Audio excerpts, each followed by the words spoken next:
Conjectures and Refutations, Karl Popper. Karl Popper's Conjectures and Refutations, 1963, gathers essays and lectures on one theme. We learn from our mistakes. Knowledge grows by unjustified anticipations controlled by criticism. Conjectures tested by attempted refutations. Across philosophy of science, tradition, presocratics, Kant, demarcation, dialectic, and liberal politics. This summary reconstructs the volume in Popper's Critical Rationalist Lecture Essay Register. Abstract. Karl Popper's Conjectures and Refutations, 1963, gathers essays and lectures on a single theme. Knowledge grows by proposing bold conjectures and subjecting them to severe tests aimed at refutation, not by appealing to observation or reason as ultimate sources, nor by accumulating confirming instances. The first 10 essays develop falsificationism, demarcation, corroboration, verisimilitude, tradition, the presocratics, Kant, and the status of metaphysics. The second 10 refute positivist meaning criteria, Hegelian dialectic, historicist prophecy, utopian politics, and biological reductions of reason, while defending objective truth, liberal institutions, and humanism as a tradition of criticism. This summary reconstructs the volume in Popper's Critical Rationalist Register. Fallibilist without skepticism, conjectural without irrationalism, committed to learning from mistakes across science, philosophy, and politics. Executive summary. Central thesis. Knowledge, scientific and otherwise, advances through unjustified anticipations controlled by criticism. We propose theories, try to refute them, and prefer survivors that have passed severe tests and carry greater empirical content. Neither observation nor reason is an ultimate source of knowledge. The Greek tradition of learning from mistakes, systematized as falsificationism, is the rational method of error elimination. Metaphysics may be meaningful yet non-scientific. Essentialism and instrumentalism both fail. Demarcation requires testability, not meaning analysis. Dialectic and historicism immunize dogma against criticism, and liberal politics depends on traditions of reasonableness that no utopian blueprint can replace. Foundational observations. Demarcation by falsifiability. Science is distinguished from pseudoscience not by verification or meaningfulness, but by refutability. Theories must forbid observable events. Einstein's risky predictions exemplify the method, while Marxism, psychoanalysis, and astrology illustrate immunization against refutation.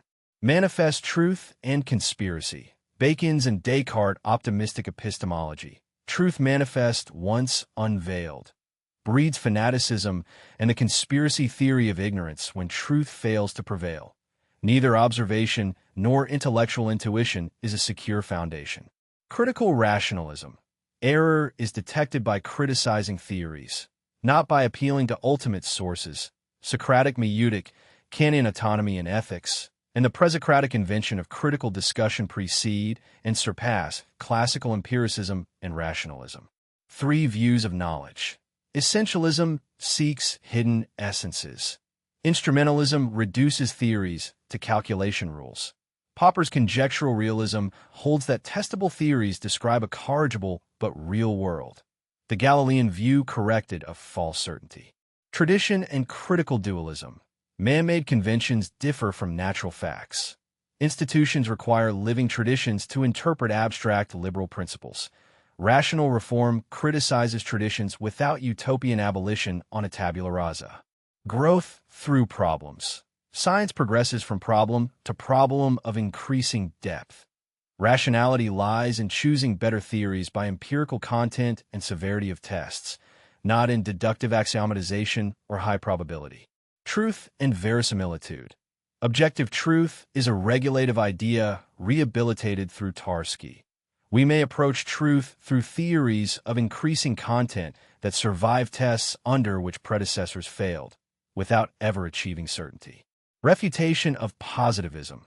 Carnap's demarcation by meaninglessness confuses meaning with testability, excludes legitimate science, and admits rational theology. Metaphysics is not banished but demarcated. Dialectic and contradictions. Hegelian dialectic tolerates contradictions and thereby destroys criticism. What dialecticians call fertility depends on our refusal to accept contradictions. A system that welcomes them is dogmatically immune to refutation. Historicism and prophecy. Unconditional historical prophecies exceed scientific method. Testable historicist predictions were falsified and conventionalized. Prophecy discourages piecemeal democratic reform and flatters intellectuals with oracular status. Liberal politics. Democracy is the least evil framework for removing bad governments without bloodshed, not a guarantee of majority wisdom. Public opinion is powerful, but not oracular. The liberal razor limits state power to necessity. Utopia and violence. Utopian engineering demands prior agreement on ultimate ends and suppresses competing visions. Piecemeal engineering attacks identifiable evils and permits learning from mistakes. The politics of those who hate violence. Humanism as criticism. Reason is not infallible oracle, but tradition of critical discussion. Biological and mythological humanisms err by dissolving objective knowledge into action schemata.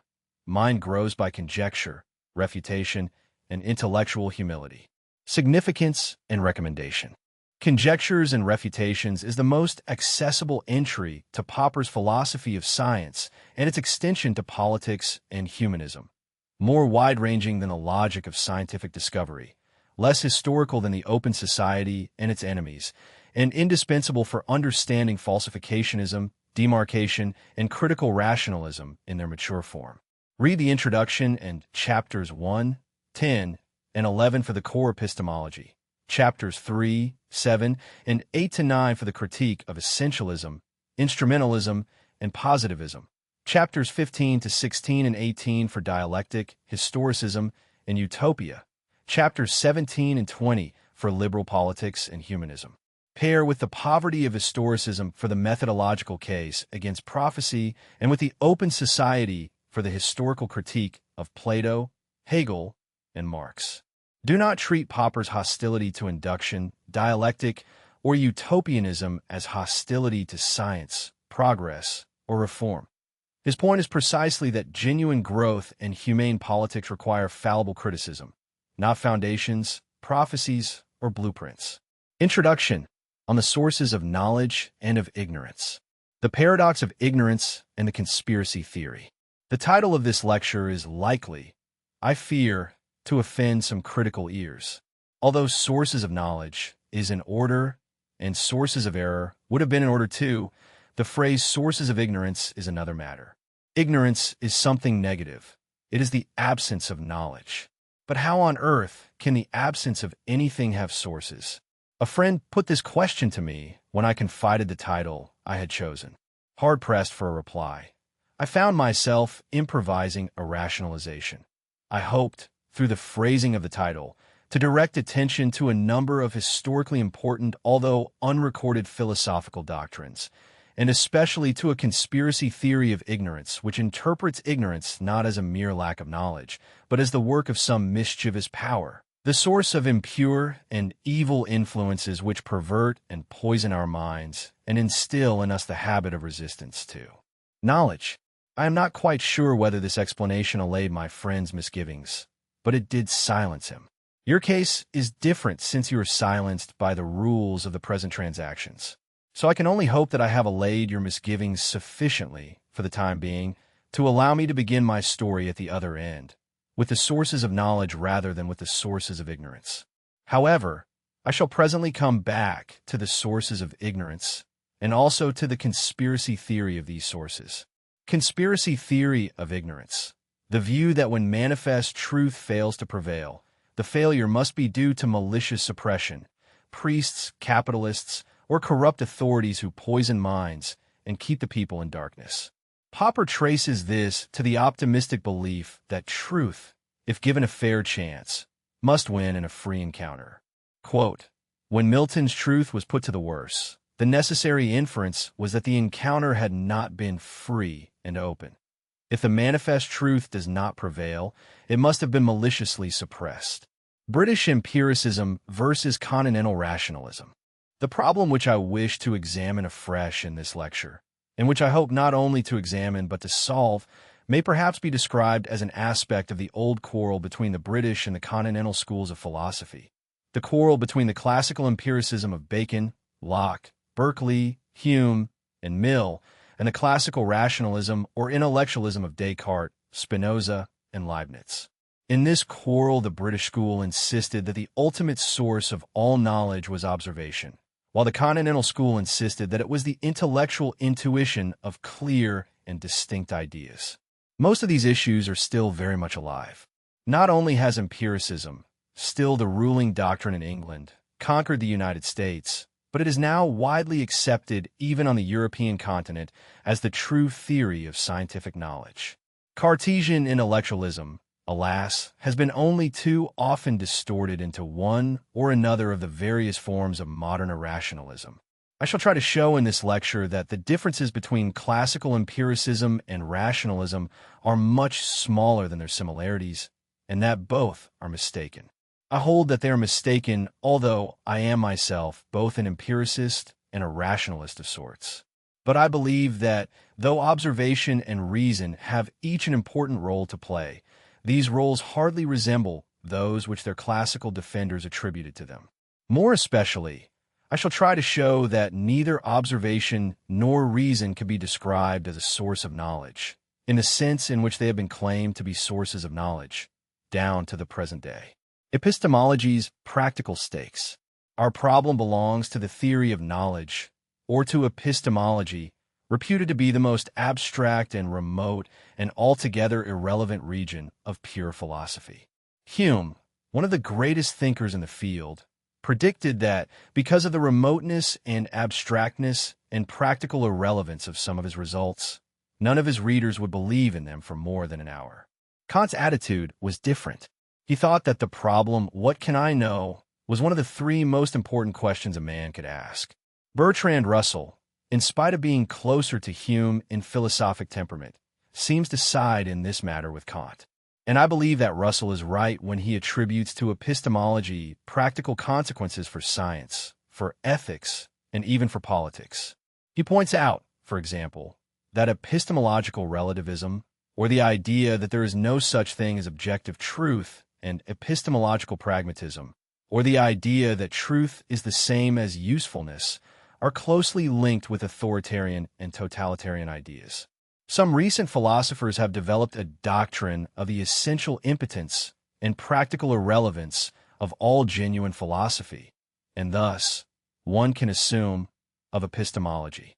Philosophy, they say, cannot by its very nature have any significant consequences, and so it can influence neither science nor politics. But I think that ideas are dangerous and powerful things, and that even philosophers have sometimes produced ideas. Indeed, I have no doubt that this new doctrine of the impotence of all philosophy is amply refuted by the facts. The situation is really very simple. The belief of a liberal, the belief in the possibility of a rule of law, of equal justice, of fundamental rights, and a free society, can easily survive the recognition that judges are not omniscient and may make mistakes about facts, and that, in practice, absolute justice is hardly ever realized in any particular legal case. But this belief in the possibility of a rule of law, of justice, and of freedom can hardly survive the acceptance of an epistemology which teaches that there are no objective facts, not merely in this particular case, but in any other case, and that the judge cannot have made a factual mistake because he can no more be wrong about the facts than he can be right. Manifest truth and the optimistic epistemology of liberation. The great movement of liberation, which started in the Renaissance and led through the many vicissitudes of the Reformation and the religious and revolutionary wars to the free societies in which the English-speaking peoples are privileged to live, this movement was inspired throughout by an unparalleled epistemological optimism, by a most optimistic view of man's power to discern truth and to acquire knowledge. At the heart of this new, optimistic view of the possibility of knowledge lies the doctrine that truth is manifest. Truth may perhaps be veiled, but it may reveal itself. And if it does not reveal itself, it may be revealed by us. Removing the veil may not be easy, but once the naked truth stands revealed before our eyes, we have the power to see it, to distinguish it from falsehood, and to know that it is truth. The birth of modern science and modern technology was inspired by this optimistic epistemology, whose main spokesmen were Bacon and Descartes. They taught that there was no need for any man to appeal to authority in matters of truth, because each man carried the sources of knowledge in himself, either in his power of sense perception, which he may use for the careful observation of nature, or in his power of intellectual intuition, which he may use to distinguish truth from falsehood by refusing to accept any idea which is not clearly and distinctly perceived by the intellect. Man can know, thus he can be free. This is the formula which explains the link between epistemological optimism and the ideas of liberalism. Manifest truth. The optimistic view that truth, if put before us naked, is always recognizable as truth, that it needs only to be unveiled or discovered, after which no further argument is required because we have been given eyes to see the truth and the natural light of reason to see it by. Quote, "Let her in falsehood grapple. Whoever knew truth put to the worse, in a free and open encounter." The conspiracy theory of ignorance. This link is paralleled by the opposite link. Disbelief in the power of human reason, in man's power to discern the truth, is almost invariably linked with distrust of man. Thus, epistemological pessimism is linked historically with a doctrine of human depravity, and it tends to lead to the demand for the establishment of powerful traditions and the entrenchment of a powerful authority which would save man from his folly and his wickedness. The contrast between epistemological pessimism and optimism may be said to be fundamentally the same as that between epistemological traditionalism and rationalism. For we can interpret traditionalism as the belief that, in the absence of an objective and discernible truth, we are faced with the choice between accepting the authority of tradition and chaos, while rationalism has, of course, always claimed the right of reason and of empirical science to criticize and to reject any tradition and any authority as being based on sheer unreason or prejudice or accident. By the doctrine that truth is manifest, I mean the optimistic view that truth, if put before us naked, is always recognizable as truth. Thus truth, if it does not reveal itself, has only to be unveiled or discovered. Once this is done, there is no need for further argument. We have been given eyes to see the truth and the natural light of reason to see it by. This doctrine is at the heart of the teaching of both Descartes and Bacon. Descartes based his optimistic epistemology on the important theory of the Refutations day. What we clearly and distinctly see to be true must indeed be true, for otherwise God would be deceiving us. In Bacon we have a similar doctrine, the doctrine of the Veritas Naturae, the truthfulness of nature. Nature is an open book. He who reads it with a pure mind cannot misread it. Only if his mind is poisoned by prejudice can he fall into error. This last remark shows that the doctrine that truth is manifest creates the need to explain falsehood. Knowledge, the possession of truth, need not be explained. But how can we ever fall into error if truth is manifest? The answer is through our own sinful refusal to see the manifest truth, or because our minds harbor prejudices inculcated by education and tradition, or other evil influences which have perverted our originally pure and innocent minds. Ignorance may be the work of powers conspiring to keep us in ignorance, to poison our minds by filling them with falsehood, and to blind our eyes so that they cannot see the manifest truth.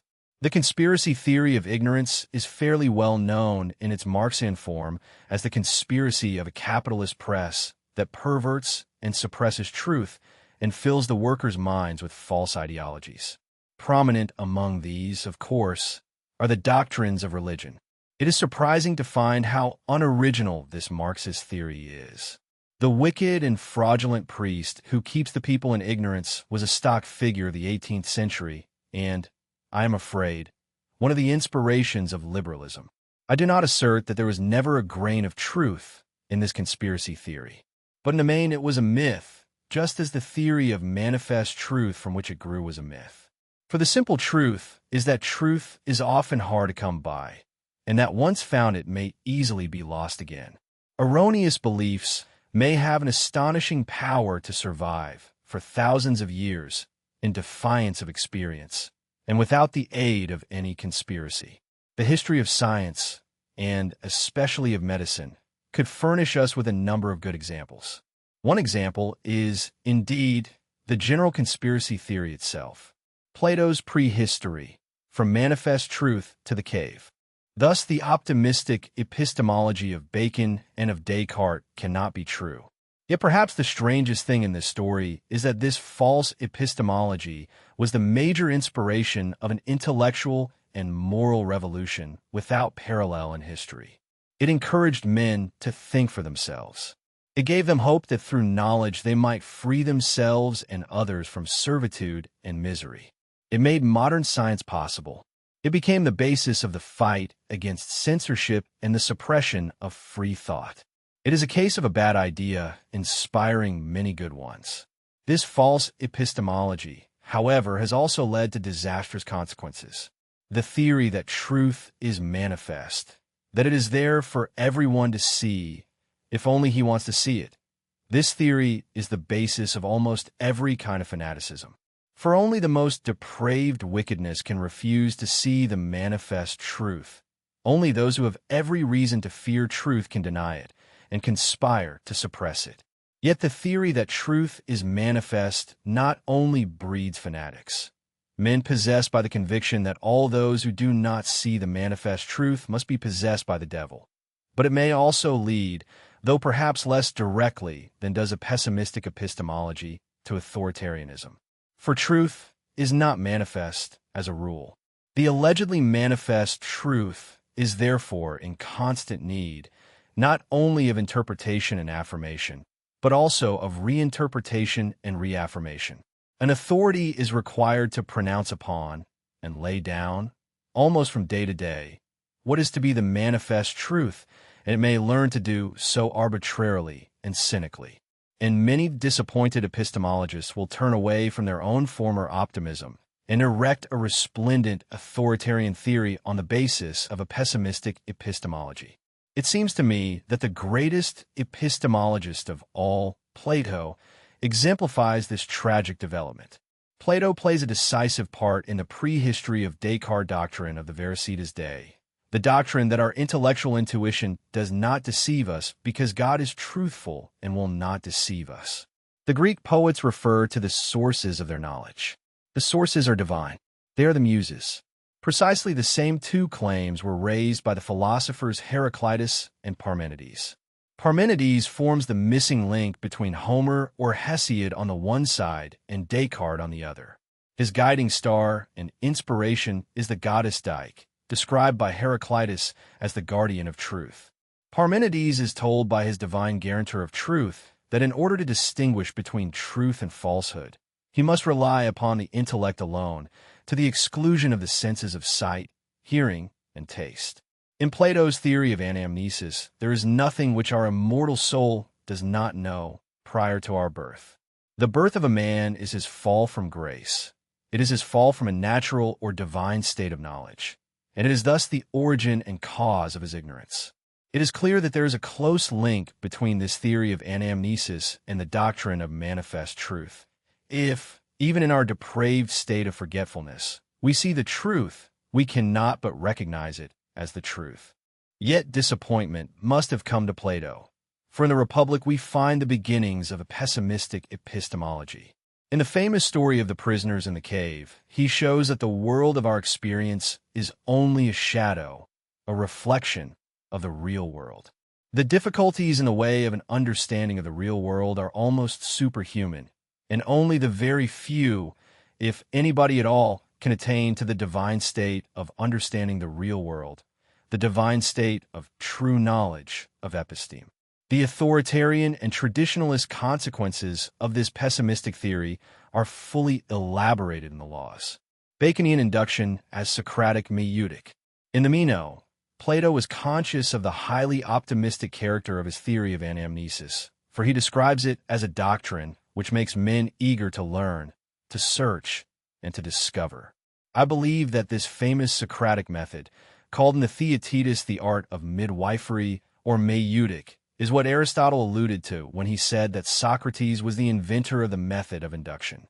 Aristotle, and also Bacon, I wish to suggest, meant by induction not so much the inferring of universal laws from particular observed instances as a method by which we are guided to the point whence we can intuit or perceive the essence or the true nature of a thing.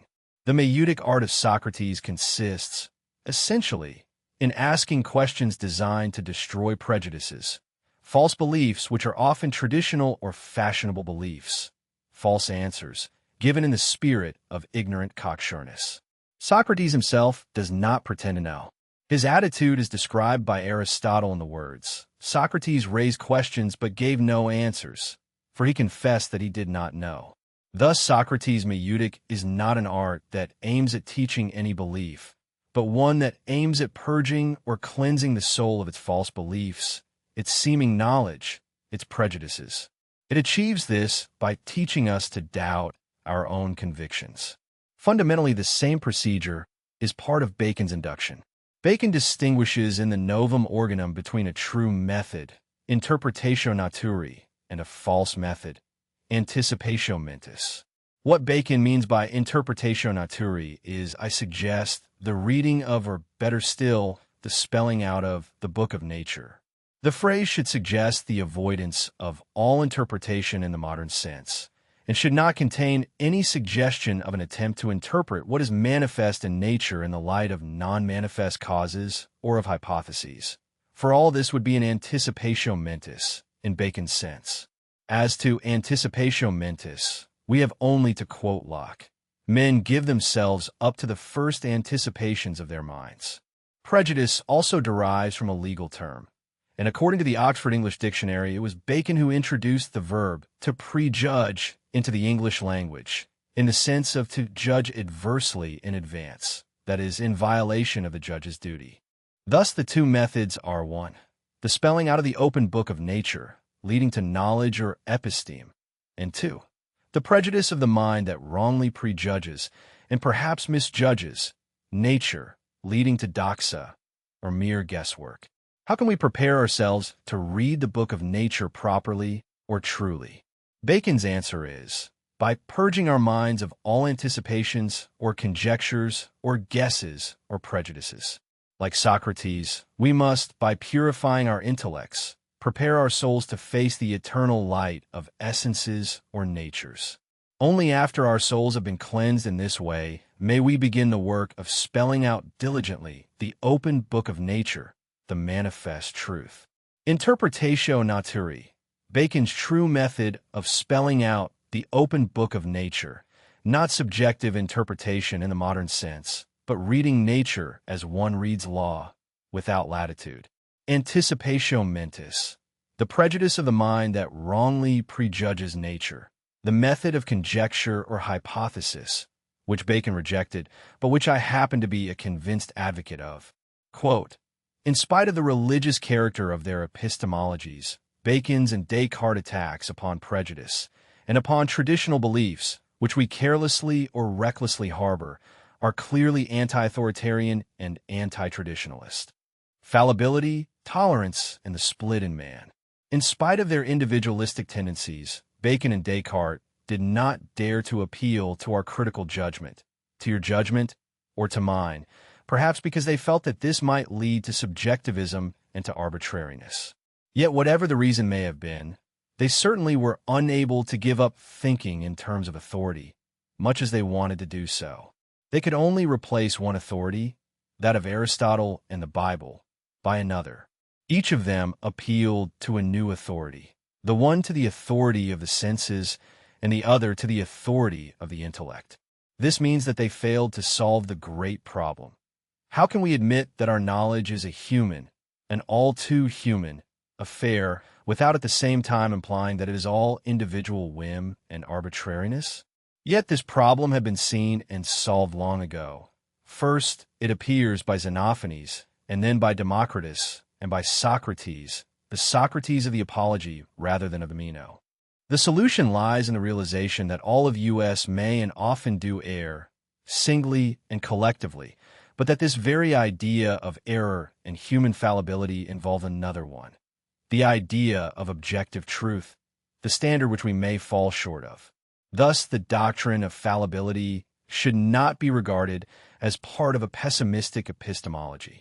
Erasmus of Rotterdam attempted to revive this Socratic doctrine, the important though unobtrusive doctrine, know thyself, and thus admit to thyself how little thou knowest. Yet this doctrine was swept away by the belief that truth is manifest, and by the new self-assurance exemplified and taught in different ways by Luther, Bacon, and Descartes. It is important to realize, in this connection, the difference between Cartesian doubt and the doubt of Socrates, or Erasmus, or Montaigne. While Socrates doubts human knowledge or wisdom, and remains firm in his rejection of any pretension to knowledge or wisdom, Descartes doubts everything, but only to end up with the possession of absolutely certain knowledge. Cartesian doubt is merely a meieutic instrument for establishing a criterion of truth and, with it, a way to secure knowledge and wisdom. Yet for the Socrates of the apology, wisdom consisted in the awareness of our limitations, in knowing how little we know, every one of us. This doctrine of an essential human fallibility was revived by Nicholas of Cusa and Erasmus of Rotterdam. And it was this humanist doctrine which Nicholas and Erasmus, Montaigne and Locke and Voltaire, followed by John Stuart Mill and Bertrand Russell, made the basis of the doctrine of tolerance. Bacon and Descartes set up observation and reason as new authorities, and they set them up within each individual man. But in doing so, they split man into two parts, into a higher part which had authority with respect to truth, Bacon's observations, Descartes' intellect, and a lower part. It is always we ourselves who are alone responsible for error, if truth is manifest. It is we, with our prejudices, our negligence, our pig-headedness, who are to blame. It is we ourselves who are the sources of our ignorance. But this will not do, for we know that Descartes' physics, admirable as it was in many ways, was mistaken. Yet it was based only upon ideas which, he thought, were clear and distinct, and which therefore should have been true. And that the senses were not reliable either was well known to the ancients, for example, to Heraclitus and Parmenides and Democritus and Plato. Essentialism and the genetic fallacy. Can the strange view that the truth of a statement may be decided upon by inquiring into its sources, that is to say its origin, be explained as due to some logical mistake which might be cleared up? I believe that it is indeed possible to discern here a logical mistake which is connected with the close analogy between the meaning of our words, or terms, or concepts, and the truth of our statements or propositions. There is a familiar as well as a logically defensible sense in which the true or proper meaning of a term is its original meaning, so that if we understand it, we do so because we learned it correctly from a true authority, from one who knew the language. This shows that the problem of the meaning of a word is indeed linked to the problem of the authoritative source, or the origin, of our usage. It is different with the problem of the truth of a statement of fact, a proposition. For anybody can make a factual mistake, even in matters on which he should be an authority, such as his own age or the color of a thing which he has just this moment clearly and distinctly perceived. And as to origins, a statement may easily have been false when it was first made and first properly understood. According to essentialism, especially Aristotle's version of it, a definition is a statement of the inherent essence or nature of a thing. At the same time, it states the meaning of a word, of the name that designates the essence. Moreover, Aristotle and all other essentialists held that definitions are principles. That is to say, they yield primitive propositions which cannot be derived from other propositions and which form the basis of every demonstration. They thus form the basis of every science. I think we have now the means at our disposal by which we can explain the logic of the view that questions of origin may decide questions of factual truth. For if origins can determine the true meaning of a term or word, then they can determine the true definition of an important idea, and therefore some at least of the basic principles, which are descriptions of the essences or natures of things, and which underlie our demonstrations and consequently our scientific knowledge. So it will then appear that there are authoritative sources of our knowledge. Yet we must realize that essentialism is mistaken in suggesting that definitions can add to our knowledge of facts. Once we see that definitions never give any factual knowledge about nature or about the nature of things, we also see the break in the logical link between the problem of origin and that of factual truth, which some essentialist philosophers try to forge against the empiricist tracing of sources. I will now leave all these largely historical reflections aside and turn to the problems themselves and to their solution. This part of my lecture might be described as an attack on empiricism, as formulated, for example, in the following classical statement of Hume's: if I ask you why you believe any particular matter of fact, you must tell me some reason, and this reason will be some other fact connected with it. But as you cannot proceed after this manner, in infinitum, you must at last terminate in some fact, which is present to your memory or senses, or must allow that your belief is entirely without foundation. The problem of the validity of empiricism may be roughly put as follows: is observation the ultimate source of our knowledge of nature? And if not, what are the sources of our knowledge? If we make an assertion, we must justify it. But this means that we must be able to answer the following questions. How do you know? What are the sources of your assertion? This, the empiricist holds, amounts in its turn to the question, what observations or memories of observations underlie your assertion? I find this string of questions quite unsatisfactory. First of all, most of our assertions are not based upon observations, but upon all kinds of other sources.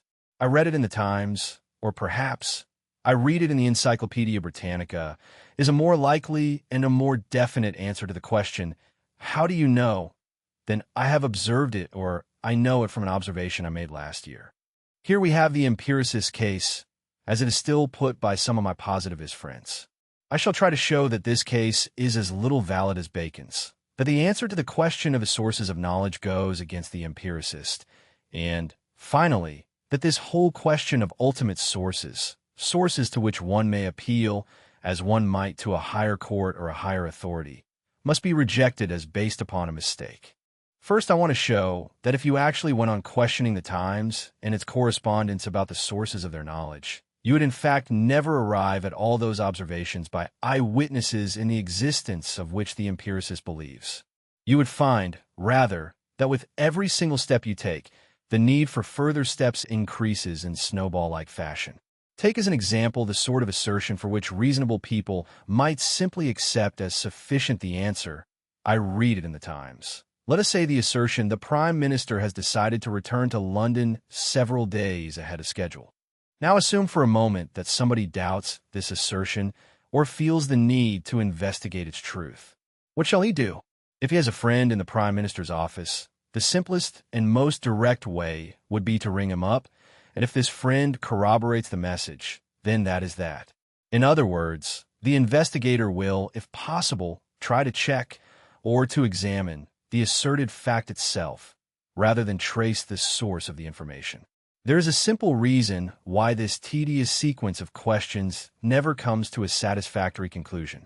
It is this: every witness must always make ample use, in his report, of his knowledge of persons, places, things, linguistic usages, social conventions, and so on.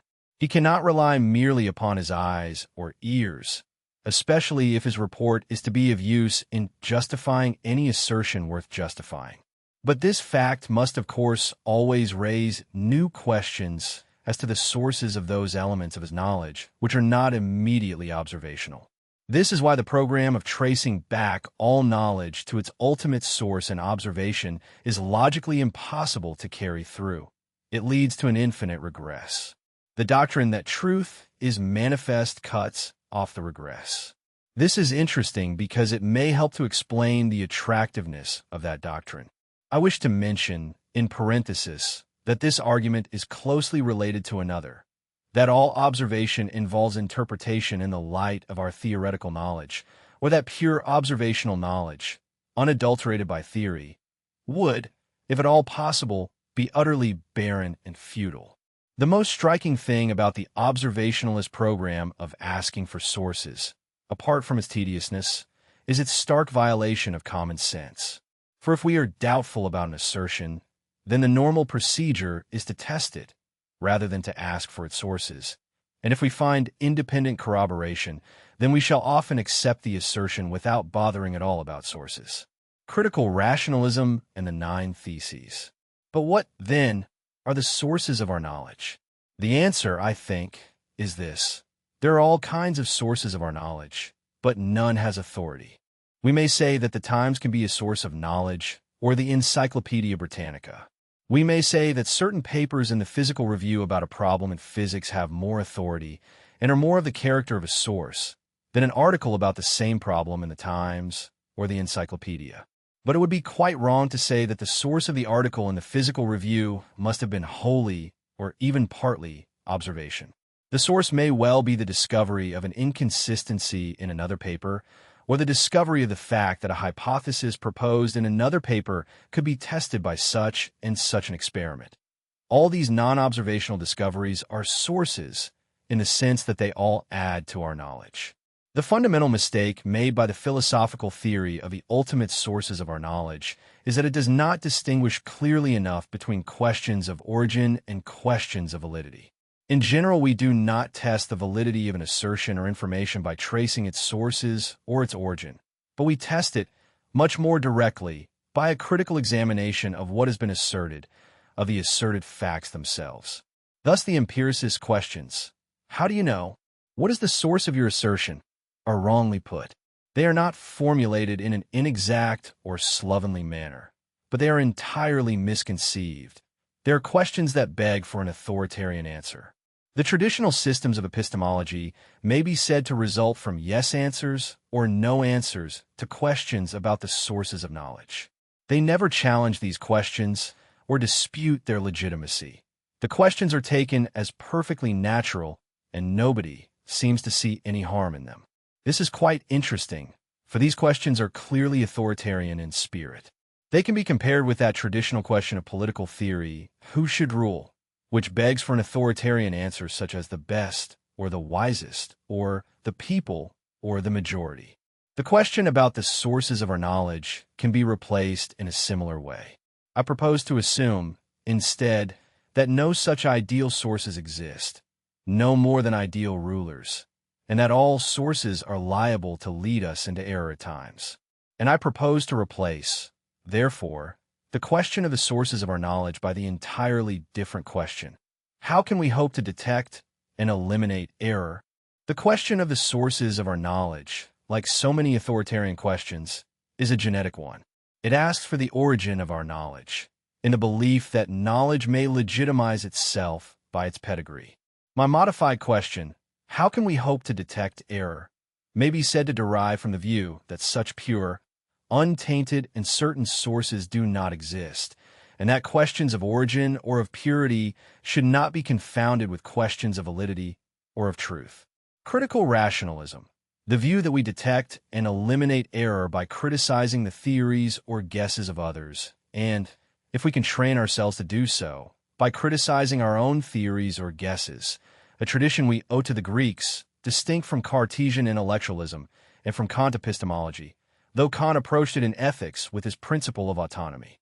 Quote, the gods did not reveal, from the beginning, all things to us, but in the course of time, through seeking, men find that which is the better. But as for certain truth, no man has known it, nor will he know it, neither of the gods, nor yet of all the things of which I speak. And even if by chance he were to utter the final truth, he would himself not know it, for all is but a woven web of guesses.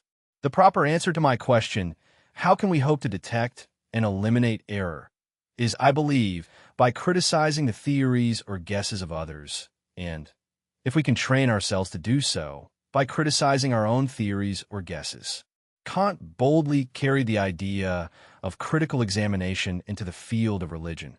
In whatever way the deity should be made known to you, and even if he should reveal himself to you, it is you who must judge whether you are permitted to believe in him and to worship him.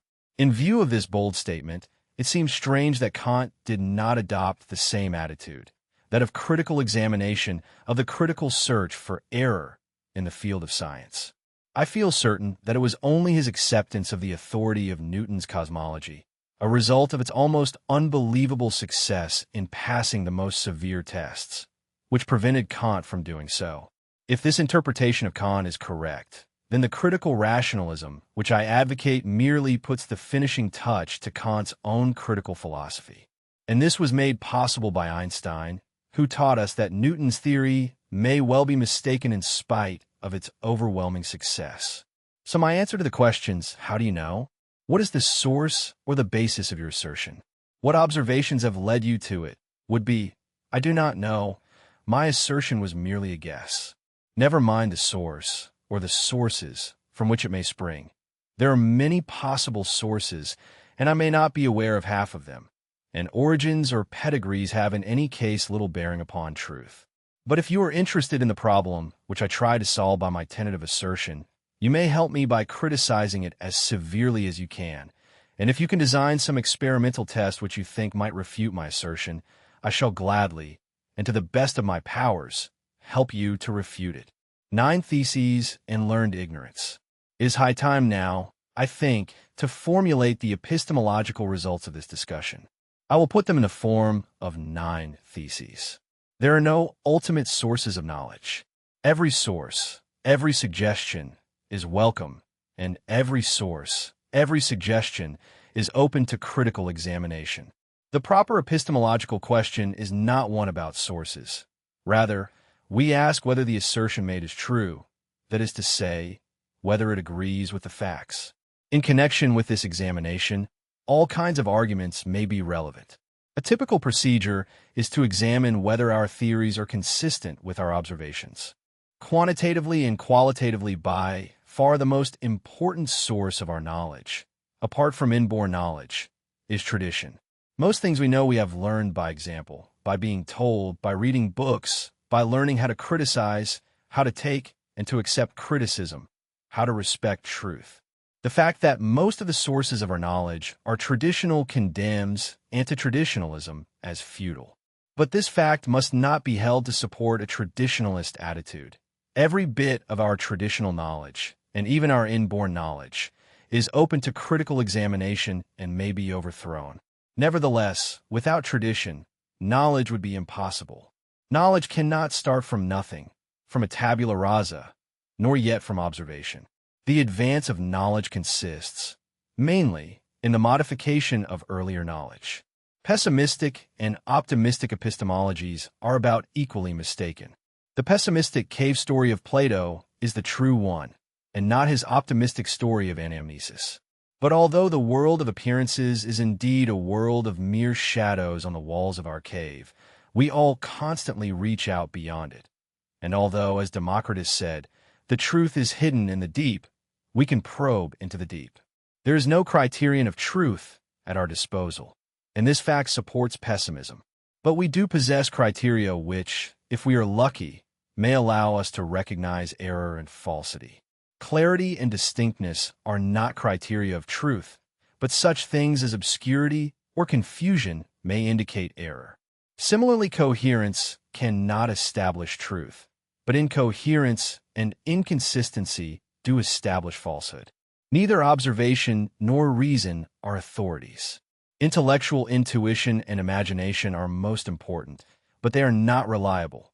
They may show us things very clearly, and yet they may mislead us. They are indispensable as the main sources of our theories, but most of our theories are false anyway. The most important function of observation and reasoning, and even of intuition and imagination, is to help us in the critical examination of those bold conjectures which are the means by which we probe into the unknown. Every solution of a problem raises new unsolved problems. The more so, the deeper the original problem and the bolder its solution.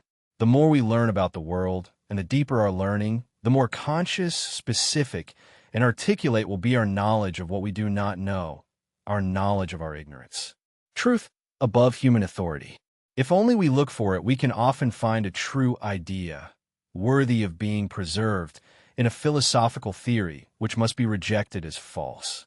Can we find an idea like this in one of the theories of the ultimate sources of our knowledge? I believe we can, and I suggest that it is one of the two main ideas which underlie the doctrine that the source of all our knowledge is supernatural. The first of these ideas is false, I believe, while the second is true. The first, the false idea, is that we must justify our knowledge or our theories by positive reasons, that is, by reasons capable of establishing them, or at least of making them highly probable. At any rate, by better reasons than that they have so far withstood criticism. This idea implies, I suggested, that we must appeal to some ultimate or authoritative source of true knowledge, which still leaves open the character of that authority, whether it is human, like observation or reason, or superhuman, and therefore supernatural. The second idea, whose vital importance has been stressed by Russell, is that no man's authority can establish truth by decree, that we should submit to truth, that truth is above human authority. Taken together, these two ideas almost immediately yield the conclusion that the sources from which our knowledge derives must be superhuman, a conclusion which tends to encourage self-righteousness and the use of force against those who refuse to see the divine truth. Some who rightly reject this conclusion do not, unhappily, reject the first idea, the belief in the existence of ultimate sources of knowledge. Instead, they reject the second idea, the thesis that truth is above human authority. They thereby endanger the idea of the objectivity of knowledge and of common standards of criticism or rationality. What we should do, I suggest, is to give up the idea of ultimate sources of knowledge and admit that all knowledge is human, that it is mixed with our errors, our prejudices, our dreams, and our hopes, that all we can do is to grope for truth even though it be beyond our reach. We may admit that our groping is often inspired, but we must be on our guard against the belief, however deeply felt, that our inspiration carries any authority, divine or otherwise.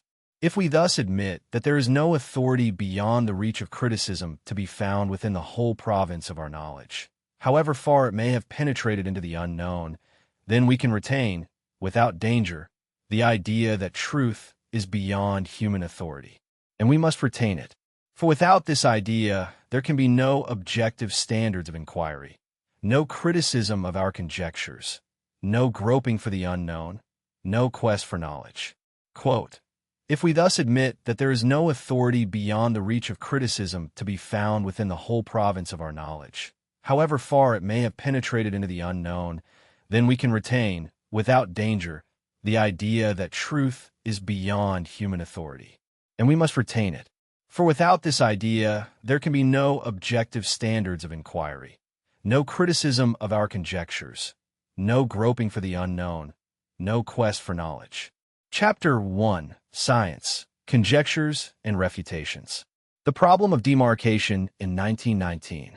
When I received the list of participants in this course and realized that I had been asked to speak to philosophical colleagues, I thought, after some hesitation and consultation, that you would probably prefer me to speak about those problems which interest me most and about those developments with which I am most intimately acquainted. I therefore decided to do what I have never done before, to give you a report on my own work in the philosophy of science. Since the autumn of 1919, when I first began to grapple with the problem, when should a theory be ranked as scientific? Or is there a criterion for the scientific character or status of a theory? The problem which troubled me at the time was neither when is a theory true, nor when is a theory acceptable. My problem was different.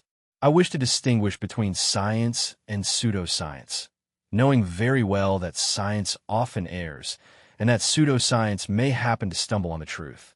I knew, of course, the most widely accepted answer to my problem, that science is distinguished from pseudoscience, or from metaphysics, by its empirical method, which is essentially inductive, proceeding from observation or experiment.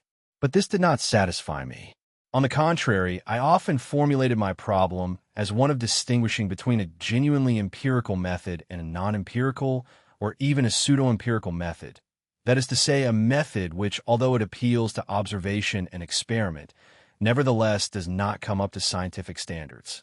The latter method may be exemplified by astrology, with its stupendous mass of empirical evidence based on observation, on horoscopes, and on biographies.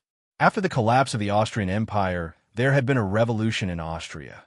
The air was full of revolutionary slogans and ideas, and new and often wild theories.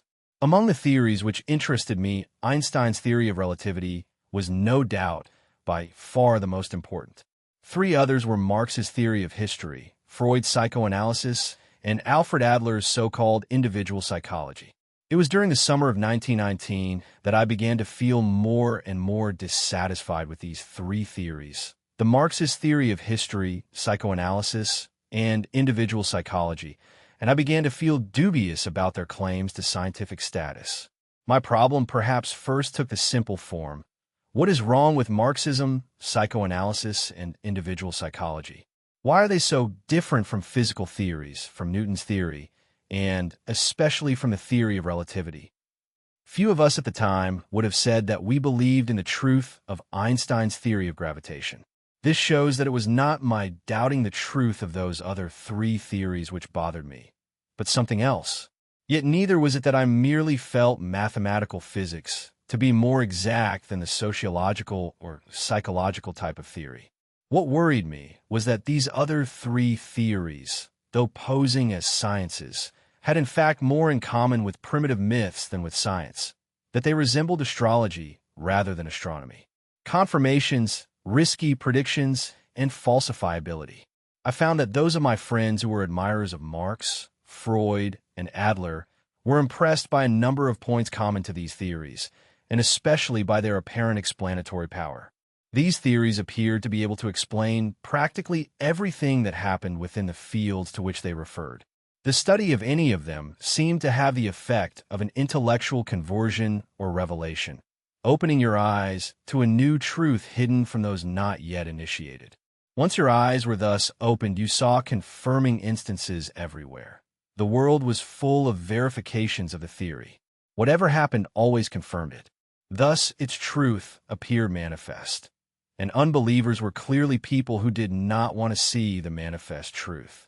The most characteristic element in this situation seemed to me the incessant stream of confirmations, of observations which verified the theories in question, and this point was constantly emphasized by their adherents.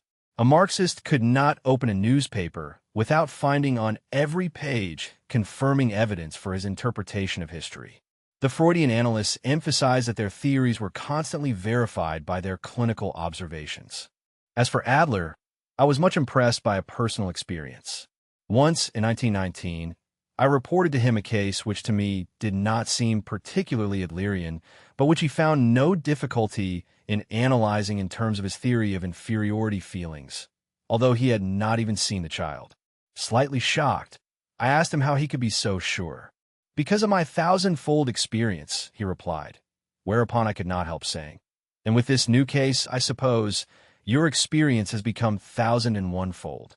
What I had in mind was that his previous observations may not have been much sounder than this new one, that each in its turn had been interpreted in the light of previous experience, and at the same time counted as additional confirmation. What I asked myself, did it confirm? No more than that a case could be interpreted in the light of the theory. But this meant very little, I reflected, since every conceivable case could be interpreted in the light of Adler's theory, or equally of Freud's. Each of two very different examples of human behavior, that of a man who pushes a child into the water with the intention of drowning it, and that of a man who sacrifices his life in an attempt to save the child, can be explained with equal ease in Freudian and in Adlerian terms.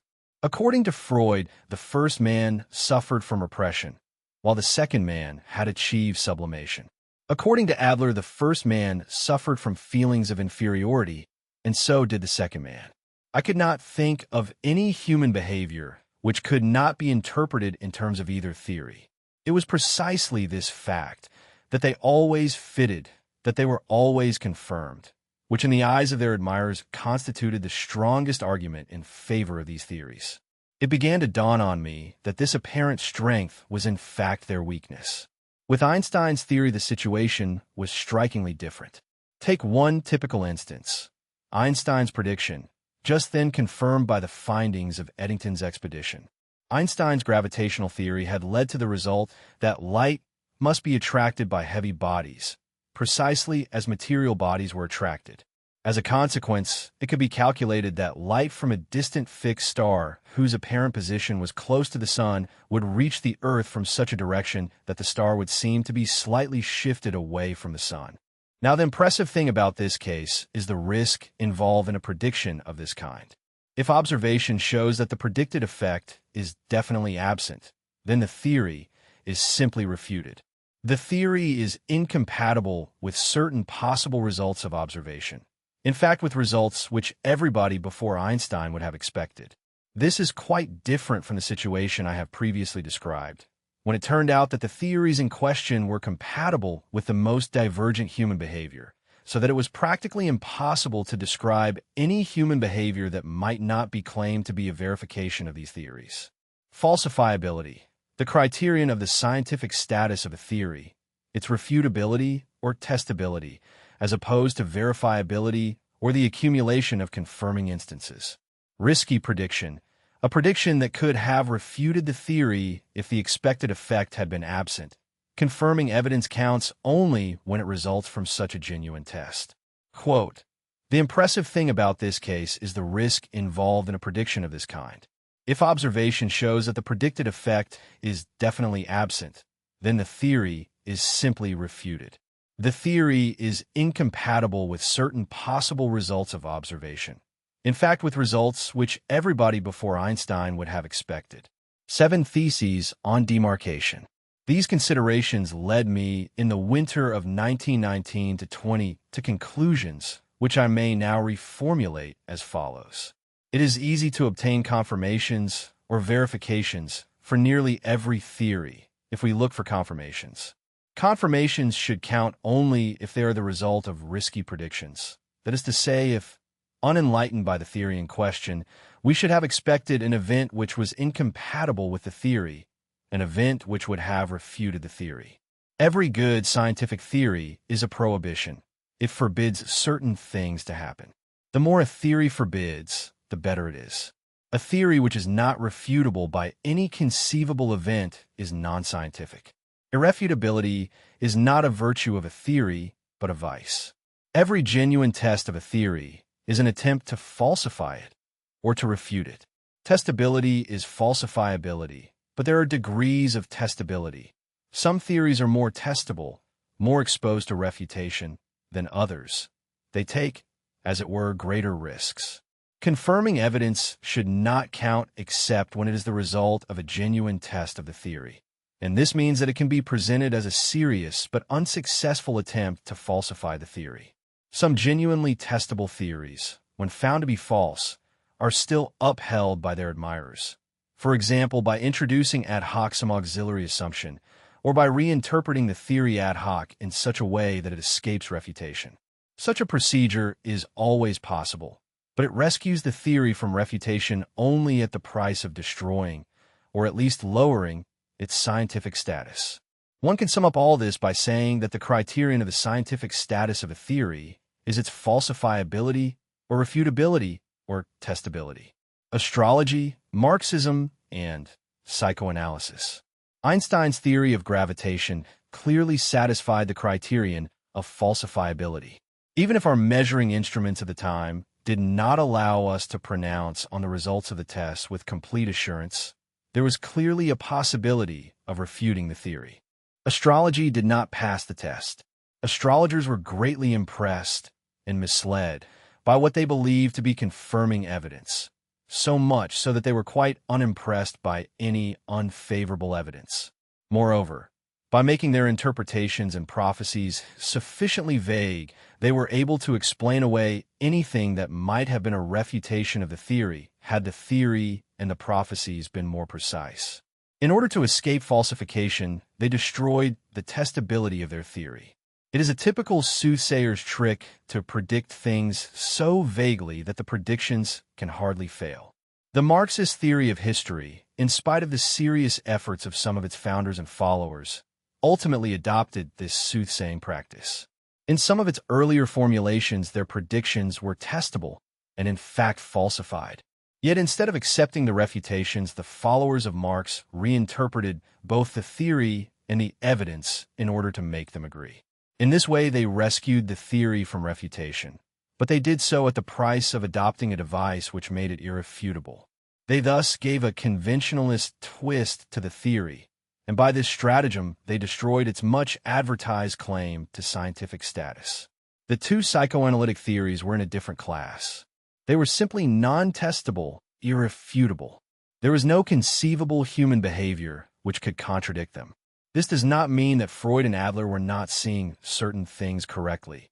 I personally do not doubt that much of what they say is of considerable importance and may well play its part one day in a psychological science which is testable. But it does mean that those clinical observations which analysts naively believe confirm their theory cannot do this any more than the daily confirmations which astrologers find in their practice. At the same time, I realize that such myths may be developed and become testable, that historically speaking all, or very nearly all, scientific theories originate from myths, and that a myth may contain important anticipations of scientific theories. Examples are Empedocles' theory of evolution by trial and error, or Parmenides' myth of the unchanging block universe. I thus felt that if a theory is found to be non-scientific or metaphysical, it is not thereby found to be unimportant or insignificant or meaningless or nonsensical. But it cannot claim to be backed by empirical evidence in the scientific sense, although it may easily be, in some genetic sense, the result of observation. Thus, the problem which I tried to solve by proposing the criterion of falsifiability was neither a problem of meaningfulness or significance, nor a problem of truth or acceptability. It was the problem of drawing a line between the statements or systems of statements of the empirical sciences and all other statements, whether they are of a religious or of a metaphysical character, or simply pseudoscientific. Years later, I called this first problem of mine the problem of demarcation. The criterion of falsifiability is a solution to this problem of demarcation, for it says that statements or systems of statements, in order to be ranked as scientific, must be capable of conflicting with possible or conceivable observations. Wittgenstein's verifiability criterion. Today I know, of course, that this criterion of demarcation, the criterion of testability or falsifiability or refutability, is far from obvious, for even now its significance is seldom realized. At that time, in 1920, it seemed to me almost trivial, although it solved for me an intellectual problem which had worried me deeply, and one which also had obvious practical consequences. When I explained it to a fellow student of the mathematics department, he suggested that I should publish it. At the time, I thought this absurd, for I was convinced that my problem, since it was so important for me, must have agitated many scientists and philosophers who would surely have reached my rather obvious solution. That this was not the case, I learnt from Wittgenstein's work and from its reception, and so I published my results 13 years later in the form of a criticism of Wittgenstein's criterion of meaningfulness. Wittgenstein, as you all know, tried to show in the Tractatus that all so-called philosophical or metaphysical propositions were actually non-propositions or pseudo-propositions, that they were senseless or meaningless. All genuine or meaningful propositions were truth functions of the elementary or atomic propositions which describe atomic facts. Meaningful propositions were fully reducible to elementary or atomic propositions, which were simple statements describing possible states of affairs, and which could in principle be established or rejected by observation. This idea was used by Wittgenstein for characterization of science, as opposed to philosophy. The totality of true propositions is the total natural science. This amounts to a crude verifiability criterion of demarcation. To make it slightly less crude, it could be amended thus. The statements which may possibly fall within the province of science are those which may possibly be verified by observation statements. I personally was never interested in the so-called problem of meaning. On the contrary, It appeared to me a verbal problem, a typical pseudo-problem. I was interested only in the problem of demarcation, i.e., in finding a criterion of the scientific character of theories. It was just this interest which made me see at once that Wittgenstein's verifiability criterion of meaning was intended to play the part of a criterion of demarcation as well, and which made me see that, as such, it was totally inadequate, even if all misgivings about the dubious concept of meaning were set aside. For Wittgenstein's criterion of demarcation is verifiability, or deducibility from observation statements. But this criterion is too narrow and too wide. It excludes from science practically everything that is, in fact, characteristic of it, while failing in effect to exclude astrology. No scientific theory can ever be deduced from observation statements, or be described as a truth function of observation statements. My contribution was classified by members of the circle as a proposal to replace the verifiability criterion of meaning by a falsifiability criterion of meaning, which effectively made nonsense of my views.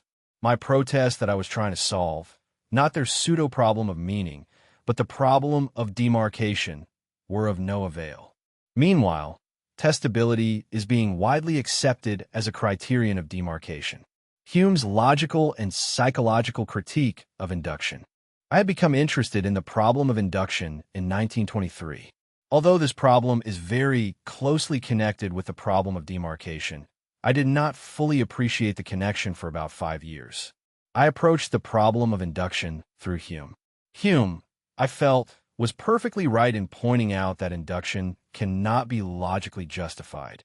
He held that there can be no valid logical arguments allowing us to establish that those instances of which we have had no experience resemble those of which we have had experience.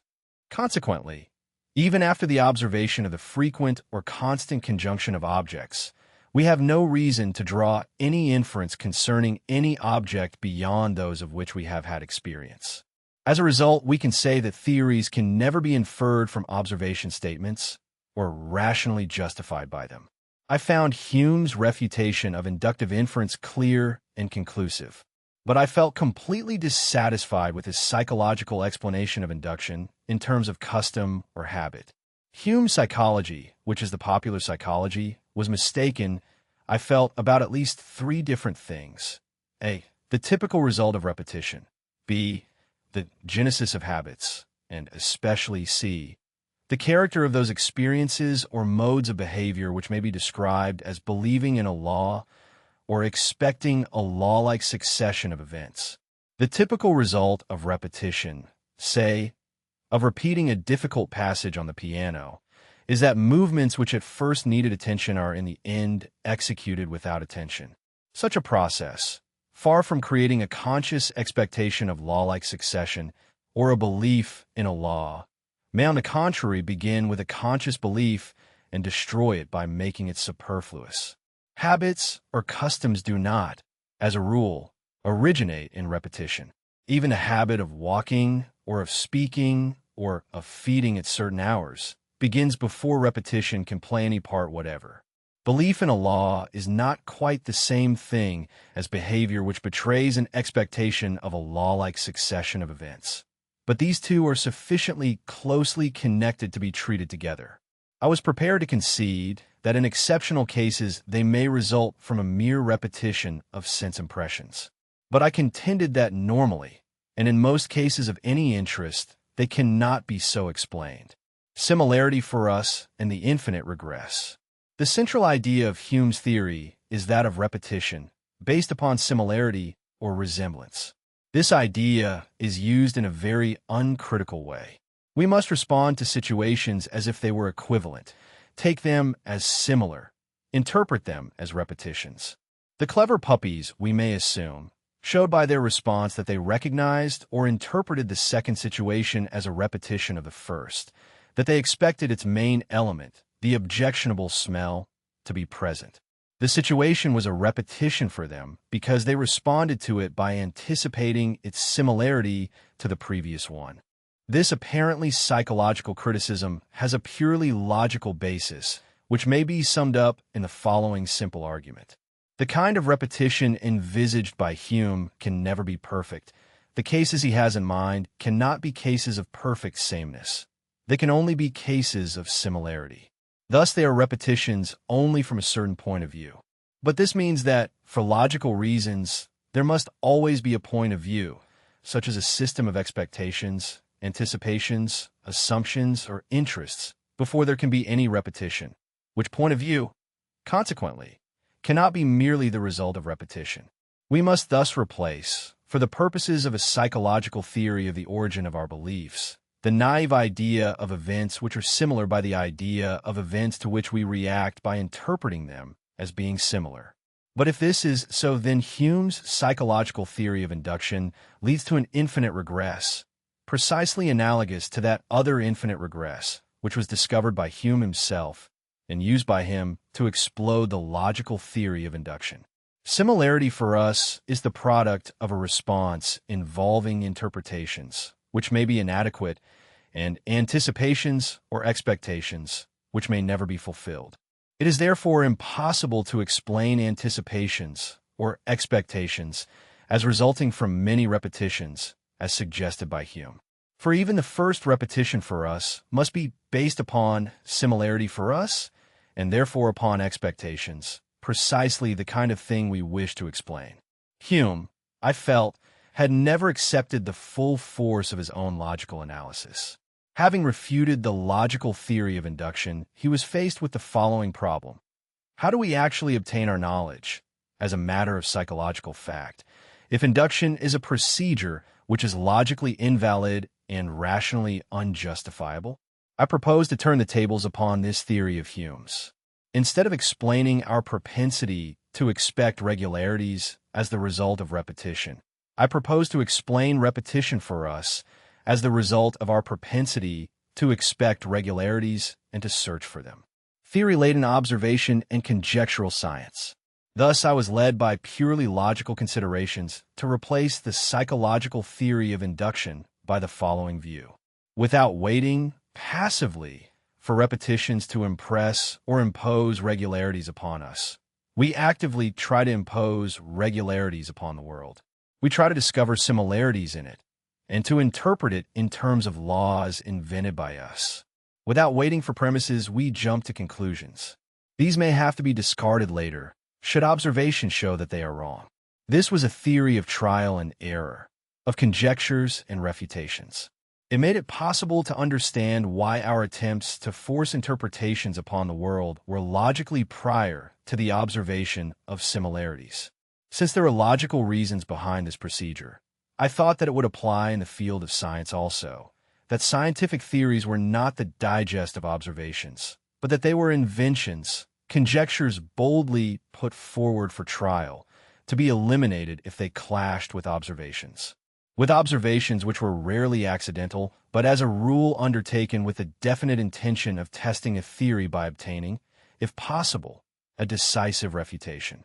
The belief that science proceeds from observation of theory is still so widely and so firmly held that my denial of it is often met with incredulity. I have even been suspected of being insincere, of denying what nobody in his senses can doubt.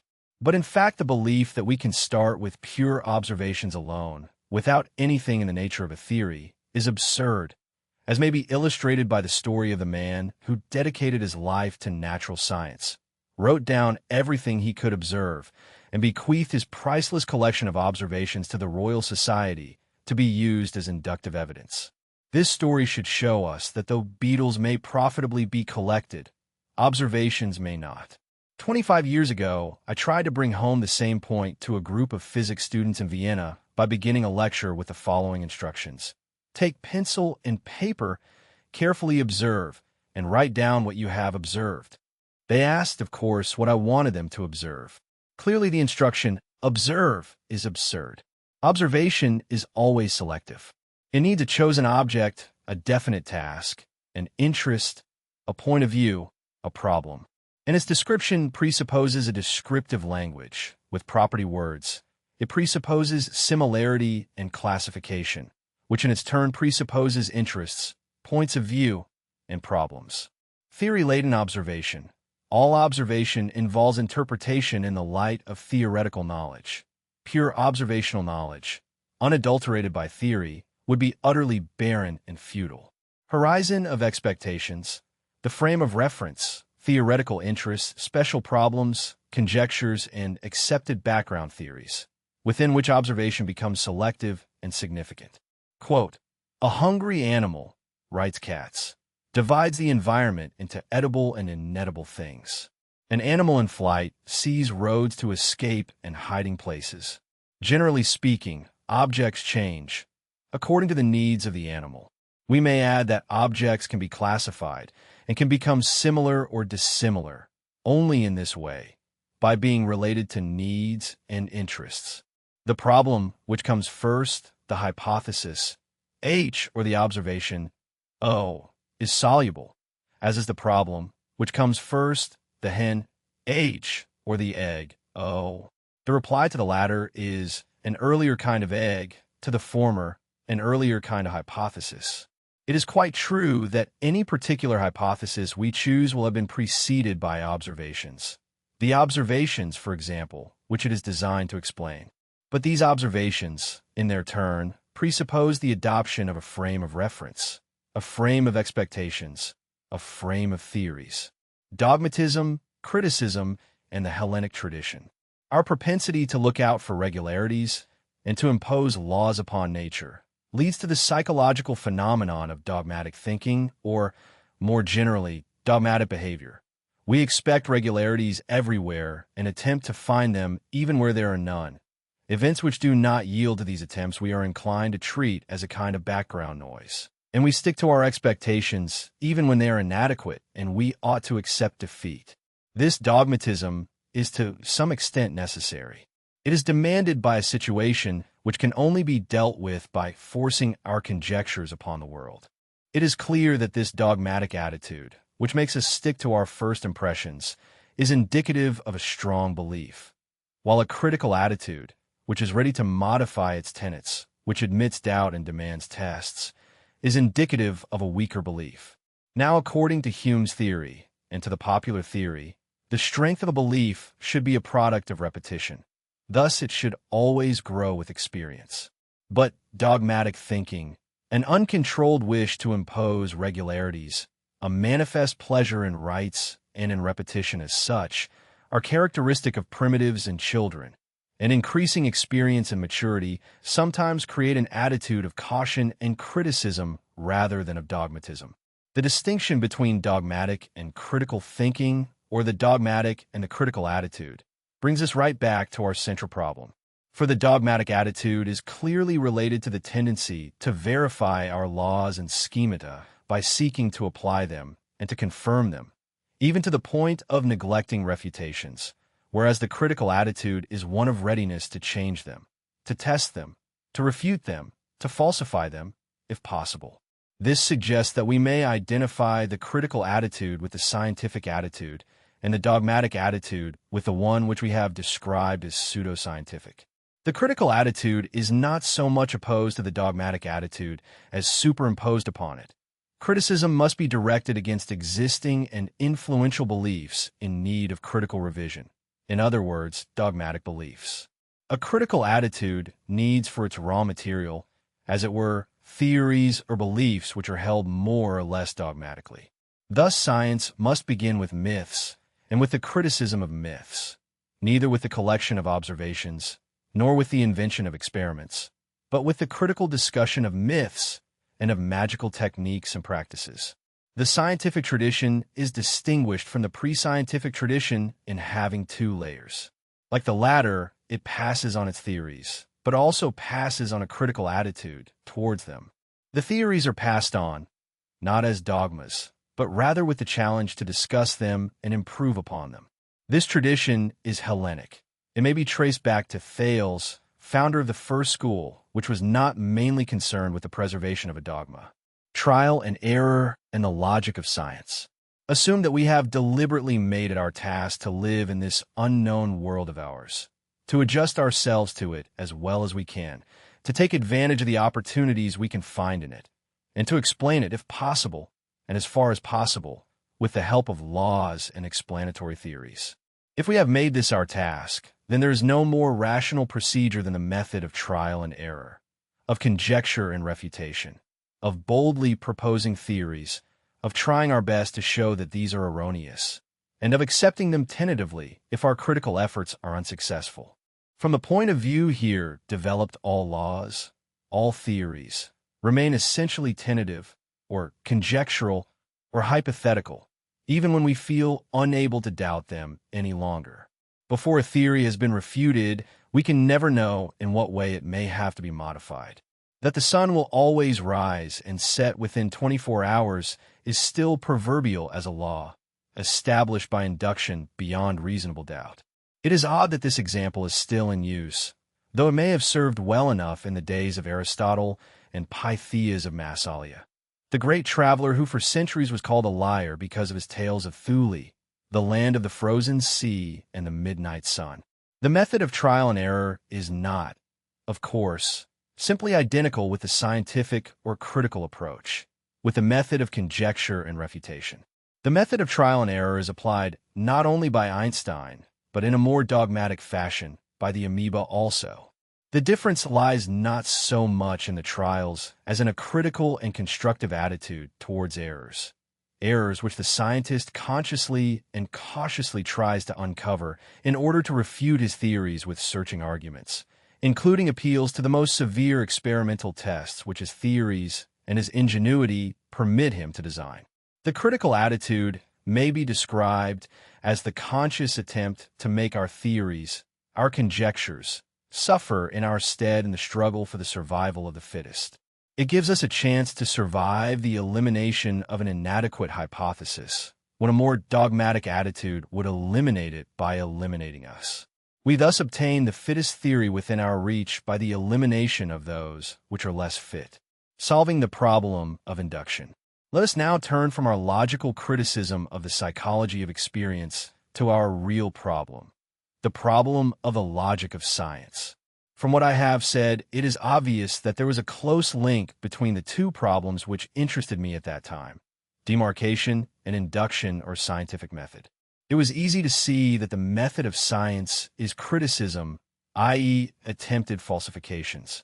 Yet it took me a few years to notice that the two problems, of demarcation and of induction, were in a sense one. Why, I asked, do so many scientists believe in induction? I found they did so because they believe natural science to be characterized by the inductive method, by a method starting from and relying upon long sequences of observations and experiments. They believe that the difference between genuine science and metaphysical or pseudoscientific speculation depended solely upon whether or not the inductive method was employed. They believed that only the inductive method could provide a satisfactory criterion of demarcation. The logical problem of induction arises from a.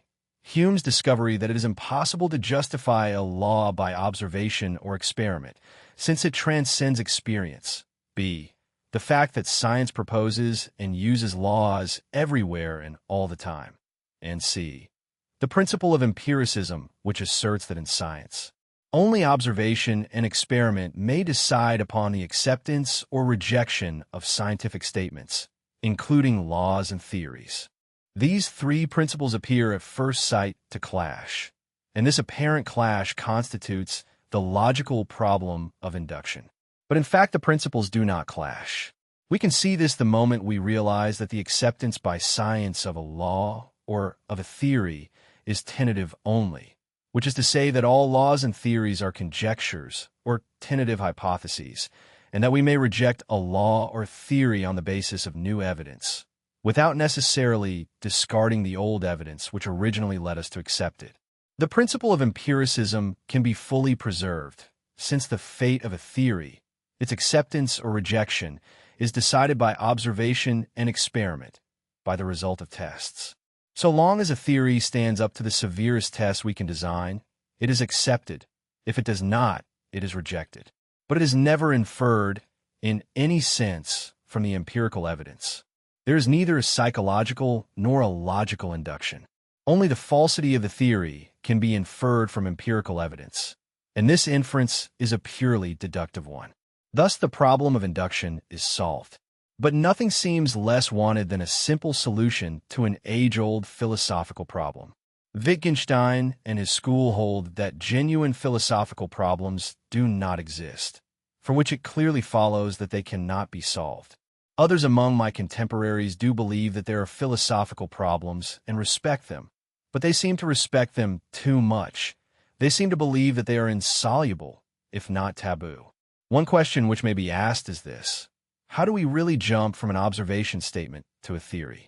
The answer is by jumping first to any theory and then testing it to find whether it is good or not, i.e., by repeatedly applying the critical method, eliminating many bad theories, and inventing many new ones. Not everybody is able to do this, but there is no other way. The original problem of induction, it was said, is the problem of justifying induction, i.e., of justifying inductive inference.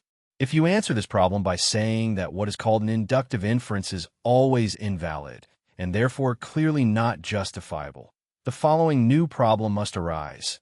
How do you justify your method of trial and error?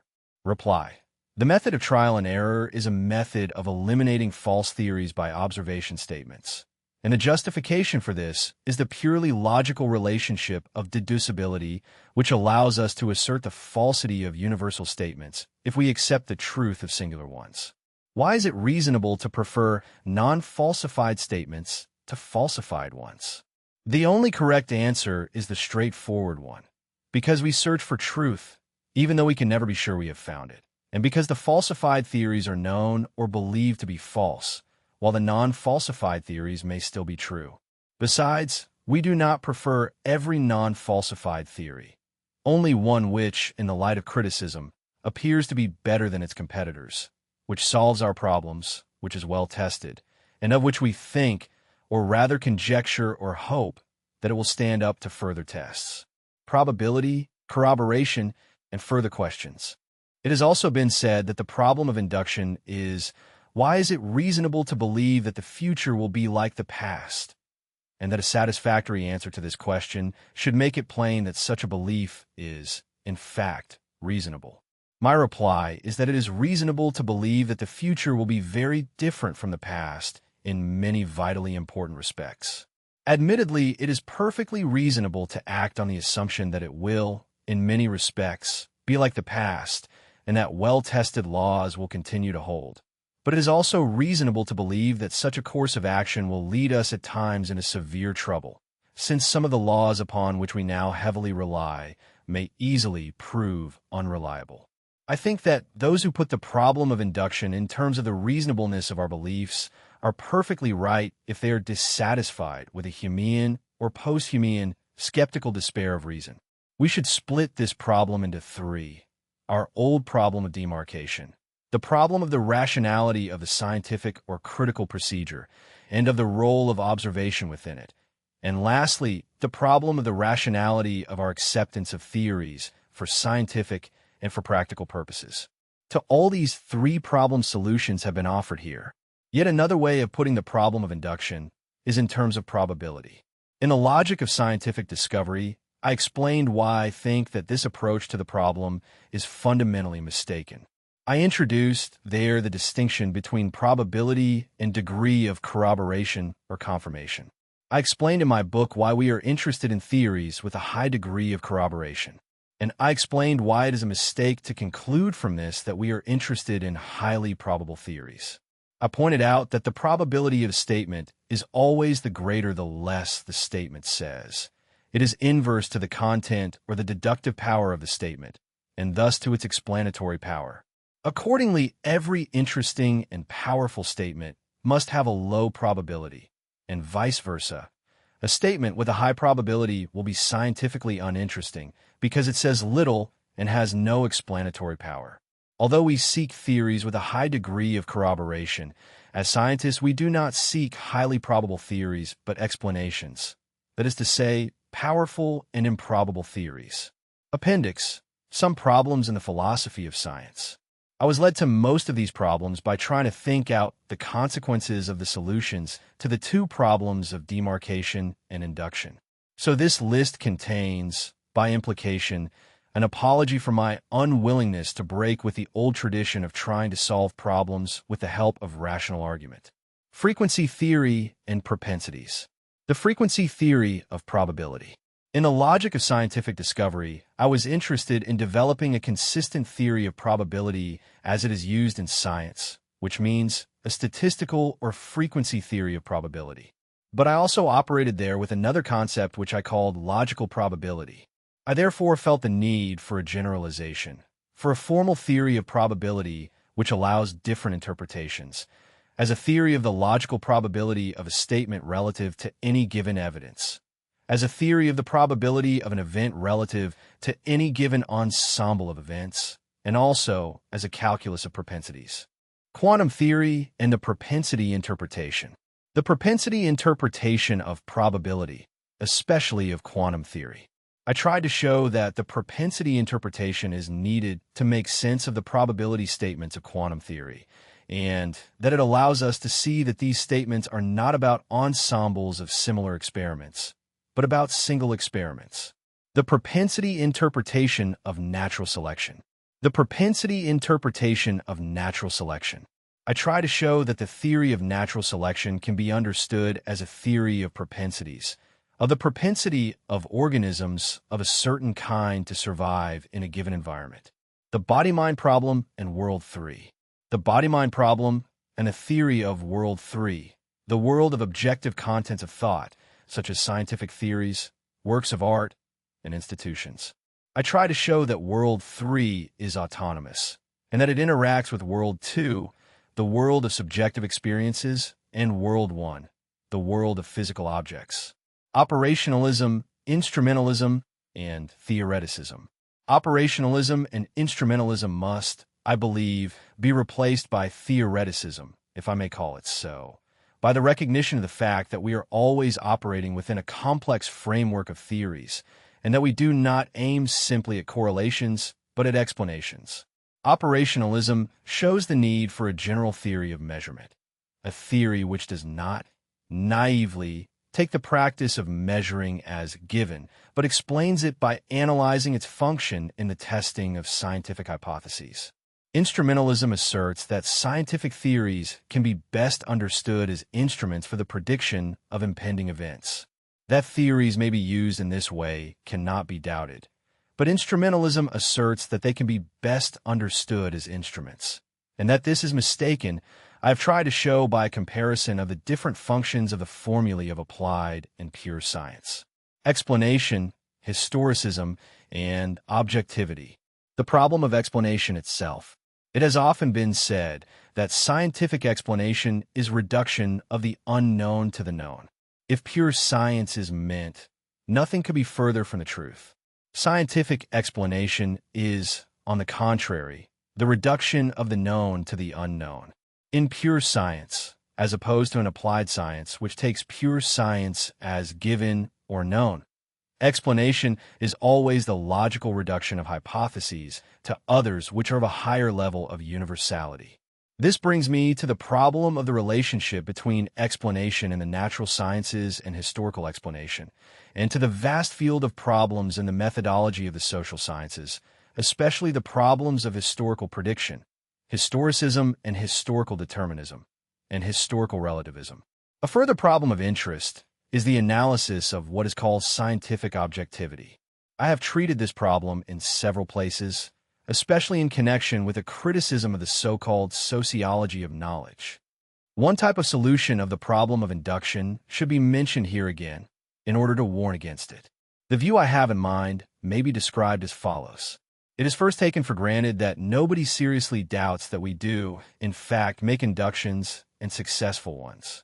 My suggestion that this is a myth, and that the apparent cases of induction turn out, if analyzed more carefully, to be cases of the method of trial and error, is treated with the contempt which an utterly unreasonable suggestion of this kind deserves.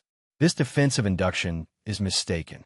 It not only takes a myth for a fact, and the alleged fact for a standard of rationality, with the result that a myth becomes a standard of rationality, but it also propagates, in this way, a principle which may be used to defend any dogma against any criticism. Moreover, it mistakes the status of formal or deductive logic. For deduction, I contend, is not valid because we choose or decide to adopt its rules as a standard or decree that they shall be accepted. Rather, it is valid because it adopts and incorporates the rules by which truth is transmitted from logically stronger premises to logically weaker conclusions, and by which falsity is retransmitted from conclusions to premises. This retransmission of falsity makes formal logic the organon of rational criticism, that is, of refutation. Quote, one can sum up all this by saying that the criterion of the scientific status of a theory is its falsifiability or refutability or testability. Chapter 2. The nature of philosophical problems and their roots in science. Students of problems, not disciplines. It was after some hesitation that I decided to take, as my point of departure, the present position of English philosophy. For I believe that the function of a scientist or of a philosopher is to solve scientific or philosophical problems, rather than to talk about what he or other philosophers are doing or might do. Any unsuccessful attempt to solve a scientific or philosophical problem, if it is an honest and devoted attempt, appears to me more significant than a discussion of such a question as what is science or what is philosophy. When describing what is the character of philosophical problems as a slightly better form of what is philosophy, I wish to hint at one of the reasons for the futility of the current controversy concerning the nature of philosophy. The naive belief that there is an entity such as philosophy, or perhaps philosophical activity, and that it has a certain character or essence or nature. The belief that there is such a thing as physics or biology or archaeology, and that these studies or disciplines are distinguishable by the subject matter which they investigate, appears to me to be a residue from the time when one believed that a theory had to proceed from a definition of its own subject matter. But subject matter or kinds of things do not, I hold, constitute a basis for distinguishing disciplines. Disciplines are distinguished partly for historical reasons and reasons of administrative convenience, and partly because the theories which we construct to solve our problems have a tendency to grow into unified systems. But all this classification and distinction is a comparatively unimportant and superficial affair. We are not students of some subject matter, but students of problems. And problems may cut right across the border of any subject matter or discipline. Obvious as this fact may appear to some people, it is so important for our present discussion that it is worth while illustrating it by an example. I need hardly mention that a geologist's problem, such as assessing the chances of finding deposits of oil or uranium in a certain district, has to be solved with the help of theories and techniques usually classified as mathematical, physical, and chemical. It is, however, less obvious that even a more basic science, such as atomic physics, may have to make use of a geological survey and of geological theories and techniques to solve a problem in one of its most abstract and fundamental theories. For example, the problem of testing predictions about the relative stability or instability of atoms of an even or odd atomic number. I am quite ready to admit that many problems, even if their solution involve the most diverse disciplines, nevertheless belong in some sense to one or another of the traditional disciplines. The two problems just mentioned clearly belong to geology and physics, respectively. This is because each of them arises out of a discussion characteristic of the tradition of the discipline in question. It arises out of the discussion of some theory or out of empirical tests bearing upon a theory, and theories, as opposed to subject matter, may constitute a discipline.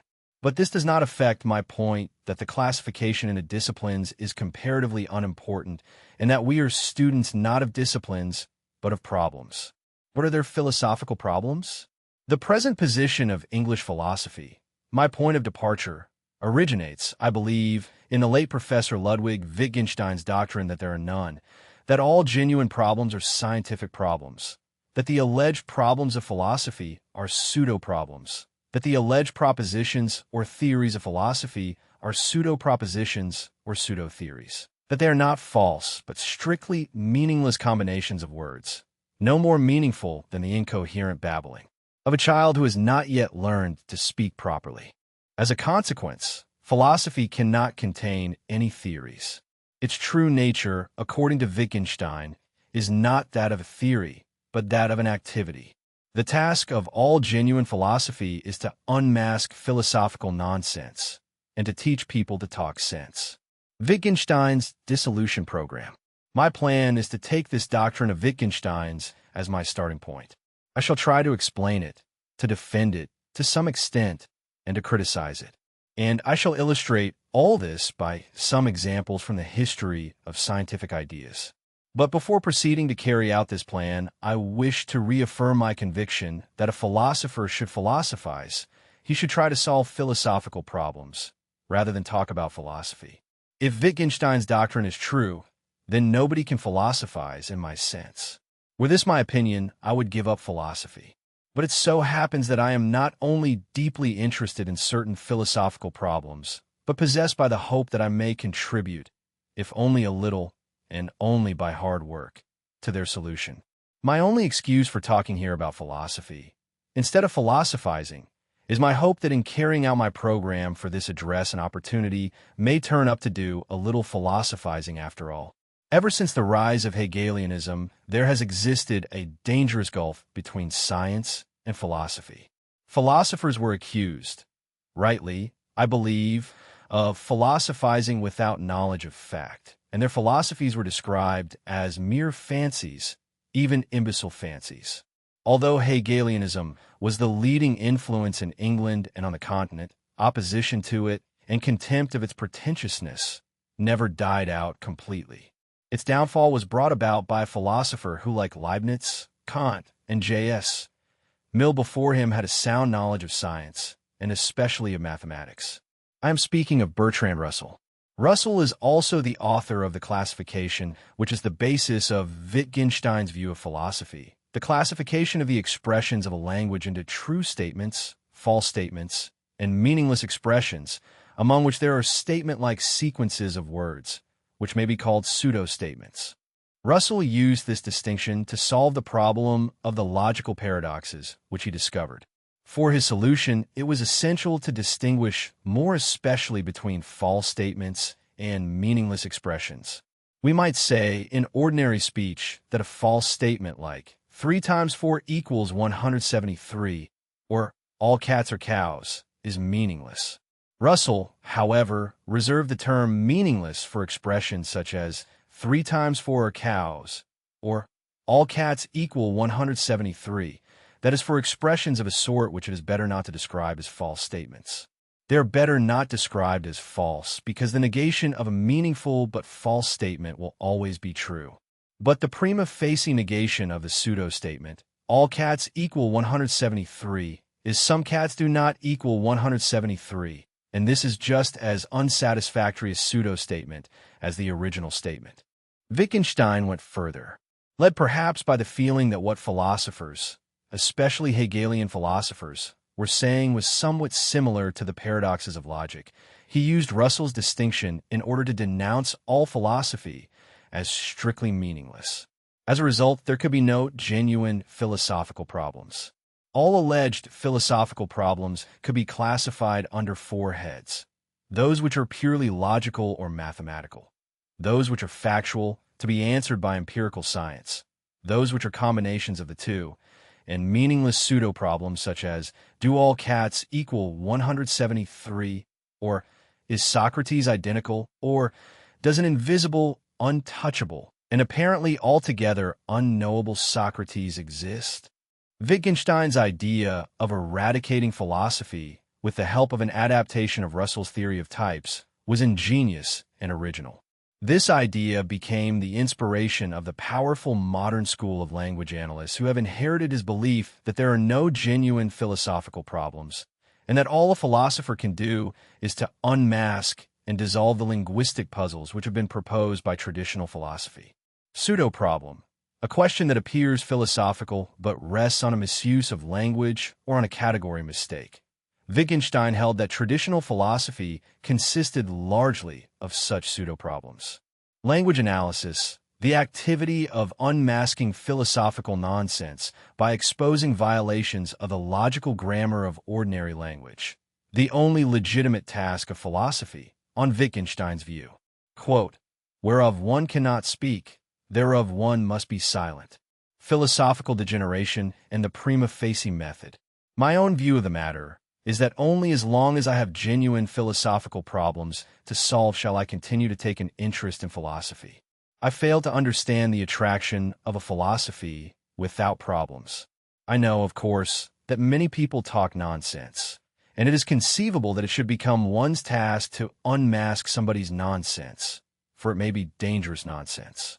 But I believe that some people have said things which were not very good sense, and certainly not very good grammar, but which were all the same highly interesting and exciting, and perhaps more worth listening to than the good sense of others. We might remember in this context that it was the contrast between the apparent absolute precision of mathematics and the vagueness and imprecision of philosophical language, which deeply impressed the earlier followers of Wittgenstein.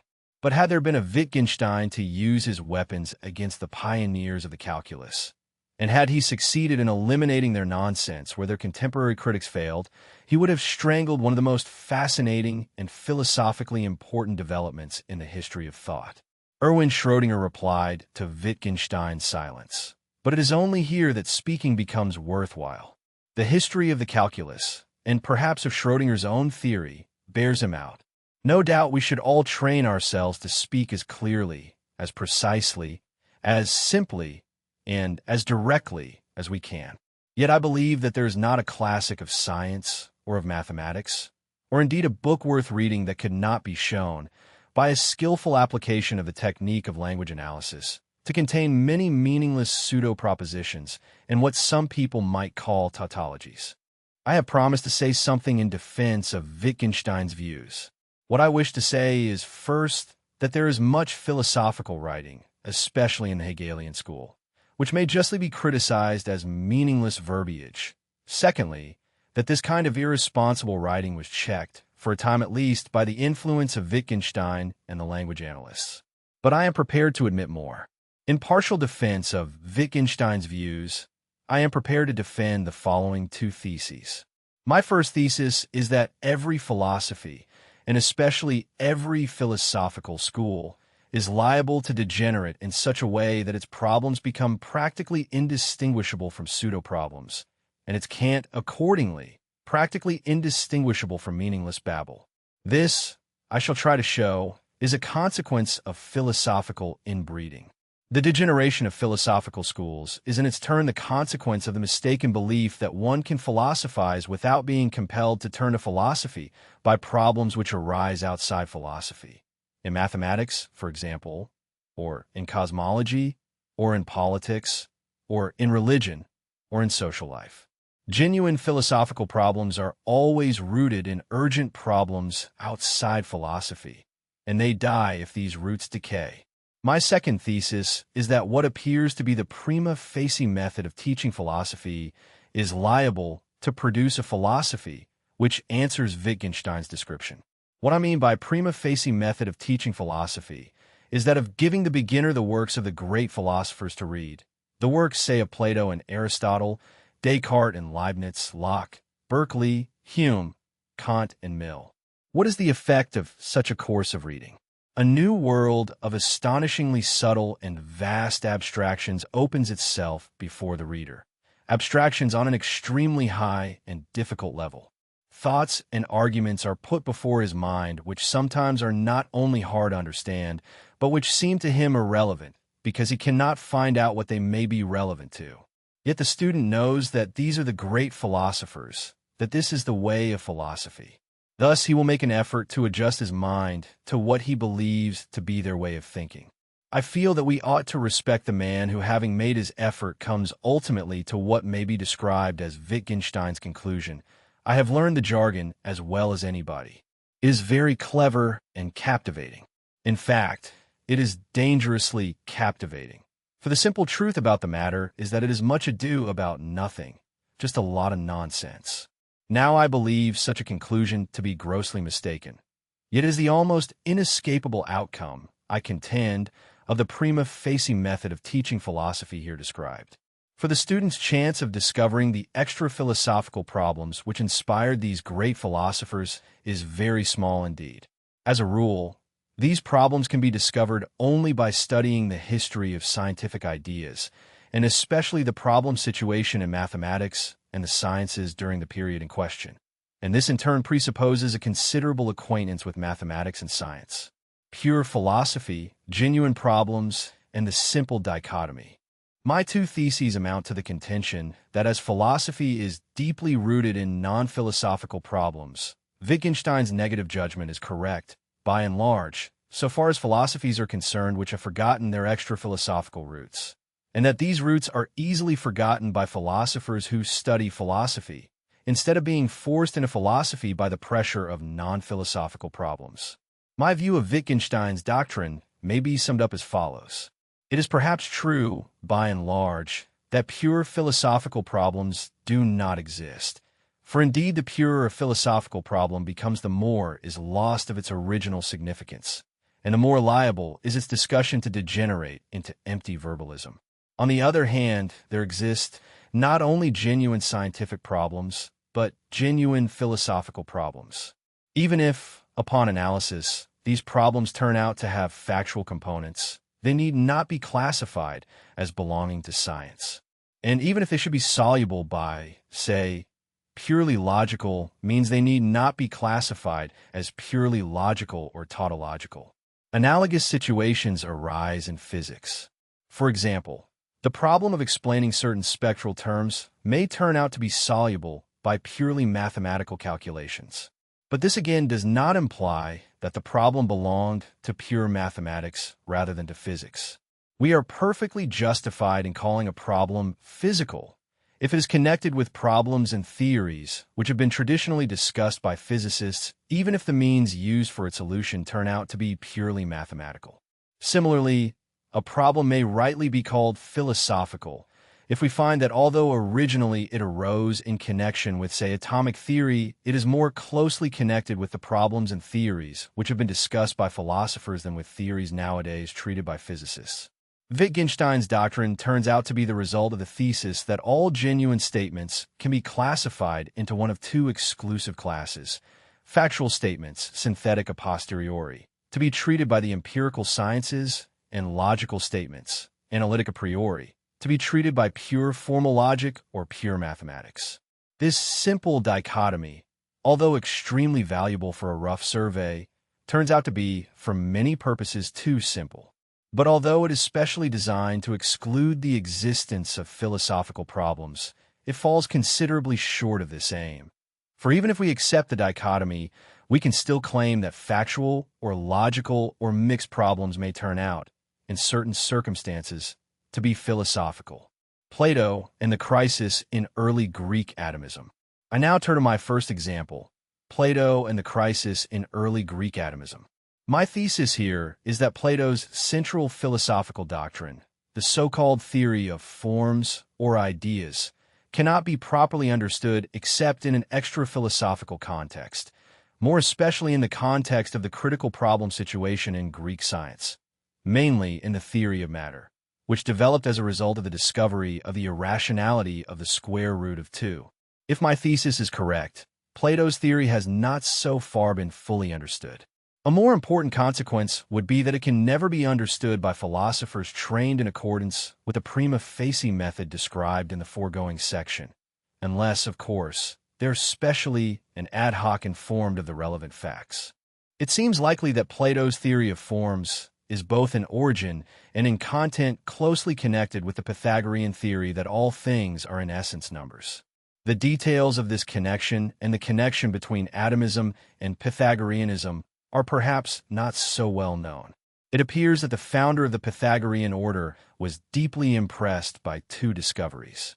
The first was that a prima facie, purely qualitative phenomenon, such as musical harmony, was, in essence, based upon the purely numerical ratios 1 to 2, 2 to 3, 3 to 4. The second was that the right, or straight, angle was connected with the purely numerical ratios 3 to 4 to 5, or 5 hours, 12 minutes, and 13 seconds. These two discoveries led Pythagoras to the somewhat fantastic generalization that all things are, in essence, numbers or ratios of numbers, or that number is the ratio, the rational essence, of things or their real nature. Fantastic as this idea was, it proved fruitful in many ways.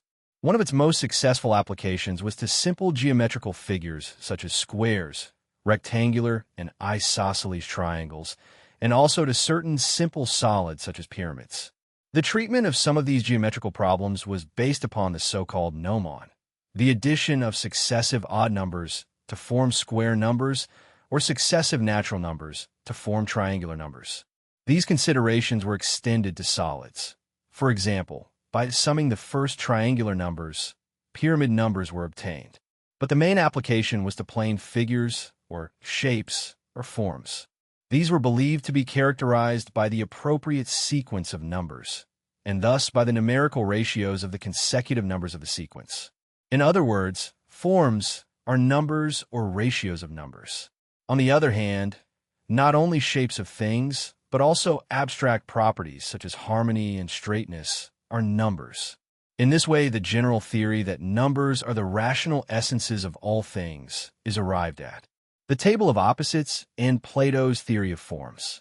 One of the main elements of this early theory was the so-called table of opposites, based upon the fundamental distinction between odd and even numbers. It contains such oppositions as one versus many, odd versus even, male versus female, rest being versus change becoming, determinate versus indeterminate, square versus oblong, straight versus crooked, right versus left, light versus darkness, good versus bad. In reading through this strange table, one gets some idea of the working of the Pythagorean mind, and why not only the forms or shapes of geometrical figures were considered to be numbers in essence, but also abstract ideas such as justice and, of course, harmony and health, beauty and knowledge. The table is interesting also because it was taken over with very little alteration by Plato. The earliest version of Plato's famous theory of forms or ideas may indeed be described, somewhat roughly, as the doctrine that the good side of the table of opposites constitutes an invisible universe, a universe of higher reality, of the unchanging and determinate forms of all things, and that true and certain knowledge can be of this unchanging and real universe only, while the visible world of change and flux in which we live and die is only a kind of reflection or copy of that real world. It is only a world of appearance of which no true and certain knowledge can be obtained. All that can be obtained in the place of knowledge are the plausible but uncertain and prejudiced opinions of fallible mortals. In his interpretation of the table of opposites, Plato was influenced by Parmenides, the man whose challenge led to the development of Democritus' atomic theory. Parmenides, Democritus, and the problem of change. The Pythagorean theory, with its dot diagrams, contains no doubt the suggestion of a very primitive atomism.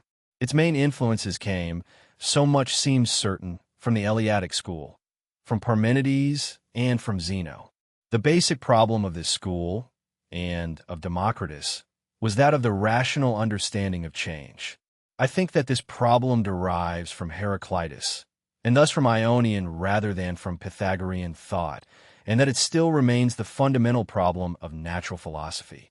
Although Parmenides was perhaps not a physicist, he may be described, I believe, as having fathered theoretical physics. He produced an anti-physical theory which, however, was the first hypothetico-deductive system, and it was the beginning of a long series of such systems of physical theories, each of which was an improvement on its predecessor. As a rule, the improvement was found necessary because it was realized that the earlier system was falsified by certain facts of experience. Parmenides' theory is simple. He finds it impossible to understand change or movement rationally, and concludes that there is really no change, or that change is only apparent. If a thing X changes, then clearly it is no longer the same thing X. On the other hand, we cannot say that X changes without implying that X persists during the change, that it is the same thing X at the beginning and at the end of the change. Thus it appears that we arrive at a contradiction, and that the idea of a thing that changes, and therefore the idea of change, is impossible. All this sounds very philosophical and abstract, and so it is. But it is a fact that the difficulty here indicated has never ceased to make itself felt in the development of physics. A deterministic system, such as the field theory of Einstein, might even be described as a four-dimensional version of Parmenides' unchanging three-dimensional universe. For in a sense, no change occurs in Einstein's four-dimensional block universe. Everything is there just as it is in its four-dimensional locus. Change becomes a kind of apparent change. The conclusions that the world has no parts and that motion is impossible were obviously contradicted by facts. Thus, Democritus argued from the falsity of the conclusion to that of the premises. There is motion. The world has parts. The world cannot be full. The void exists. Democritus adopted Parmenides' theory that existing things had no parts. They were indivisible atoms because they were full, because they had no void inside. The main point about this theory is that it gives a rational account of change. The world consists of empty space, the void, with atoms in it. The atoms do not change. They are Parmenidean indivisible block universes in miniature. All change is due to rearrangement of atoms in space. Accordingly, all change is movement. Democritus' theory of change was of tremendous importance for the development of physical science. It was partly accepted by Plato, who retained much of atomism, explaining change, however, not only by unchanging yet moving atoms, but also by other forms, which were subject neither to change nor to motion.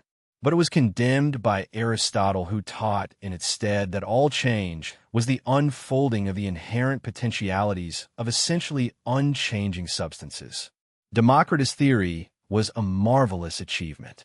It provided a theoretical framework for the explanation of most of the empirically known properties of matter. But the theory was important not only as an explanation of the phenomena of experience. First, it established the methodological principle that a deductive theory or explanation must save the phenomena, that is, must be in agreement with experience.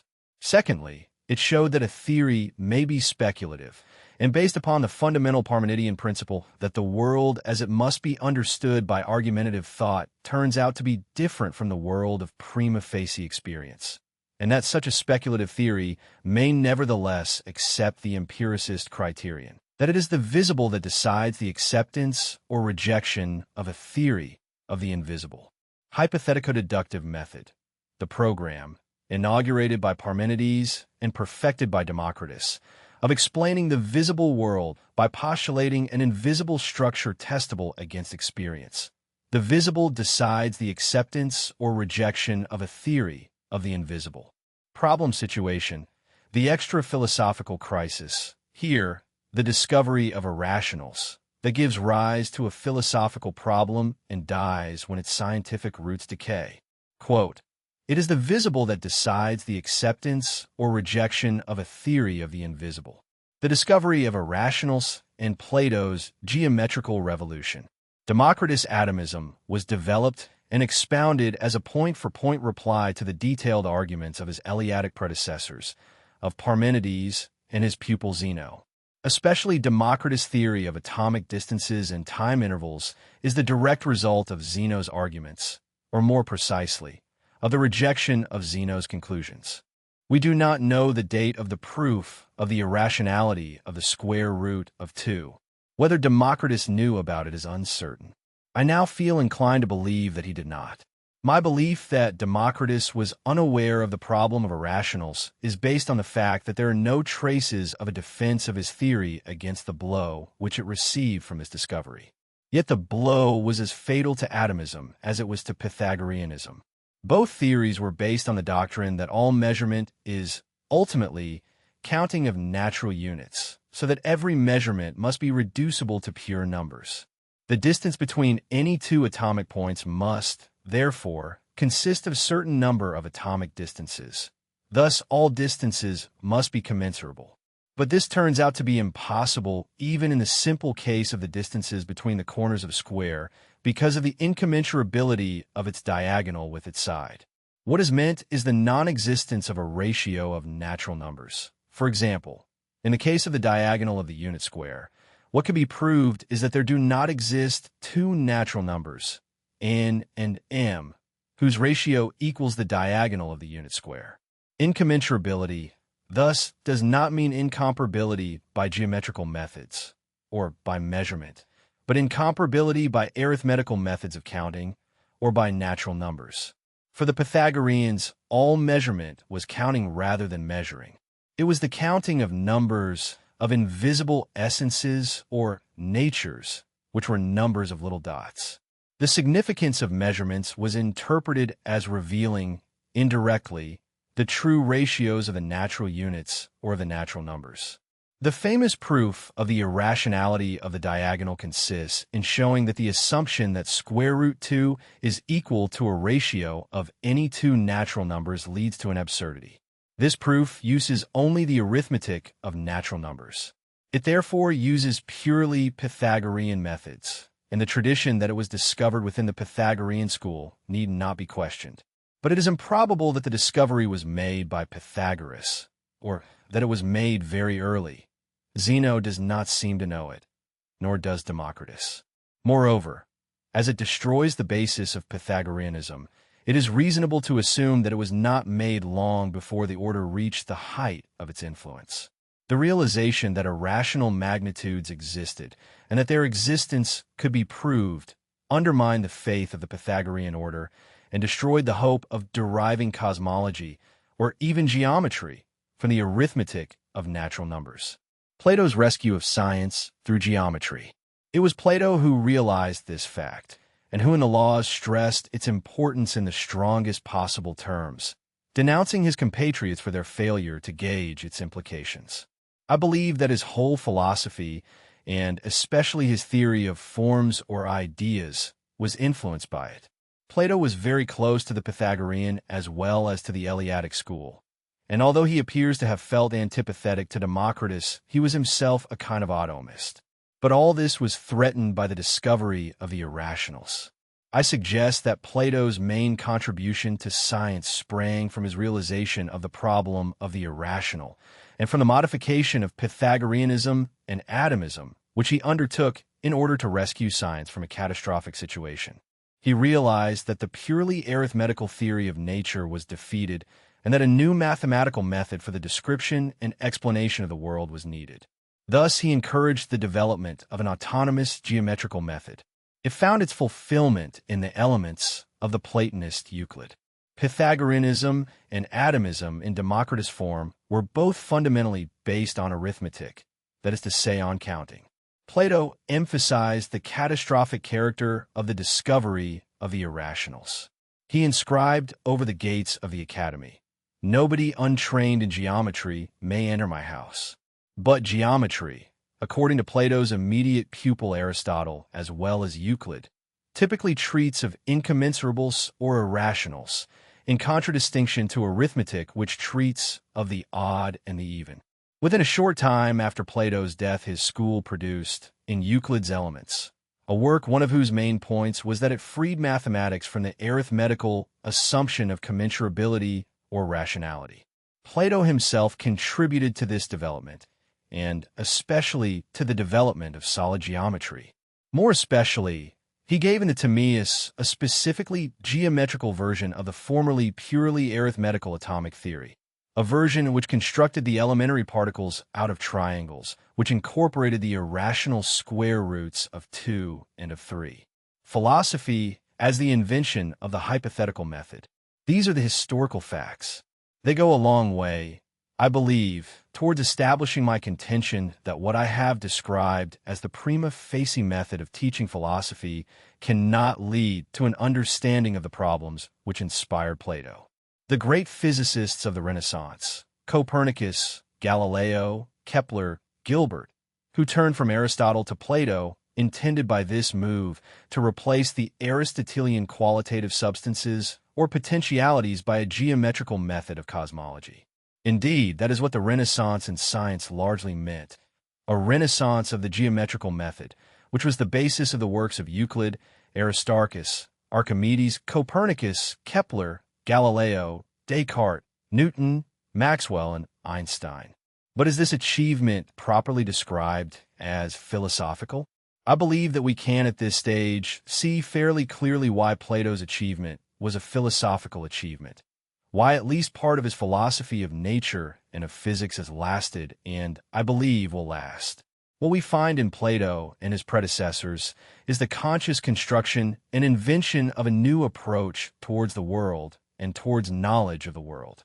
This approach transforms an originally theological idea, the idea of explaining the visible world by a postulated invisible world, into the fundamental instrument of theoretical science. The idea was explicitly formulated by Anaxagoras and Democritus as the principle of investigation into the nature of matter or body. Visible matter was to be explained by hypotheses about invisibles, about an invisible structure which is too small to be seen. With Plato, this idea is consciously accepted and generalized. The visible world of change is ultimately to be explained by an invisible world of unchanging forms.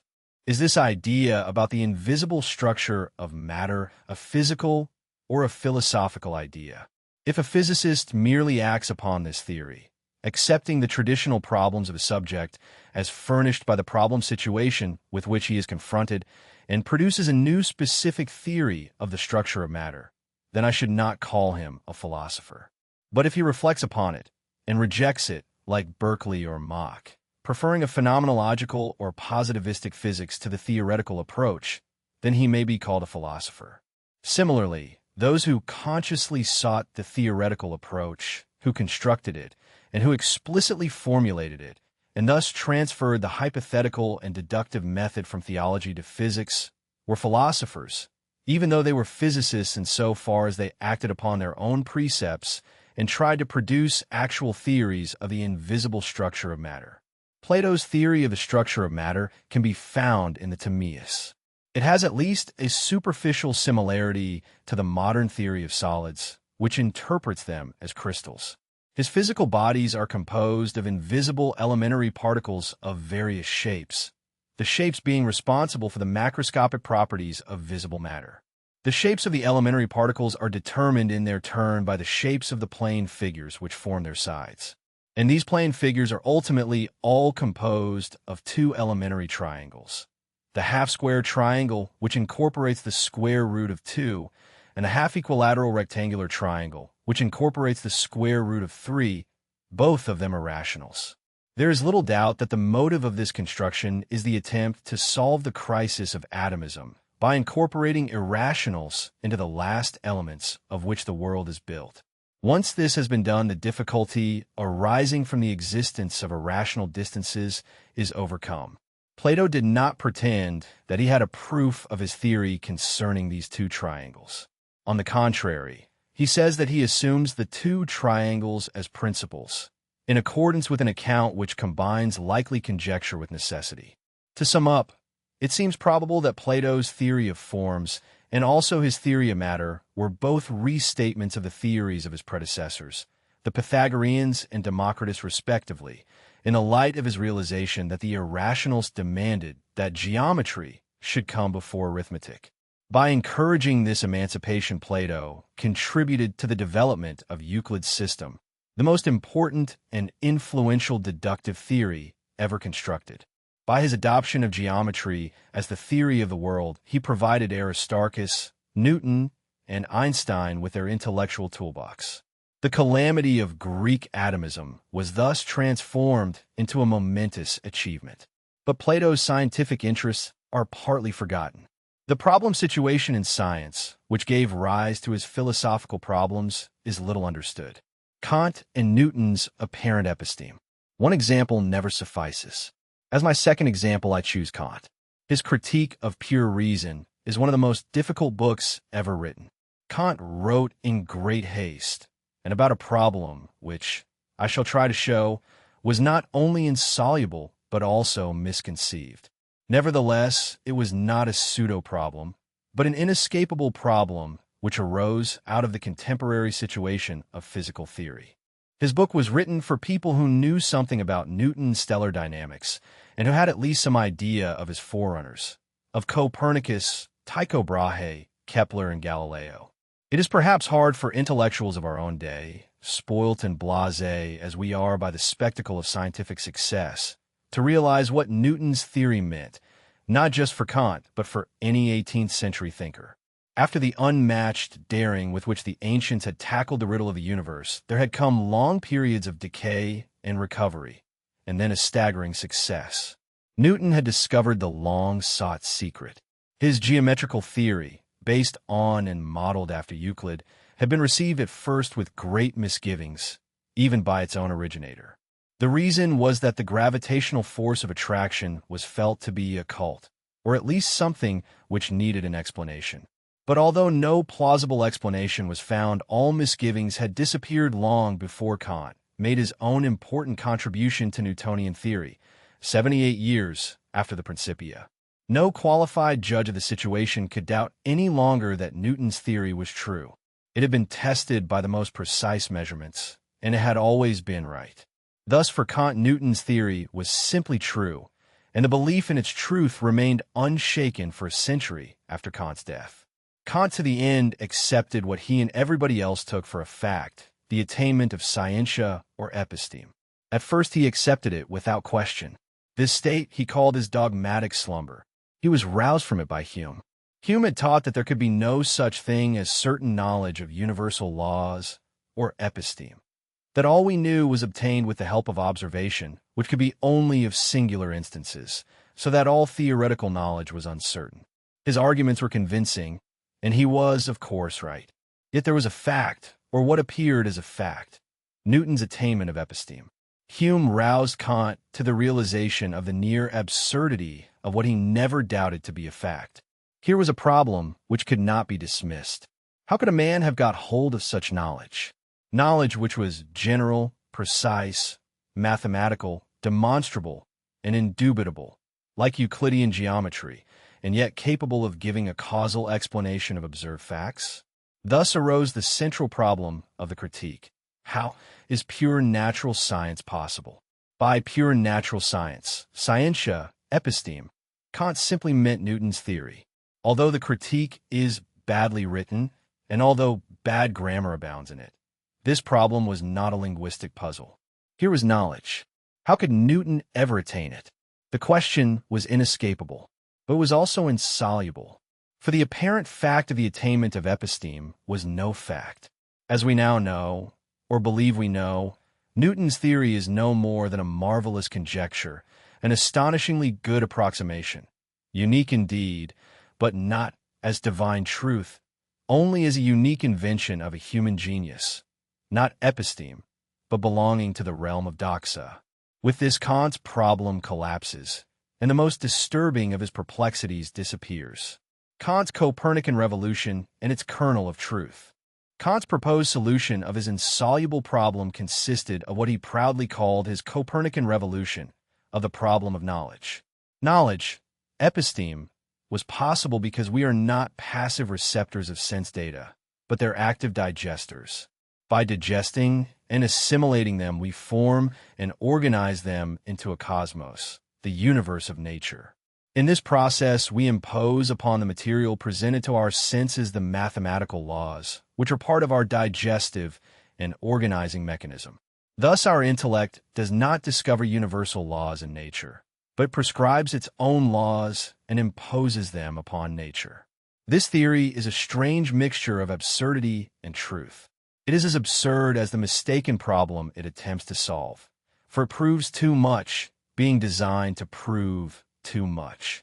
According to Kant's theory, pure natural science is not only possible, it becomes, contrary to his intention, the necessary result of our mental outfit. For if the fact of our attainment of episteme can be explained at all by the fact that our intellect legislates for and imposes its own laws upon nature, then the first of these two facts cannot be contingent any more than the second. Thus, the problem is no longer how Newton could make his discovery, but how everybody else could have failed to make it. This is a patently absurd consequence of Kant's idea. But to dismiss it offhand, and to dismiss his problem as a pseudo-problem, is not good enough. For we can find an element of truth in his idea after reducing his problem to its proper dimensions. His question, we now know, or believe we know, should have been, how are successful conjectures possible? And our answer, in the spirit of his Copernican revolution, might, I suggest, be something like this. Because, as you said, we are not passive receptors of sense data, but active organisms. Because we react to our environment not always merely instinctively, but sometimes consciously and freely. Because we can invent myths, stories, theories. Because we have a thirst for explanation, an insatiable curiosity, a wish to know. Because we not only invent stories and theories, but try them out and see whether they work and how they work. Because by a great effort, by trying hard and making many mistakes, we may sometimes, if we are lucky, succeed in hitting upon a story, an explanation which saves the phenomena, perhaps by making up a myth about invisibles, such as atoms or gravitational forces, which explain the visible. Because knowledge is an adventure of ideas. We are more active and free than even you believed. For similar observations or similar environmental situations do not, as your theory implied, produce similar explanations in different men. Nor is the fact that we create our theories and that we attempt to impose them upon the world an explanation of their success, as you believed. For the overwhelming majority of our theories, of our freely invented ideas, are unsuccessful. They do not stand up to searching tests and are discarded as falsified by experience. Only a very few of them succeed, for a time, in the competitive struggle for survival. Kant's successors and the nucleus of a true philosophy of science. Few of Kant's successors appear ever to have understood clearly the precise problem situation which gave rise to his work. There were two such problems for him: Newton's dynamics of the heavens and the absolute standards of human brotherhood and justice to which the French revolutionaries appealed, or, as Kant puts it, the starry heavens above me and the moral law within me. But Kant's starry heavens are seldom recognized for what they were, an allusion to Newton. From Fichte onward, many have copied Kant's method and the difficult style of parts of his critique. But most of these imitators, unaware of Kant's original interests and problems, busily tried either to tighten or else to explain away the Gordian knot in which Kant, through no fault of his own, had tied himself up. We must beware of mistaking the well-nigh senseless and pointless subtleties of the imitators for the pressing and genuine problems of the pioneer.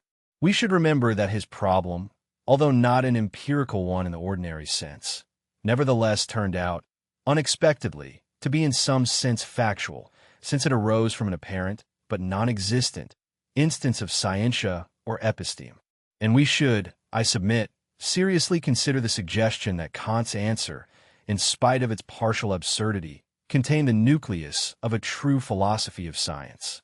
Quote, because knowledge is an adventure of ideas. These ideas, it is true, are produced by us and not by the world around us. They are not merely the traces of repeated sensations. But the overwhelming majority of our theories, of our freely invented ideas, are unsuccessful. They do not stand up to searching tests and are discarded as falsified by experience. Only a very few of them succeed, for a time, in the competitive struggle for survival. Chapter 3. 3 Views Concerning Human Knowledge. Popper opens this essay with a parable whose sting is contemporary, not antiquarian. Galileo's trial is an old story. Galilean science, he says, has no enemies left. Yet the victory that once secured the Copernican system as a true description of the world has been surrendered without a second shot. Instrumentalism, the doctrine that theories are mere calculating devices, suppositions, mathematical tricks, has become the official view of physical theory. Ojender, Cardinal Bellarmino, and Bishop Berkeley won after all, though most physicists who now accept their epistemology do not know they have broken with Galileo and do not care. I take this chapter to be a defense of what remains of the Galilean view once essentialism is discarded and instrumentalism is answered on its own ground. Galileo, Berkeley, and the new betrayal. The Church was willing to accept Copernicus as an instrument of calculation. Pope Gregory's calendar reform, used it practically. Trouble began when Galileo conjectured and believed that the system was a true description of the world. He had reasons. Jupiter's moons as a miniature solar system, the phases of Venus. Berkeley, a century later, saw Newton's gravity as a competitor to religion if free thinkers were right that unaided intellect could uncover reality behind appearance. His critical survey convinced him that Newton's theory could not be a true description of anything real, only a convenient instrument for calculating phenomena. Instrumentalism then passed through Hume and Kant to the pragmatists, who identified knowledge with power and truth with usefulness. Physicists, with notable exceptions, Mach, Duhem, Poincaré, Bridgman, Eddington, kept faith with Galileo's search for truth until recently. Today, Bohr's complementarity and the spectacular success of quantum applications have entrenched instrumentalism without philosophical debate. Popper denies that this victory rests on sound argument. Instrumentalism, the thesis that physical theories are computation rules or inference rules, fundamentally of the same character as the rules of applied science, rather than attempts to describe a real world behind appearances. Quote, "Today the view of physical science founded by Ojender, Cardinal Bellarmino, and Bishop Berkeley has won the battle without another shot being fired. Without any further debate over the philosophical issue, without producing any new argument, the instrumentalist view, as I shall call it, has become an accepted dogma. The issue at stake. Few physicists who accept instrumentalism realize they have adopted a philosophical theory or abandoned the Galilean tradition. They care for mastery of formalism and for applications. They think they have got rid of philosophical nonsense by excluding everything else." Popper traces the shift to two coinciding factors: interpretive difficulties in quantum theory and the practical triumph of its applications. Bohr's principle of complementarity, 1927, amounted, on Popper's reading, to a renunciation of interpreting atomic theory as a description of anything. Contradictions arose only when one tried to combine more than one kind of experimental application in a single interpretation, applications that could never be combined in one experiment. Physics remains consistent, Bohr held, only if we do not try to understand theories beyond mastering the formalism and relating it separately to each realizable case. Popper believes complementarity was used ad hoc, defensively, to rescue an existing theory. It has remained sterile within physics for decades, producing philosophical discussions and arguments for confounding critics, especially Einstein, rather than new physics. Physicists were right to take successful applications as corroborating their theories. They were wrong to take them as confirming instrumentalism. Both Galileans and instrumentalists agree theories are instruments. They disagree whether theories are also, and mainly, descriptions of the world. Proof that theories are instruments could not decide between the parties. What is at stake is the rationalist tradition inherited from the Greeks. Critical discussion in the interest of truth. Science is valued not only for practical achievements, but for informative content, for freeing minds from old certainties, for liberalizing influence. Scientists since Thales have dared myths and conjectures in striking contrast to common experience, yet able to explain aspects of it. Galileo admired Aristarchus and Copernicus because they held the heliocentric system true in violent opposition to the evidence of their senses. Such theories extend the known: invisible air, antipodes, circulation of the blood, worlds of telescope and microscope, electricity, tracer atoms, witness to intellectual conquest, not mere gadgetry. For instrumentalists, science is glorified plumbing. Theories neither explain nor describe. The physical world has no depth. Popper will uphold part of the Galilean view against this creed, but not the claim that science can obtain ultimate explanation by essences.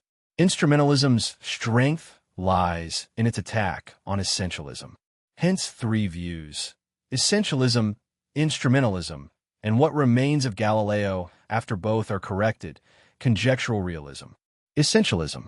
Within the Galilean philosophy, Popper distinguishes three doctrines: He upholds the first and rejects the second and third. Doctrine. 1. The scientist aims at a true theory or description of the world, especially of its regularities or laws, that also explains observable facts, facts deducible from theory plus initial conditions. Doctrine. 2. The scientist can finally establish such theories beyond reasonable doubt. Doctrine. 3. The best scientific theories describe essences or essential natures behind appearances, their ultimate explanations, neither needing nor admitting further explanation. Popper corrects. 2. The scientist can test and eliminate theories, but never be sure a new test will not force modification or discard. All theories remain hypotheses, doxa, not indubitable episteme. He rejects. 3. As essentialism. Instrumentalists from Berkeley to Mach agree that explanation of hidden essences is impossible. From the absence of describable essences, they conclude theories describe nothing. They are mere instruments. They reject 2 and 3, but also deny 1. Theories cannot be true, only convenient. Ojender. Nobody should expect anything certain from astronomy. Popper agrees there is no certainty and that theories are instruments, but not for the reason instrumentalists give. Tests are never exhaustive. Popper's criticism of essentialism is utilitarian and methodological, not a denial that much is hidden or may be discovered. He contests only the doctrine that science aims at ultimate explanation, explanation that cannot be further explained. Whether essences exist, belief in them as the goal of science is obscurantist. Newtonian gravity illustrates the point. Coates interpreted Newton as having discovered that every particle possesses inherent gravity and inertia, essential properties from which laws follow mathematically, with no further physical explanation needed, only God's endowment. This essentialist reading prevented fruitful questions. What is the cause of gravity? Can we deduce Newton's theory from a more general, independently testable theory? Newton himself did not treat gravity as essential in Coates' sense. He took over from Descartes that essence must be an absolute property, extension, resistance to change of motion, not a relational property like gravity. He felt the incompleteness of his theory and the need to explain gravity, and condemned as absurd the view that gravity is innate, inherent, and essential to matter. Essentialism, the Galilean doctrine, combined with infallibilism, that science aims at ultimate explanations describing the essential natures of things, realities behind appearances that cannot be further explained. Quote, that gravity should be innate, inherent, and essential to matter, so that one body may act upon another at a distance, is to me so great an absurdity that I believe no man who has in philosophical matters a competent faculty of thinking can ever fall into it. Belief in essences creates obstacles to posing new problems. Even a lucky guess at essences could never be known as such. Essentialism is not among the extra-scientific beliefs a scientist need accept, such as faith in critical discussion. Instrumentalism. Instrumentalism is modest and simple compared with essentialism's 3 universes: essential reality, observable phenomena, and descriptive language. A theory links phenomena A, B to realities A, B via descriptions alpha, beta, and essential properties E described by epsilon. Instrumentalism omits the universe of realities. Alpha describes A, beta describes B, and epsilon describes nothing. It is an instrument for deducing beta from alpha. Berkeley's strongest argument rested on nominalism. Force of attraction is meaningless because forces are unobservable. Only movements are observed. Consistently applied, this makes all dispositional terms meaningless, breakable, capable of conducting electricity. Instrumentalists need not go so far. Dispositional terms have instrumental meaning, licenses to infer, not descriptive meaning. A further step treats even descriptive dispositional statements as purely instrumental, Galileo's, and yet it moves as descriptive in form but instrumental in function. The Galileo-Church dispute dissolves into pseudo-problem. Relativity is sometimes invoked. Absolute motion, even rotation, is meaningless because we may choose any coordinate system as rest. Popper applies this mistakes Einstein. From general relativity, there is good sense, even absolute sense, in saying the Earth rotates as a bicycle wheel rotates, with respect to any chosen local inertial system. Einstein unambiguously supports Galileo on whether the solar system is like Jupiter and his moons, only bigger. Criticism of instrumentalism. Popper forces decision by analyzing science, not language.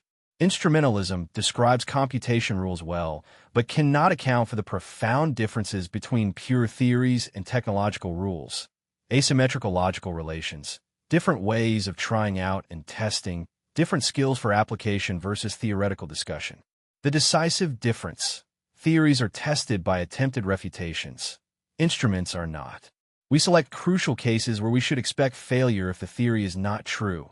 Crossroads between theories. Bacon thought crucial experiments may verify. Popper says they can at most refute. Success with an unexpected prediction corroborates.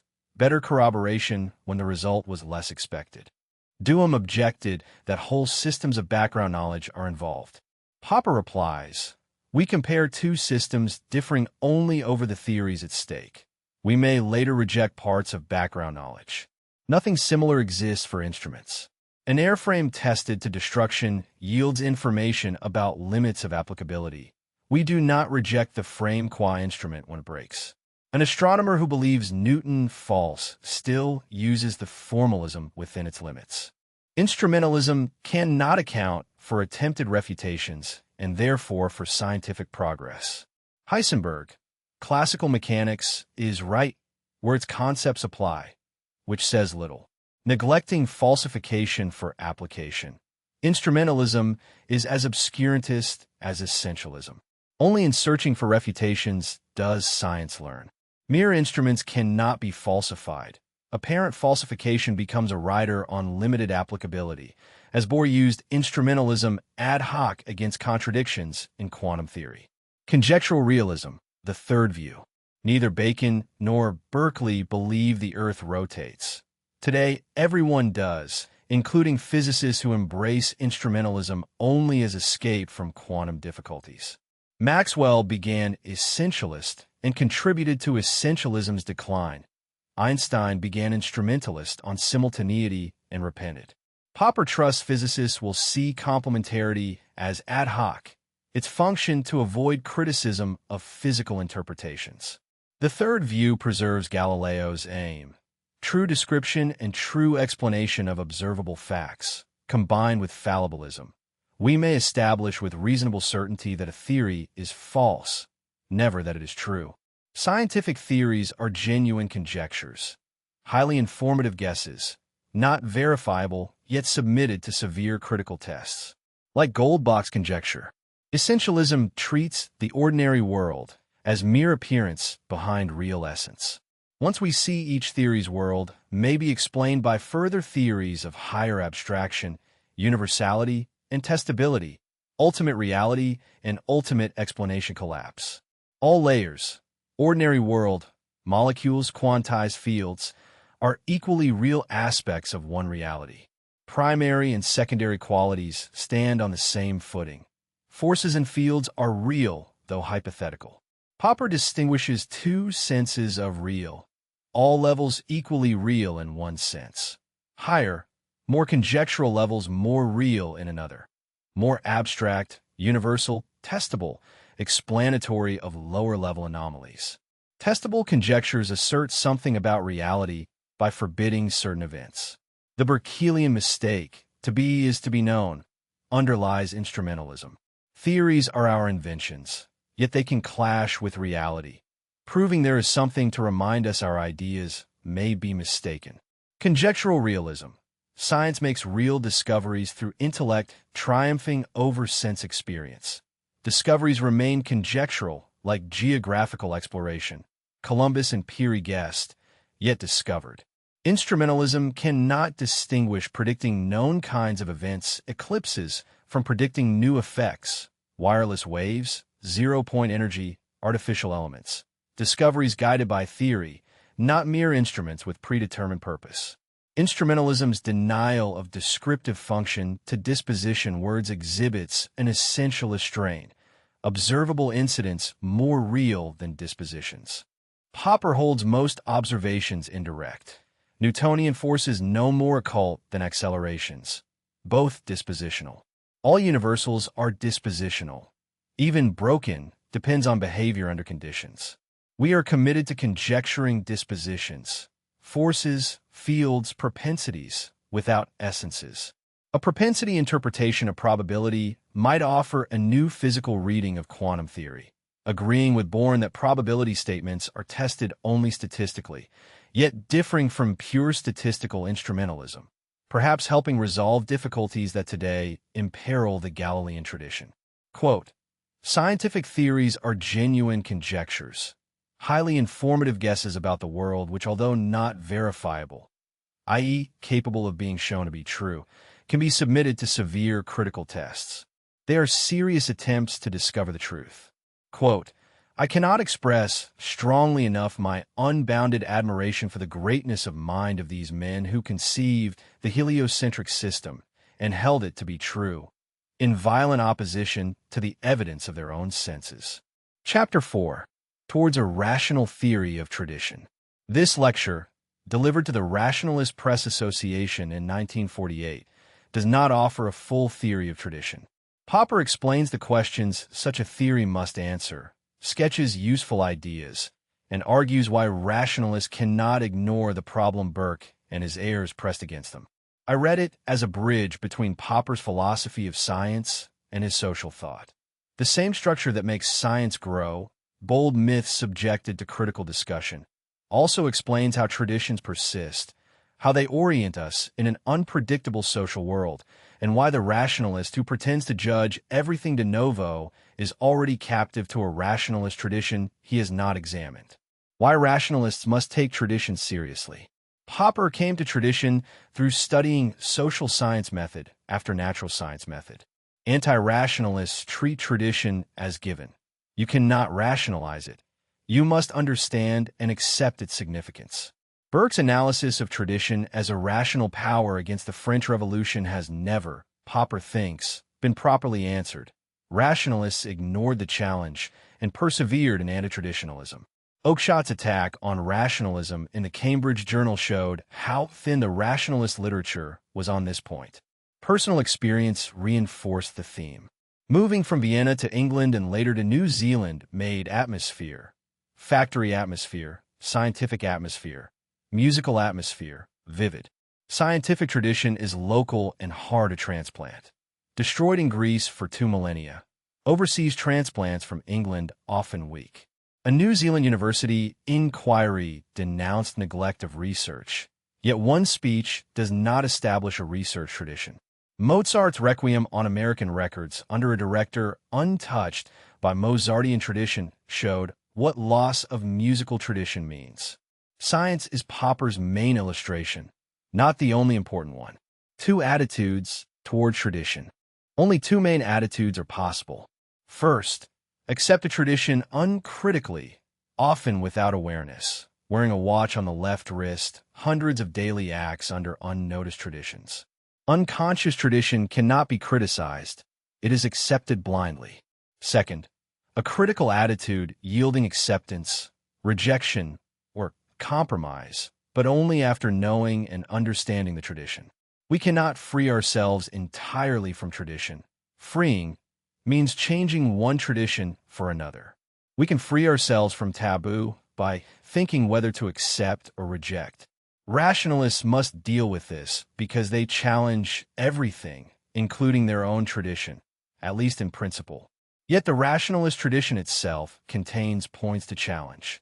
Metaphysical determinism, untenable troublemaking.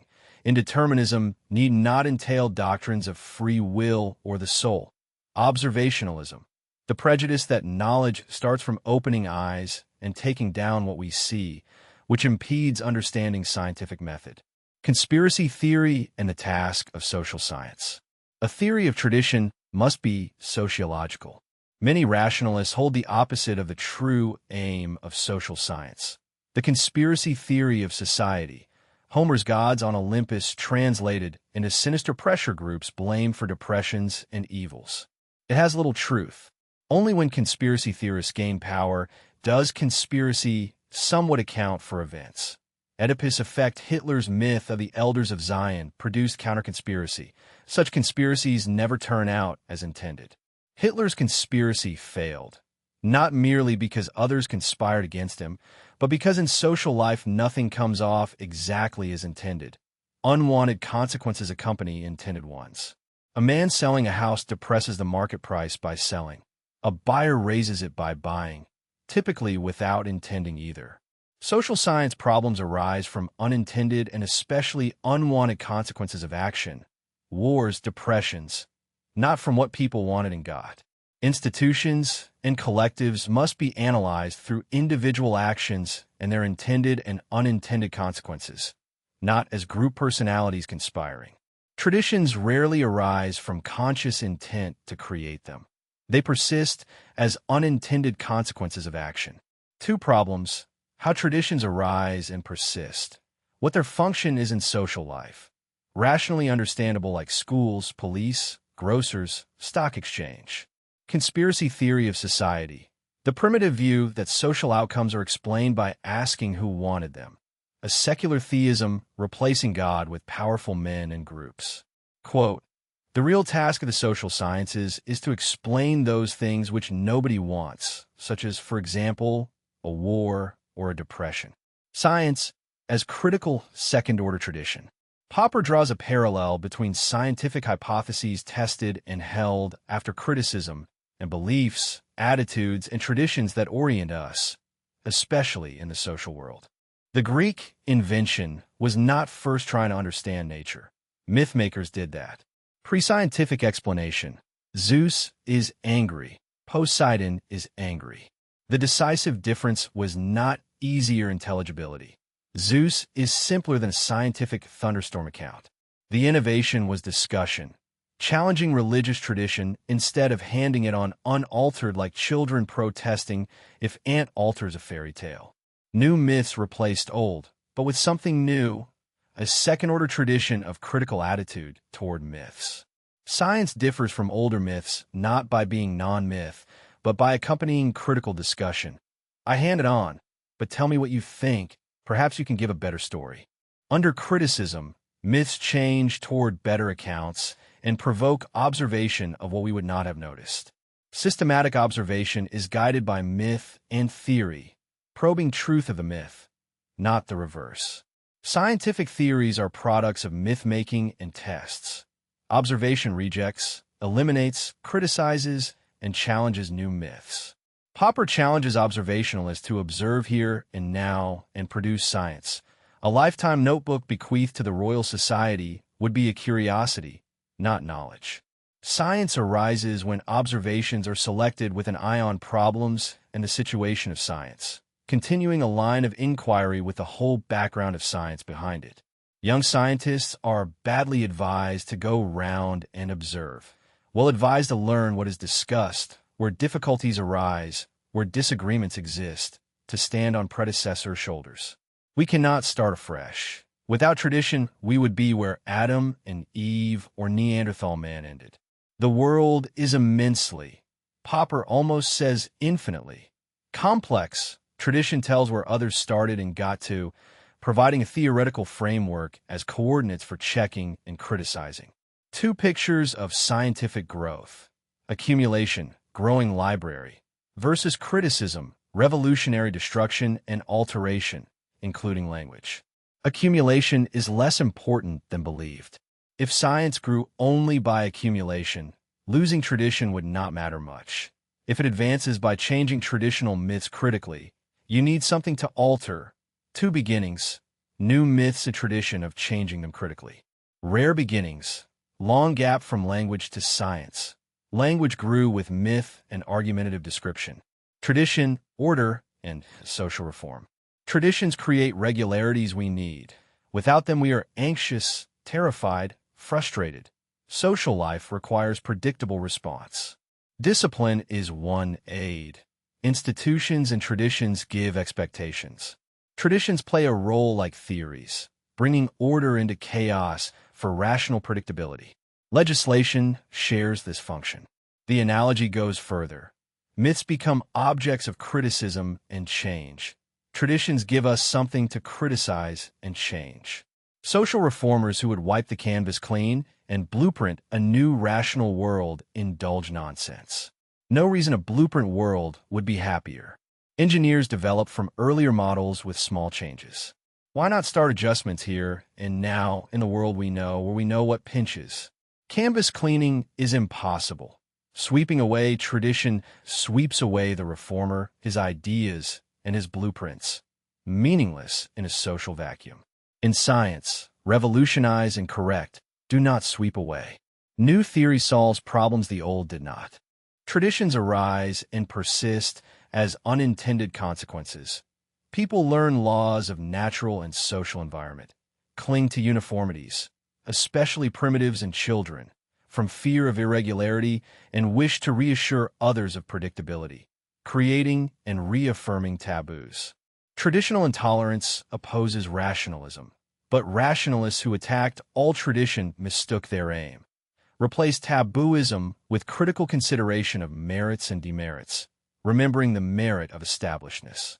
All social criticism and betterment refers to a framework of traditions criticized with help of others. All scientific progress proceeds within frameworks of theories criticized in light of others. Institutions and traditions. Traditions and institutions are similar, but usage differs. Institutions, changing bodies observing norms or fulfilling social functions. Teaching, policing, selling, for social purposes, knowledge, protection, subsistence. Traditions, uniformities of attitudes, behavior, aims, values, tastes, closer to persons, intermediate between persons and institutions. We speak of living tradition more naturally than living institution. Institutions show ambivalence, prima facie functions versus actual perversion. Dickens on boarding schools, police blackmailing, parliamentary opposition dividing spoils. Ambivalence from performing functions and being manned by fallible persons or institutions. Reducible by checks, but never eliminated. Traditions, too, may be perverted, but are less instrumental, less affected, yet nearly as impersonal as institutions, more predictable than individuals who man institutions. Long-term proper functioning depends on traditions giving background and certainty of purpose against corruption, extending something of the founder's attitude beyond his life. Tradition connotes imitation as origin or transmission. Institution may or may not. Some traditions are also institutions within subsocieties. Critical attitude among scientists, not kicking a man when he's down as almost a British institution. English language is institution and tradition, avoiding split infinitives of tradition within a group. Bueller's three language functions, expressive, signaling/stimulative, descriptive, each may occur without the next. Descriptive characteristically human. Popper adds fourth, argumentative/explanatory, presenting and comparing arguments on definite questions. Language may have first three without fourth, child naming things, ordinary map. Language is ambivalent, hide emotions, repress argument.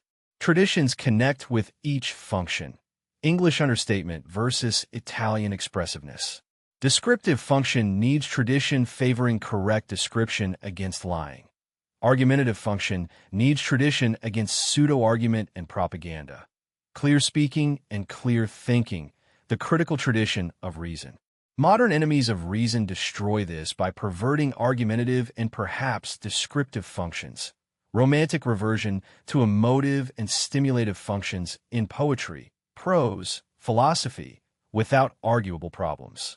Anti-traditionalists and traditionalists alike, with truncated theories of language, support flight from reason and intellectual responsibility. Quote, "What we call science is differentiated from the older myths, not by being something distinct from a myth, but by being accompanied by a second-order tradition, that of critically discussing the myth." Quote, "If we start afresh, then, when we die, we shall be about as far as Adam and Eve were when they died, or if you prefer, as far as Neanderthal man." In science, we want to make progress, and this means that we must stand on the shoulders of our predecessors. Chapter 5. Back to the Presocratics. Popper's presidential address to the Aristotelian Society, 1958, is a manifesto, not a specialist monograph, where Shaw's Back to Methuselah offered improved expectation of life. Popper offers return to the simple rationality of the Presocratics, above all the critical attitude first developed in the Ionian school. Philosophy must return to cosmology and a simple theory of knowledge. There is one philosophical problem in which all thinking men are interested: understanding the world, ourselves as part of it, and our knowledge of it. Science is cosmology. Philosophy's interest lies in bold attempts to add to knowledge and to the theory of knowledge. Wit genius interests Popper as cosmologist, crude tractatus, and as linker of knowledge to cosmology, not as linguistic philosopher. Specialization is the philosopher's mortal sin. Philosophy, cosmology, and the Baconian myth. Presocratic questions were primarily cosmological, also epistemological, but not, how do I know this is an orange? They asked how we know the world is water, full of gods, or anything about gods. Baconian influence wrongly ties theory of knowledge to oranges rather than cosmos. Western science did not start from collecting orange observations, but from bold theories about the world. Traditional empiricist epistemology and historiography say science starts from observation and cautiously proceeds to theory. The Presocratics refute this. Bold ideas, some staggering anticipations of modern results, many wide of the mark, most of the best unrelated to observation. Fails. Earth rides on water like a ship. Earthquakes are water shaking it. Observation may have suggested analogy, but the conjecture explains support in earthquakes, not observation of floating Earth. Anaximander goes further. Earth held by nothing, stationary because equidistant from all things, drum-shaped, free suspension and equilibrium without observational analog, anticipates Aristarchus, Copernicus, even Newtonian immaterial forces. Aristotle caricatures equidistance as Buridan's as kept by invisible attractive forces. Anaximander arrived by criticizing Thales, not by looking. Thales' water support invites infinite regress. Explain ocean support, then that support. Intuitively, stability cannot rest on props. Failure of any lower prop collapses all. Anaximander appeals to structural symmetry.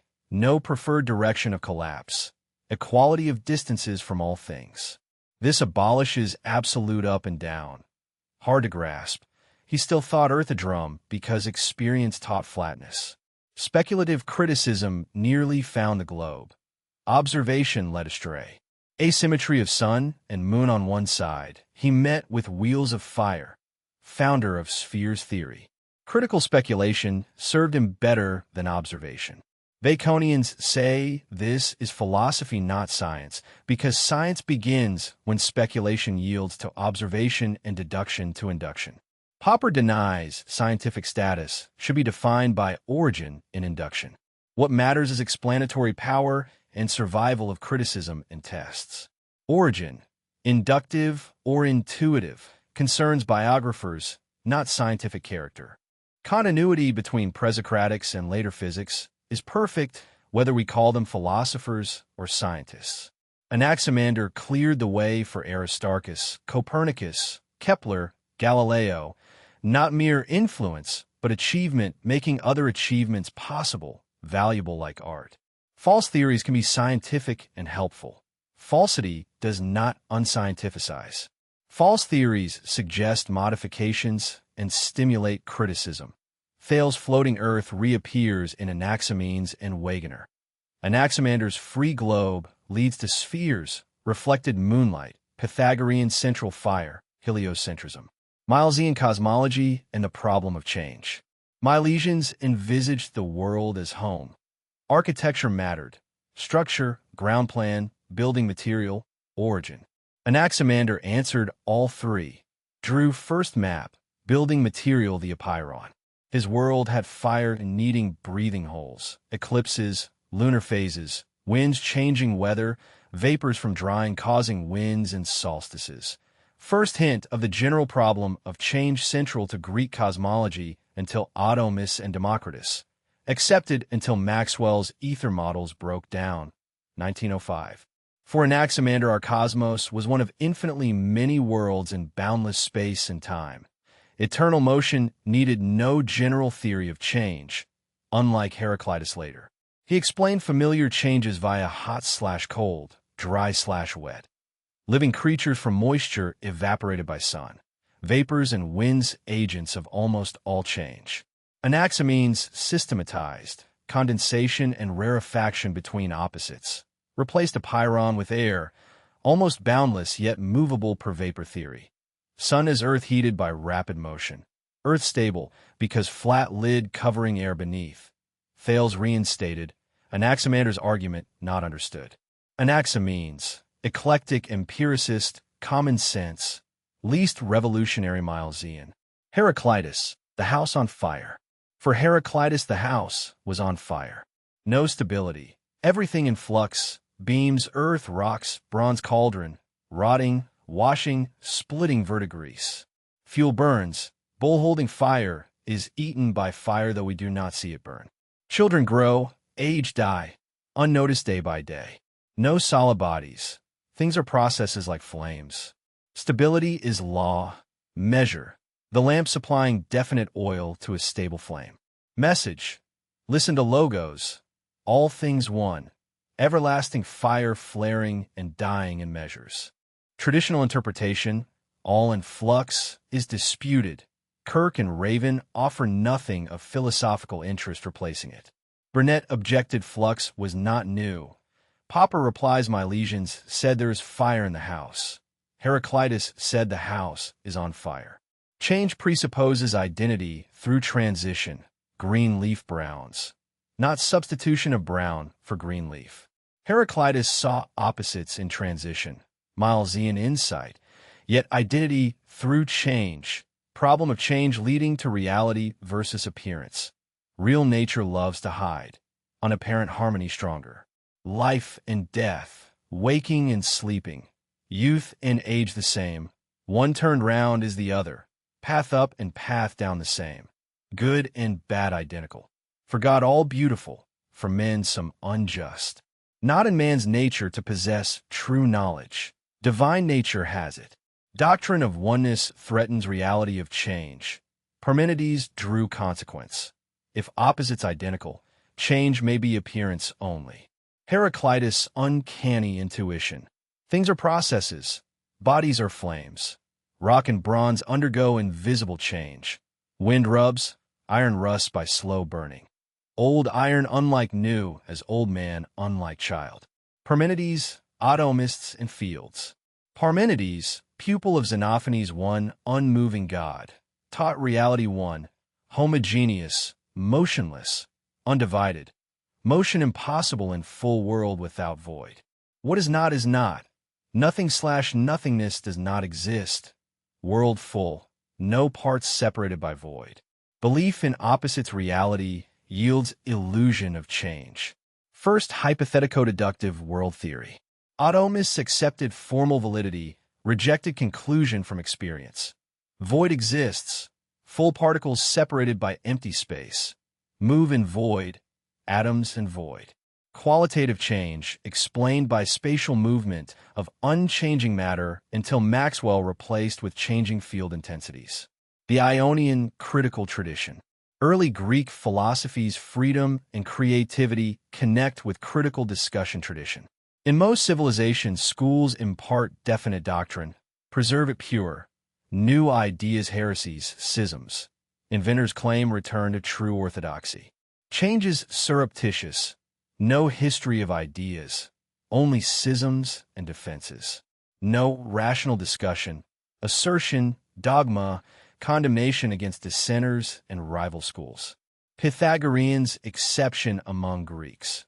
Religious order, secret doctrine, Hippasus drowned for revealing irrationals. Other Greek schools differ strikingly. Open criticism, new ideas propounded as such, history of innovators. Parmenides presents true doctrine and false doctrine, best account mortals can give of appearance, not mere condemnation. Critical tradition source. Anaximander criticizing Thales. 14 years younger, criticism while master alive, no quarrel in sources. Suggests Thales founded freedom and tolerance of criticism, perhaps active encouragement. This is how I see things. Try to improve my teaching. Pupils trained only in dogma would not dare criticize a famous sage. Easier to suppose master encouraged pertinence of questions. 2 generations later, Xenophanes formulates conjectural attitude clearly. Ionian school. Pupils criticizing masters generation after generation. Break with single-school dogma. Plurality of doctrines approaching truth by critical discussion. Conjectural knowledge. Doxa. Criticism as path to truth. Bold conjectures and free criticism, creating rational/scientific attitude in Western civilization based on science, though not on science alone. Bold changes admired if critically examined. Severity of critical examination controls admiration. Changes handed down with older doctrines and innovators' names. Material for history of ideas part of school tradition. Critical tradition invented only once, lost after 2 or 3 centuries, perhaps through Aristotelian episteme. Certain demonstrable knowledge, developing Eleatic/Heraclitean, certain truth versus guesswork. Rediscovered and consciously revived by Renaissance, especially Galileo. Theory of knowledge, conjectures, and refutations. Critical tradition is the only practicable way to expand conjectural knowledge. No way starts from observation or experiment alone. Observations play role of critical arguments alongside non-observational ones. Significance depends on use to criticize theories. Theory superior by explaining more and being better tested. More fully discussed in light of objections and design tests. Rationality is critical examination of guesses. How do you know? I don't. I propose a guess, criticize it. Galileo and Einstein saw no induction. Ancients knew it too. Xenophanes' fragments state theory almost immediately after critical discussion began. Gods anthropomorphic by nation. Cattle would draw horse gods. Gods did not reveal all at once. Through seeking men find the better. We conjecture like truth. Certain truth no man knows, nor will know. Even uttering final truth, he would not know it. Woven web of guesses. Heraclitus. Man lacks true knowledge. Expect the unexpected. Democritus. Truth hidden in deep. Presocratic critical attitude foreshadows Socratic ethical rationalism. Search for truth through critical discussion as way of life. Critical tradition. Second-order practice of discussing, challenging, and improving myths and theories. Invention of the Ionian school. Lost and rediscovered, constituting the rational or scientific attitude.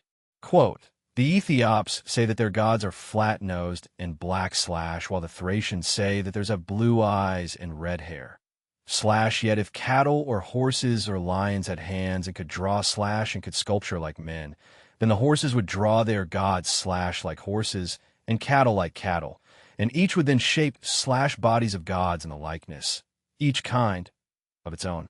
Quote, these things are we conjecture, like the truth, / but as for certain truth, no man has known it, / nor will he know it.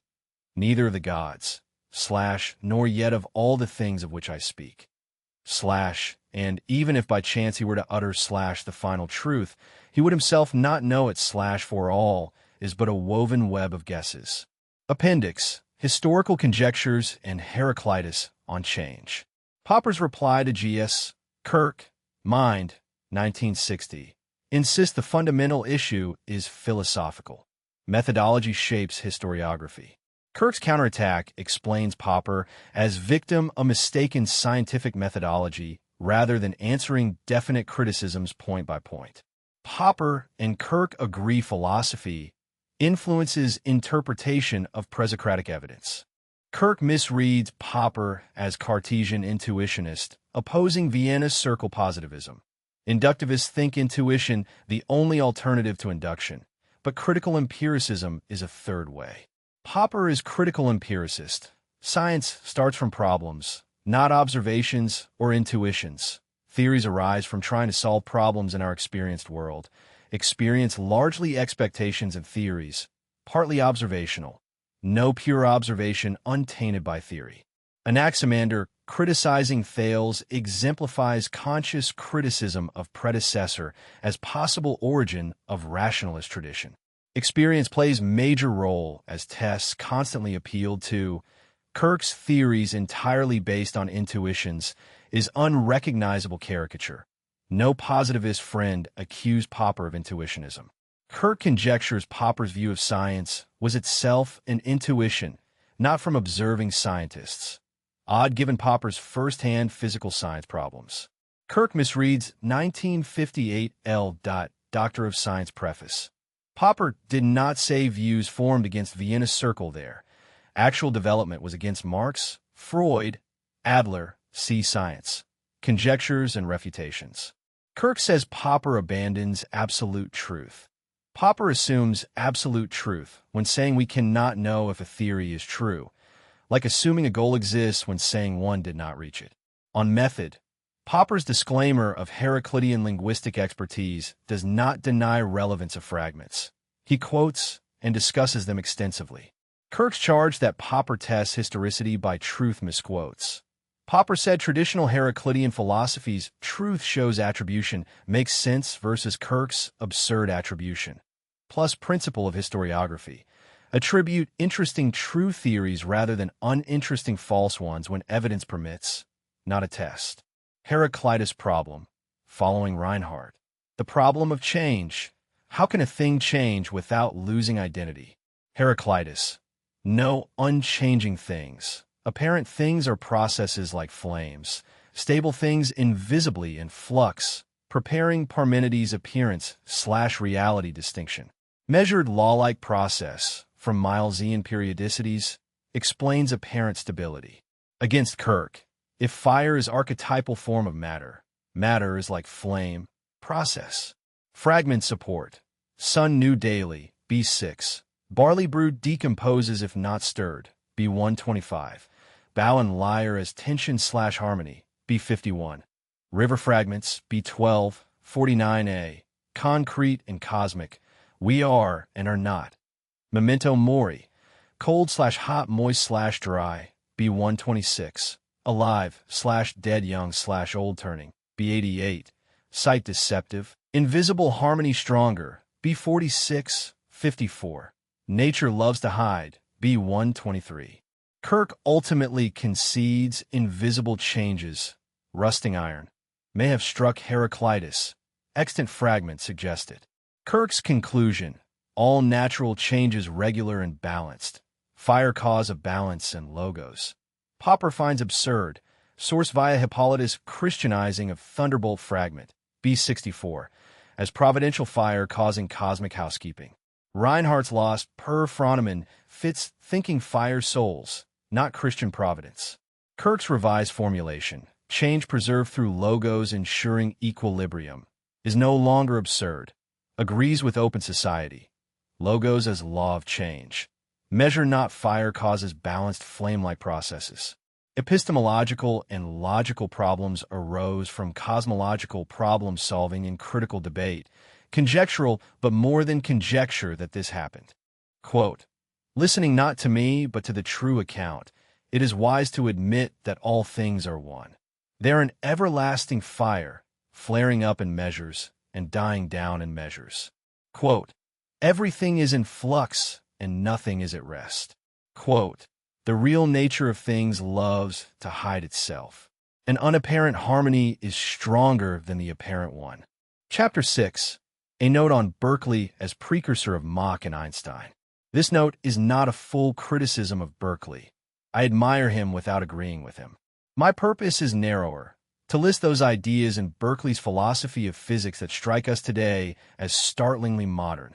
Ideas rediscovered and reintroduced into the discussion of modern physics by Ernst Mach, Heinrich Hertz, and philosophers and physicists influenced by Mach, among them Russell, Frank, von Mises, Schlick, and Heisenberg.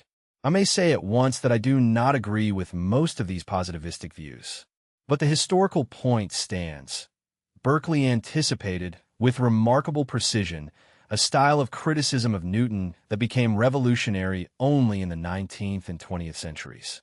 Berkeley wrote only one work devoted exclusively to the philosophy of physical science, De Motu, but similar and supplementary ideas appear throughout his writings. The core of his philosophy of science is his criticism of Newton's dynamics, Newton's mathematics having been attacked separately in The Analyst and its sequels. Berkeley admired Newton. He realized that there could have been no worthier object for his criticism. Berkeley's program and the 21 Theses. Berkeley opens his list with a motto that any philosopher of science should take to heart. To utter a word and mean nothing by it is unworthy of a philosopher.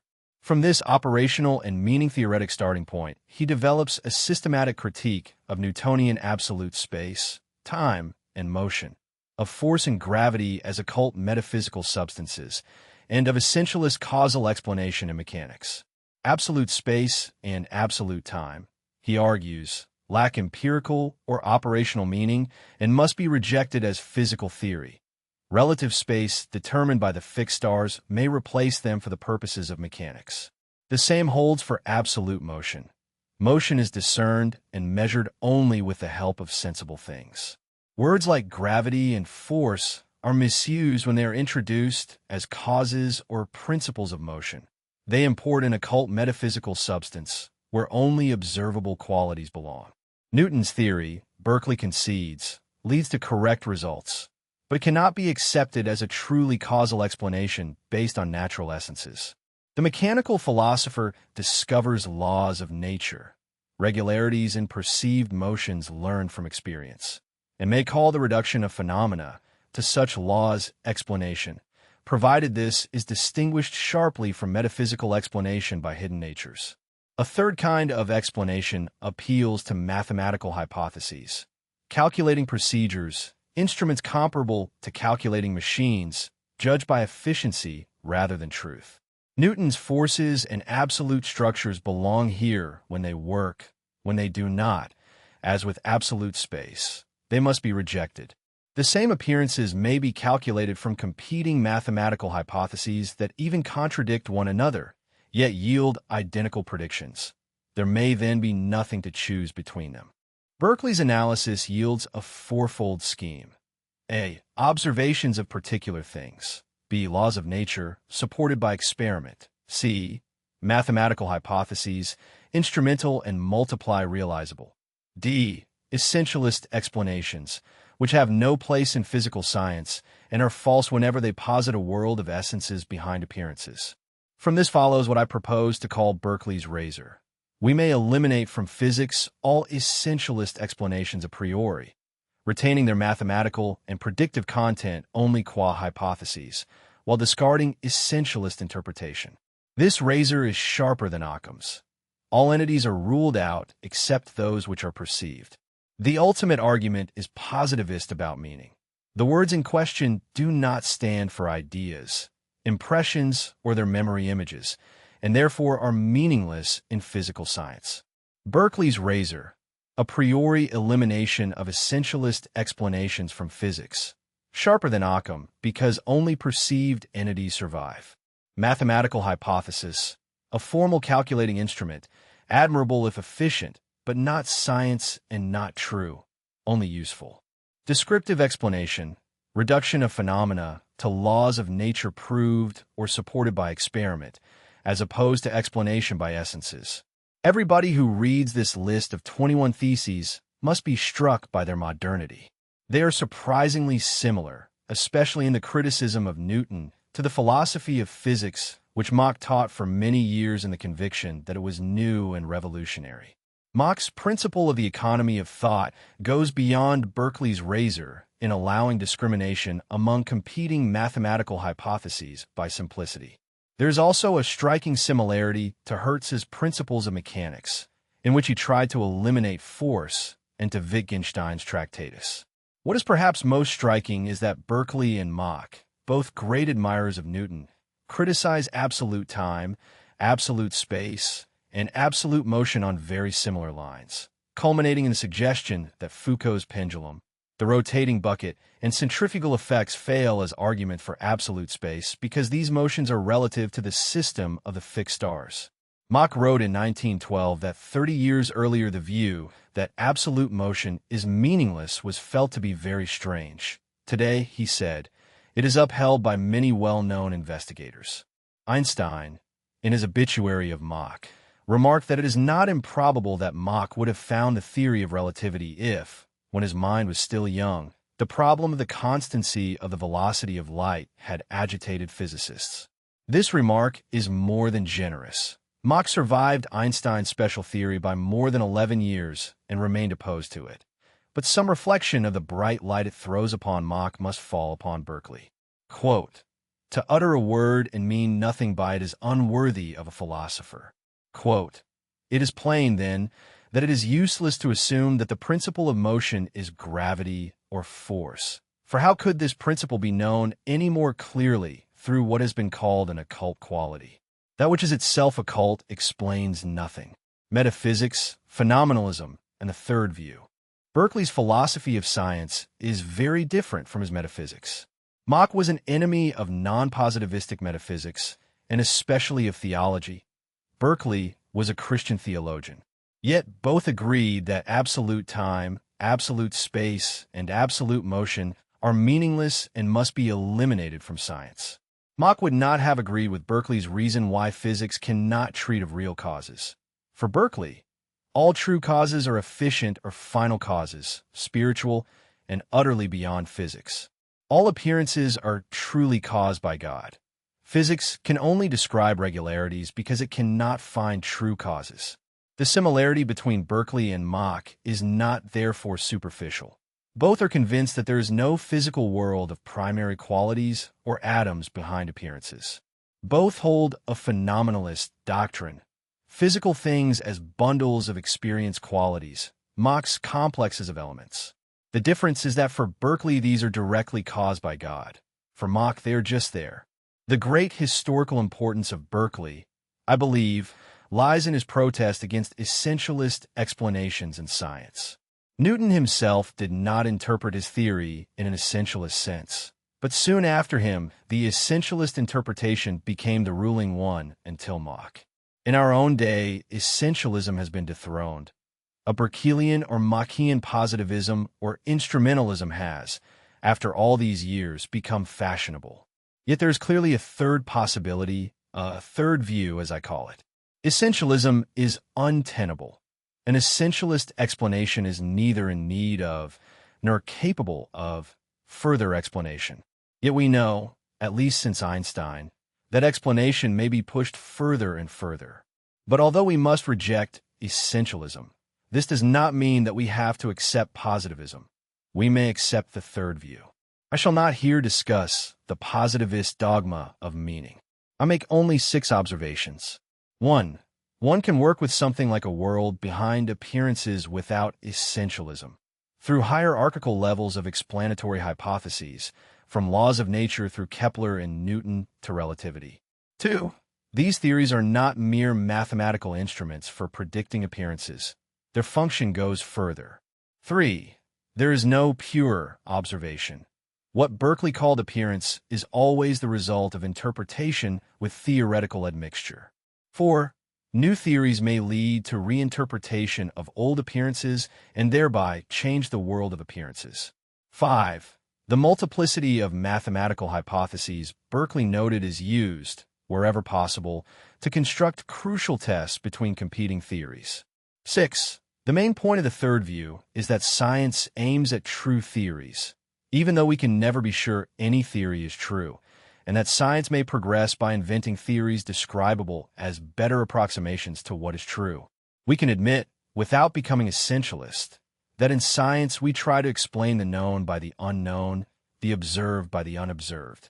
And we can admit, without becoming instrumentalist, what Berkeley said of hypotheses, arriving at general laws from phenomena is one thing.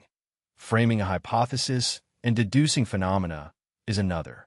Those who supposed epicycles explain planetary motion did not discover principles true in fact, nor may we reciprocally infer premises from conclusions.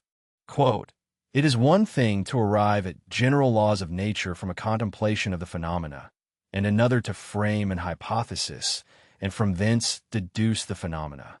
Those who suppose epicycles, and by them explain the motions and appearances of the planets, may not therefore be thought to have discovered principles true in fact and nature. Chapter 7. Kant's Critique and Cosmology. 150 years ago, Immanuel Kant died in Königsberg, having spent 80 years in that Prussian provincial town. His retirement had been complete. His friends intended a quiet burial. But this son of an artisan was buried like a king. When the rumor of his death spread, the people flocked to his house. On the day of the funeral, the life of the town stood still, the coffin followed by thousands while all the church bells tolled. Nothing like this had happened in Königsberg, say the chroniclers. It is difficult to account for this astonishing upsurge of popular feeling. Was it due solely to Kant's reputation as philosopher and good man? I suggest there was more. In 1804, under the absolute monarchy of Frederick William, those bells tolling for Kant carried an echo of the American and French revolutions, of the ideas of 1776 and 1789. To his countrymen, Kant had become an embodiment of these ideas, teacher of the rights of man, equality before the law, world citizenship, peace on earth, and above all emancipation through knowledge. Kant and the Enlightenment. Most of these ideas reached the continent from England.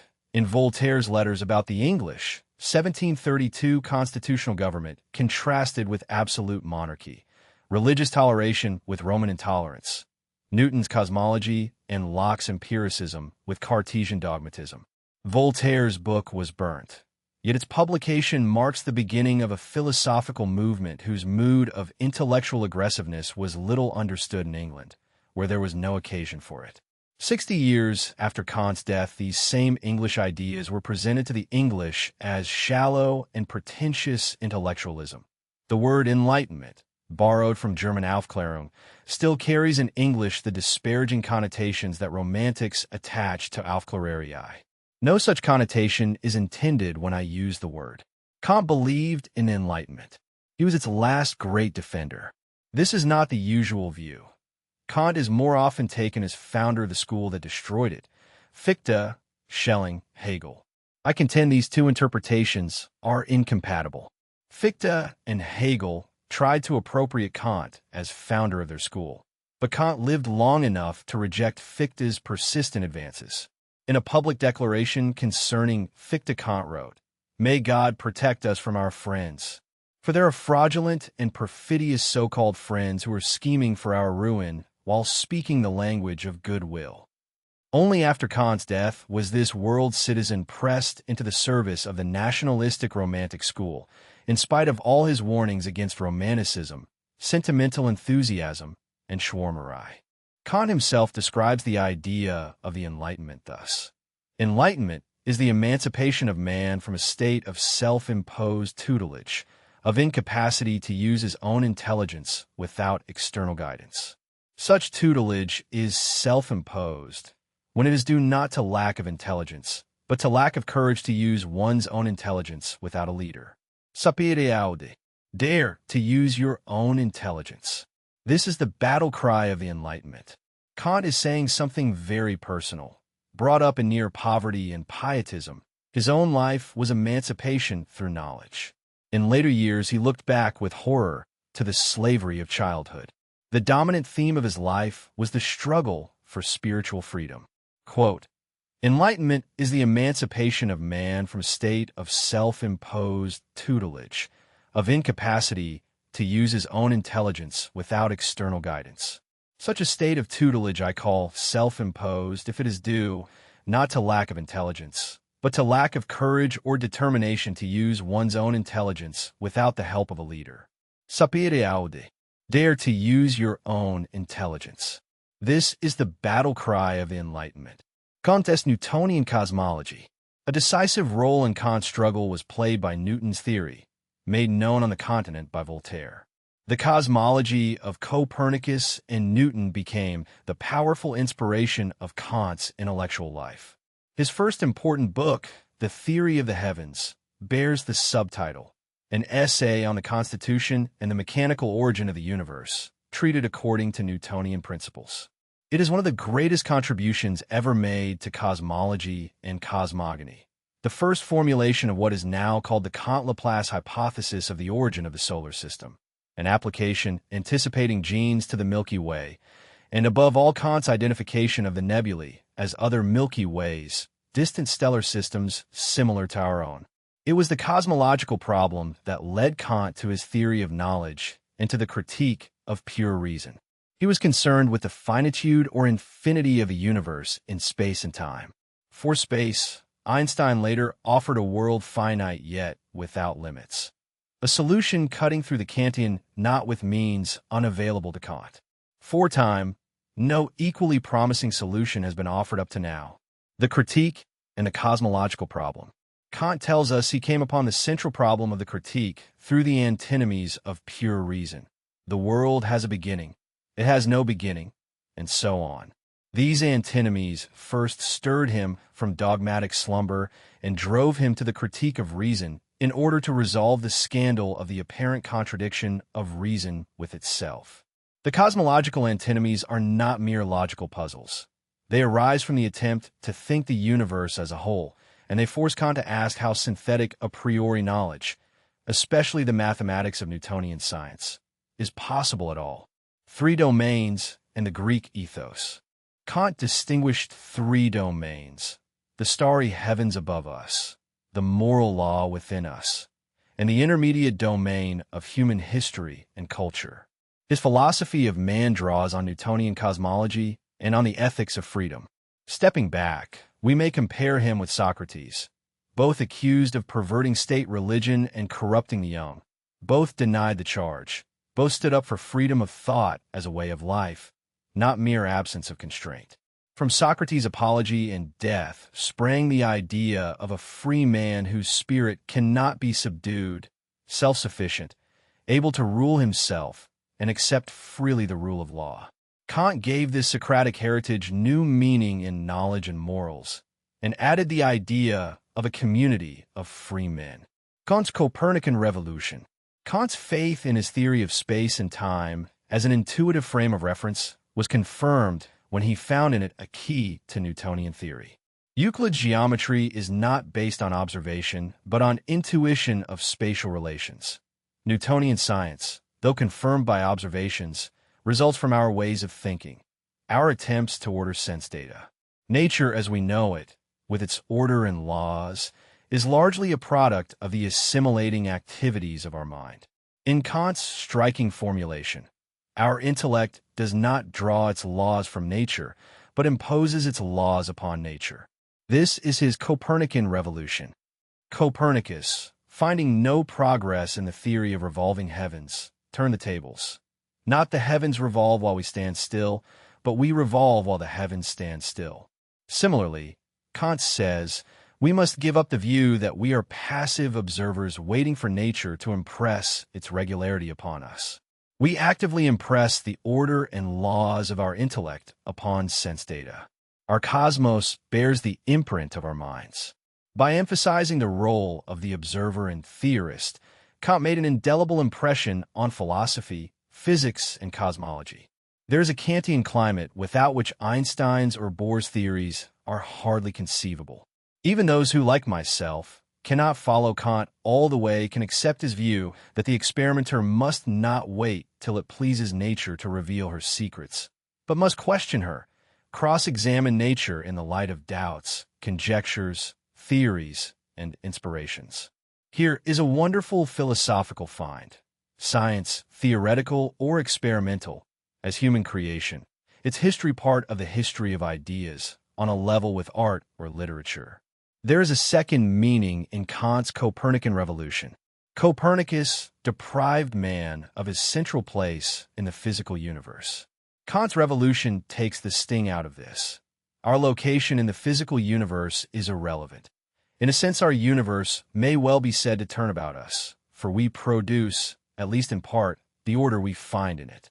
We are discoverers, and discovery is a creative art. I have tried to show elsewhere that some of the greatest difficulties in Kant are due to the tacit assumption that Newtonian science is demonstrably true, that it is episteme, and that with the realization that this is not so, one of the most fundamental problems of the critique dissolves. Copernican revolution. Epistemological, the mind imposes its structures upon nature rather than passively receiving laws from it. Cosmological antinomy. The finitude/infinity of a universe as the problem that drove Kant from dogmatic slumber to critique. Quote, "Our intellect does not draw its laws from nature, but imposes its laws upon nature." Quote, "The physicists realized that they had to compel nature to reply to their questions, rather than let themselves be tied to her apron strings, as it were." The doctrine of autonomy. From the cosmologist, I turn to Kant the moralist. The fundamental idea of his ethics amounts to another Copernican revolution, analogous in every respect to the first. Kant makes man the lawgiver of morality, just as he makes him the lawgiver of nature, giving back to man his central place in moral and physical universe alike. Kant humanized ethics as he had humanized science. The doctrine of autonomy holds that we cannot accept the command of an authority, however exalted, as the ultimate basis of ethics. Whenever we face a command, it is our responsibility to judge whether it is moral or immoral. The authority may have power to enforce its commands, but if we have the physical power of choice, the ultimate responsibility remains with us. Kant carries this revolution into religion. Every man creates his God. From the moral point of view, you even have to create your God in order to worship in him your creator. And you must judge whether you are permitted by conscience to believe in him and worship him. Kant also tells us what conscience may demand. One formulation of the moral law. Always regard every man as an end in himself, and never use him merely as a means to your ends. The spirit of Kant's ethics. Dare to be free. Respect the freedom of others. Upon these ethics, he erected his theory of the state and international law, demanding a League of Nations to proclaim and maintain eternal peace. I have tried to sketch Kant's philosophy of man and his world. Its two main inspirations, Newtonian cosmology and the ethics of freedom, to which he referred when he spoke of the starry heavens above us and the moral law within us. Kant has shown that every man is free not because he is born free, but because he is born with the burden of responsibility for free decision. Quote, "Much as my words may startle you, you must not condemn me for saying, every man creates his God. From the moral point of view, you even have to create your God in order to worship in him your creator." Quote, "Always regard every man as an end in himself, and never use him merely as a means to your ends." Chapter 8, on the status of science and of metaphysics. Kant and the logic of experience. In this talk, I use experience in the sense in which we say that science is based on experience, an extension of ordinary, everyday experience, so that what I say applies, by and large, to everyday experience also. To avoid abstractions, I discuss the logical status of a specific empirical science, Newtonian dynamics. One of the highest achievements of a philosopher is to see a riddle, problem, or paradox not previously seen by anyone else, a greater achievement, often, than resolving it. The philosopher who first sees a new problem disturbs our laziness, rouses us from dogmatic slumber, opens a new horizon. The first philosopher clearly to apprehend the riddle of natural science was Kant. When Kant spoke of natural science, he almost invariably had Newton's celestial mechanics in mind. Kant made important contributions to Newtonian physics and was one of the greatest cosmologists of all time. Like almost all knowledgeable contemporaries, he believed in the truth of Newton's celestial mechanics, a belief understandable and seemingly well-founded. Never had there been a better theory, nor one more severely tested. Newton's theory predicted planetary orbits, including deviations from Kepler's ellipses, and the orbits of all satellites. Its few simple principles supplied celestial and terrestrial mechanics. Here was a universally valid system of the world, as simple and precise as geometry, based upon experience, or so it was claimed. Newton asserted he had wrested its functional principles from experience by induction. Kant's greatest achievement, roused by Hume, was to recognize how absurd it is to assume Newton's theory could be derived from observations. Since this insight is falling into oblivion, I present it in detail. The assertion that Newton's theory was derived from observation fails on 3 counts. It is intuitively not credible, historically false, and logically impossible. First, observations are always inexact while the theory makes absolutely exact assertions. Indeed, subsequent observations far more precise than Newton's own time stood up to the theory. It is incredible that more precise statements could be logically derived from less exact ones. Even forgetting precision, observations are made under special conditions. Each observed situation is highly specific. The theory claims to apply in all possible circumstances to all planetary motion, all solar systems, gravitational pressure inside stars never tested, and more. Observations are concrete. Theory is abstract. We never observe mass points, but extended planets. We can never, I repeat, never, observe anything like Newtonian forces. To measure forces, we always presuppose the truth of Newtonian dynamics. Forces are among the most important objects the theory treats. They are abstract and unobservable. It is intuitively not credible that the theory should be derivable from observations. Second, it is historically false. Copernicus's heliocentric idea was not the result of new observations, but of a new Platonic interpretation of old facts, the sun as highest in the hierarchy of visible things. Tycho Brahe's superb observations were made within the geocentric framework. Kepler's laws emerged from theoretical struggle, not induction from raw data. Newton's principles were not inductively distilled from Kepler. They were a bold theoretical construction. Third, the assertion is logically impossible. Let K be any class of true observation statements about past observations. Let me describe a possible future observation, self-consistent and compatible with K. Hume showed that B can always be conjoined with K without contradiction. No logically possible future observation can ever contradict the class of past observations. By a theorem of pure logic, whatever can be conjoined with K can be conjoined with K together with any statement derivable from K. If Newton's theory could be derived from K, no future observation B could contradict it. Yet from Newton's theory and past observations we can derive whether there will be an eclipse tomorrow. If that derived statement conflicts with B, derivation from observations is impossible. Thus the riddle of experience, the paradox of empirical science, as discovered by Kant. Newton's dynamics goes essentially beyond all observations. It is universal, exact, abstract, arose historically out of myths, and cannot be derived from observation statements. The same holds, though perhaps less sharply, for everyday experience, which constantly operates with abstract ideas such as cause and effect. Kant constructed his theory of experience to solve this paradox, a heroic attempt, yet I believe it answers a false question. Kant, like almost all philosophers into the 20th century, was convinced Newton's theory was true. Poincaré, shortly before the First World War, shared this conviction and Kant's paradox alike. The error was unavoidable before Einstein. Einstein established that Newton's theory was certainly not the only possible celestial mechanics explaining the phenomena simply.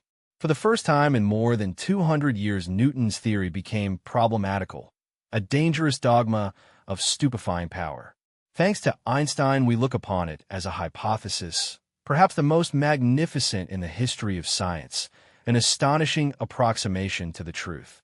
If, unlike Kant, we consider Newton's theory a hypothesis whose truth is problematic, we must radically alter Kant's problem. Kant assumed correctly that the world as we know it is our interpretation of observable facts in light of theories we invent. Our intellect does not draw its laws from nature, but imposes them upon nature. I regard this as essentially correct, but a little too radical. I prefer, our intellect does not draw its laws from nature, but tries, with varying degrees of success, to impose upon nature laws which it freely invents. Kant believed Newton's laws were successfully and invariably imposed. From this, he concluded they must be true a priori. Since Einstein, we know very different theories and interpretations are possible, some superior to Newton's. Reason works by trial and error. We invent myths and theories, try them out, and prove them. The better theory explains more with greater precision and allows better predictions. We do not try to prove or verify theories. We test them by trying to disprove or falsify them. The possibility of refuting theories by observations is the basis of all empirical tests. From a logical point of view, all empirical tests are attempted refutations. Degree of corroboration can never be equated with mathematical probability. All theories, including the best, have probability 0 in the calculus of probability, yet corroboration may approach unity. An appeal to probability cannot solve the riddle of experience, as Hume saw long ago. Experience is creative, the result of free, bold, creative interpretations controlled by severe criticism and severe tests. Riddle of experience. How can universal, exact, abstract science be based on inexact, particular observations? Modified Kant. The mind tries to impose laws on nature with varying success. Theories are free inventions tested by attempted refutation. Quote, Newton's dynamics goes essentially beyond all observations. It is universal, exact, and abstract. It arose historically out of myths, and we can show by purely logical means that it is not derivable from observation statements. Quote, Our intellect does not draw its laws from nature, but tries, with varying degrees of success, to impose upon nature laws which it freely invents. The irrefutability of philosophical theories. To avoid generalities, I explain at once, with 5 examples, what I mean by a philosophical theory. First, Kant's doctrine of determinism with respect to the world of experience. Full knowledge of our psychological and physiological conditions and environment would make it possible to predict our future behavior with the same certainty with which we predict an eclipse. In general terms, the future of the empirical world is completely predetermined by its present state, down to its smallest detail. Second, idealism. The empirical world is my idea, or the world is my dream. Third, epistemological irrationalism. Since reason cannot grasp things in themselves, we must know them by irrational or superrational means. Instinct, poetic inspiration, moods, emotions, because we are ourselves things in themselves. Fourth, voluntarism. In our volitions we know ourselves as wills. The thing in itself is will Schopenhauer. Fifth, nihilism. In our boredom we know ourselves as nothings. The thing in itself is nothingness. Existentialism dressed in new clothes, often obscuring its post-Kantian ancestry. I am convinced that each of these 5 theories is false. I am an indeterminist, a realist, a rationalist. I pity nihilists who bore themselves and speak of the world like a blind man of Perugino's colors. Why then select theories I believe false? Because I am convinced that each is irrefutable. You may wonder how a rationalist can hold a theory false yet irrefutable. Is he not bound to refute it before asserting its falsity? And conversely, must he not admit that if a theory is irrefutable, it is true? The last question is easily answered. Determinism and indeterminism are incompatible, yet both may be irrefutable. Irrefutability cannot entail truth. Irrefutable may mean logically consistent or compatible with every possible experience. Both can be reconciled with falsehood. Today is Monday and today is not Monday are both logically irrefutable. One is false. The situation with empirical irrefutability is more interesting. A statement compatible with every possible experience may still be false. Idealism, the world is my dream, is irrefutable. Few believe it true. Yet can we discuss it rationally? The answer is yes, if we treat theories as proposed solutions to problem situations. A philosophical theory flung at us with take it or leave it, disconnected from anything else, would be beyond discussion, as would Newton's equations without Galileo, Kepler, and the problems they solved. Every rational theory is rational in so far as it tries to solve certain problems. It can be rationally discussed only by discussing this relation. We may ask, does it solve the problem better than alternatives? Has it merely shifted the problem? Is the solution simple? Fruitful? Does it contradict other theories needed elsewhere? Berkeley and Hume did not wish to offer extravagant idealism. Berkeley insisted his theories agreed with common sense. They believed all knowledge reducible to sense impressions and associations. This led them to idealism. Hume, unwillingly.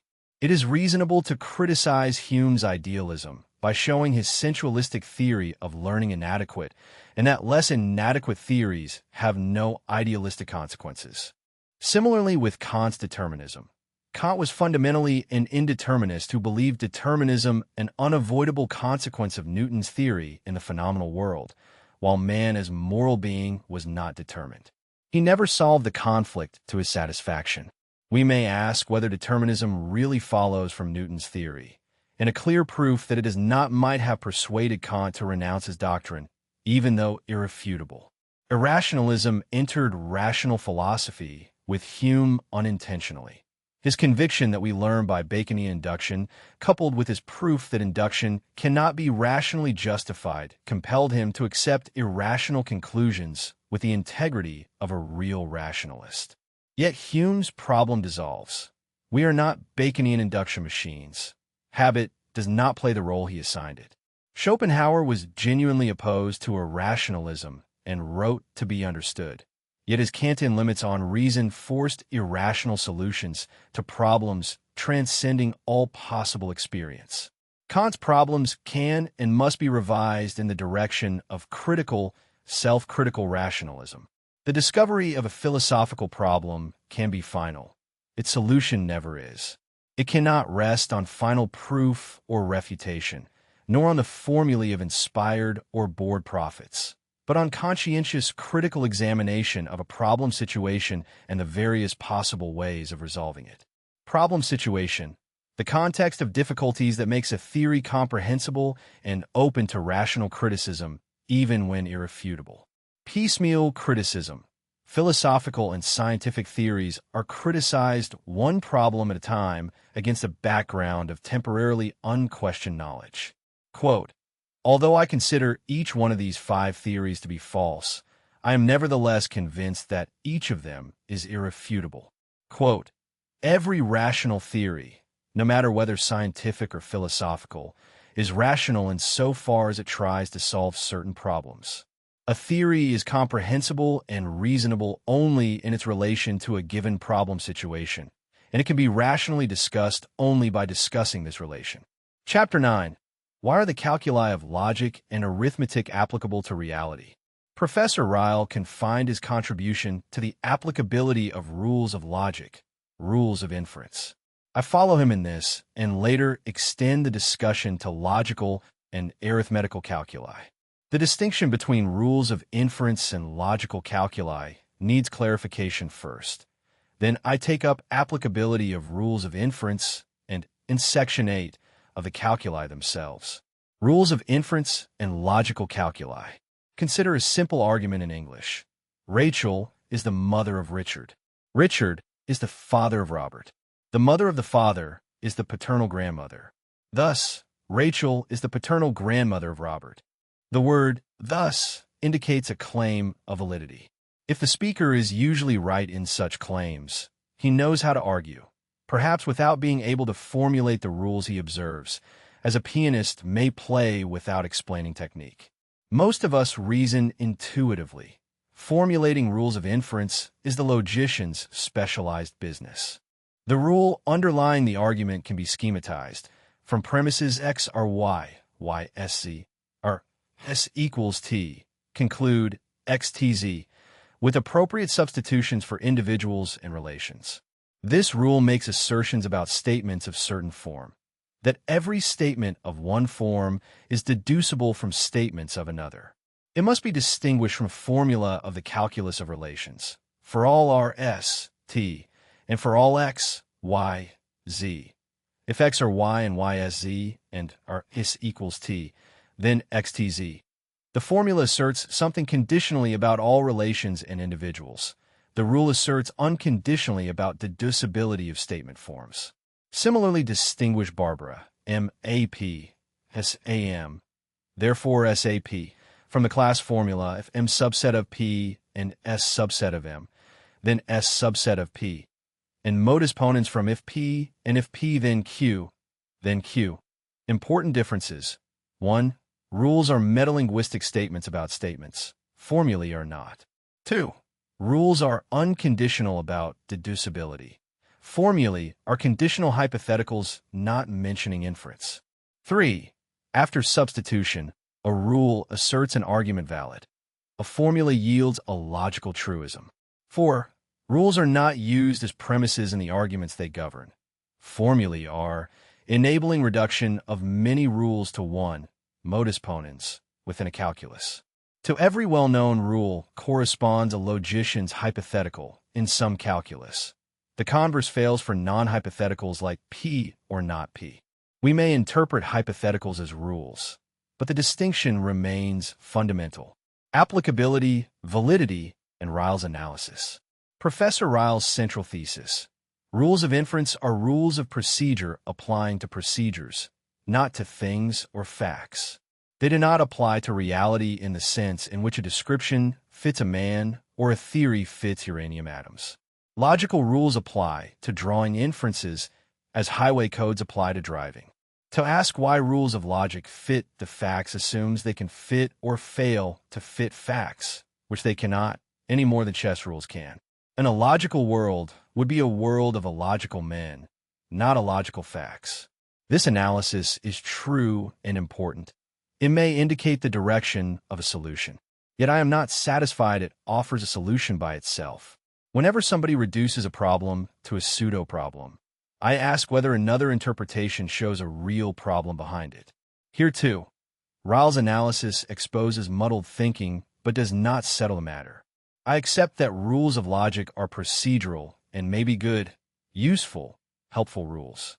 The problem, why are rules of logic applicable to reality, might mean, why are they good rules of procedure? The man who observes them finds them useful in dealing with real situations, in obtaining reliable indirect information from reliable premises. We must substitute. What explains that valid rules of inference always lead to true conclusions, provided the premises are true? A logician's rule is, by definition, valid if and only if its observance ensures true conclusions from true premises. A counterexample, true premises, false conclusion, shows invalidity. Valid rules are useful because no counterexample exists. We can rely on them to lead from fitting descriptions to fitting descriptions. Applying, in the sense of fitting, enters indirectly. Observance starting with fitting descriptions leads to fitting descriptions. Aristotle discussed this principle at length. 3 views of logic and alternative calculi. I apply this to 3 main views of logic's nature. 1. Rules are natural laws of thought describing how we actually think. We cannot think otherwise. Something compelling about simple rules suggests inconceivability of alternatives. But inconceivability arguments are suspect. If B were correct, compulsion would be reasonable. Otherwise, we may have neurotic compulsion. 2. Rules are normative. We ought to think thus. But why? Not immorality. Alice in Wonderland is not immoral. We ought to avoid fallacies if interested in true descriptions of facts, leading again toward B. B, held by Russell, Cohen, Gonseth, treats rules as most general laws of nature. Unsatisfactory. Rules are procedural, not descriptive. Logicians' hypotheticals correspond to rules, yet do not apply to facts as fitting descriptions do.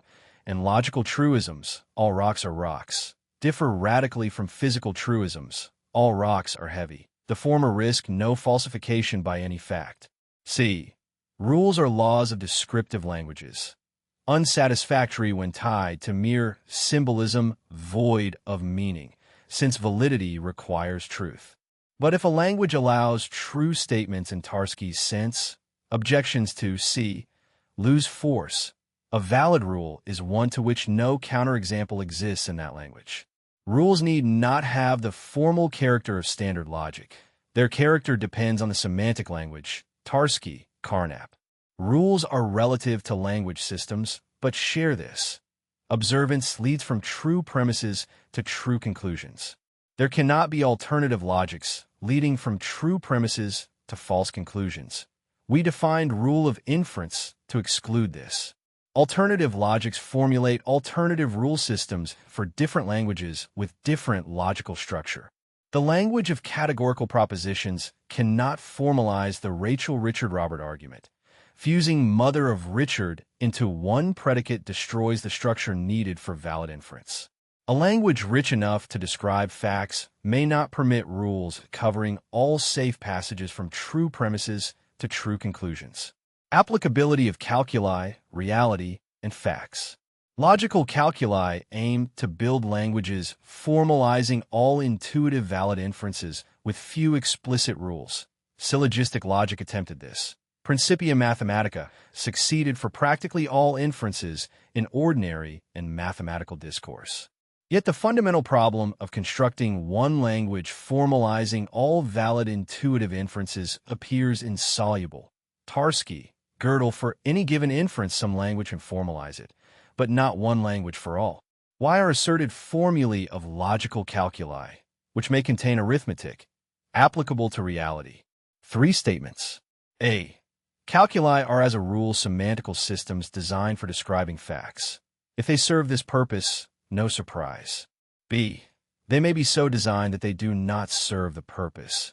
Natural numbers help count discrete objects. Real numbers frame continuous magnitudes. Each fits some facts, not others. C. Insofar as a calculus is applied to reality, it loses the character of a logical calculus and becomes a descriptive, empirically refutable theory, treated as irrefutable system of logically true formulae. It is not applied to reality. 2 plus 2 is equal to 4 applied to rabbits or drops fails. Put 2 plus 2 rabbits in a basket and you may find 7 or 8. Drops in a flask do not add as numbers. If you reply the equation applies only when nothing happens to the objects, then it does not hold for reality, where something always happens. It holds for an abstract world our world resembles only approximately. Similarly, adding stick lengths end to end is not logically necessary. Special relativity replaces ordinary velocity addition. Insisting velocities must be added the ordinary way defines them away from empirical measurement. Professor Ryle helped by analyzing applicable. I complement by analyzing reality. Whenever we doubt whether statements deal with the real world, ask whether we are ready to accept empirical refutation. If determined to defend statements against refutation, rabbits, drops, velocities, we are not speaking about reality. Only if we know how to abide by refutation do we know how to speak about reality. A performance rule, since speaking about reality is a performance. Why are we successful at all in speaking about reality? Reality must have definite structure, yet our language developed mainly for medium-sized bodies in slow motion. The indescribable world in our mind is crammed with metaphors from physics, biology, and social life. Whatever the world and whatever our languages, as long as we seek true descriptions, we seek inferences from true premises to true conclusions. Ordinary languages are probably not the best means even for describing our physical world. Mathematics shows new linguistic means describe new kinds of facts. In a language with 5 numerals and many, we cannot state that field A has 6 more sheep than field B. Philosophers opposing naive realism about things are often naive realists about facts, believing facts parts of the world like processes or things, sentences, names of facts, pictures, or projections of facts. All mistaken. The fact that there is no elephant in this room is not a part of the world, nor is a hailstorm in Newfoundland occurring 111 years after a tree fell in New Zealand. Facts are a common product of language and reality. Reality pinned down by descriptive statements, like abstracts in a different language. New linguistic means help describe new facts. In a sense, they even create new kinds of facts, Though calculations of Mercury's motion a century ago may be true descriptions, though relativity was not yet invented. Valid rule of inference. By definition, a rule whose observance cannot yield false conclusions from true premises, tested by counterexamples. Logical versus descriptive use. A calculus applied to reality becomes an empirically refutable theory. Treated as irrefutable, it is not about reality. Quote, rules of inference are procedural rules or rules of performance, so that they cannot apply in the sense of fit, but only in the sense of being observed. Thus, a world in which they do not apply would not be an illogical world, but a world peopled by illogical men. Quote, only if we are ready to accept refutations do we speak about reality. If we are determined, on principle, to defend our statements in the face of refutations, we are not speaking about reality. Quote, facts are something like a common product of language and reality. They are reality pinned down by descriptive statements. Chapter 10, Truth, Rationality, and the Growth of Scientific Knowledge. The growth of knowledge, theories, and problems. My aim is to stress one aspect of science, its need to grow, to progress, and its intellectual significance. It is the way of its growth which makes science rational and empirical. The way scientists discriminate between available theories, choose the better one, or reject all available theories, and thereby suggest conditions a satisfactory theory should meet. I speak not of accumulation of observations, but of the repeated overthrow of theories and their replacement by better ones. Critical examination leads to attempts to test and overthrow theories. These lead to experiments nobody would have dreamt of without the stimulus of theories and criticism. The most interesting experiments were designed to test our theories, especially new ones. I wish to solve problems connected with scientific progress and discrimination among competing theories, including notions of objective truth and of getting nearer to the truth. Though I confine discussion to science, my remarks apply, I believe, to pre-scientific knowledge. Learning by trial and error from our mistakes is fundamentally the same for chimpanzees and men of science. The study of scientific growth is the most fruitful way to study knowledge in general.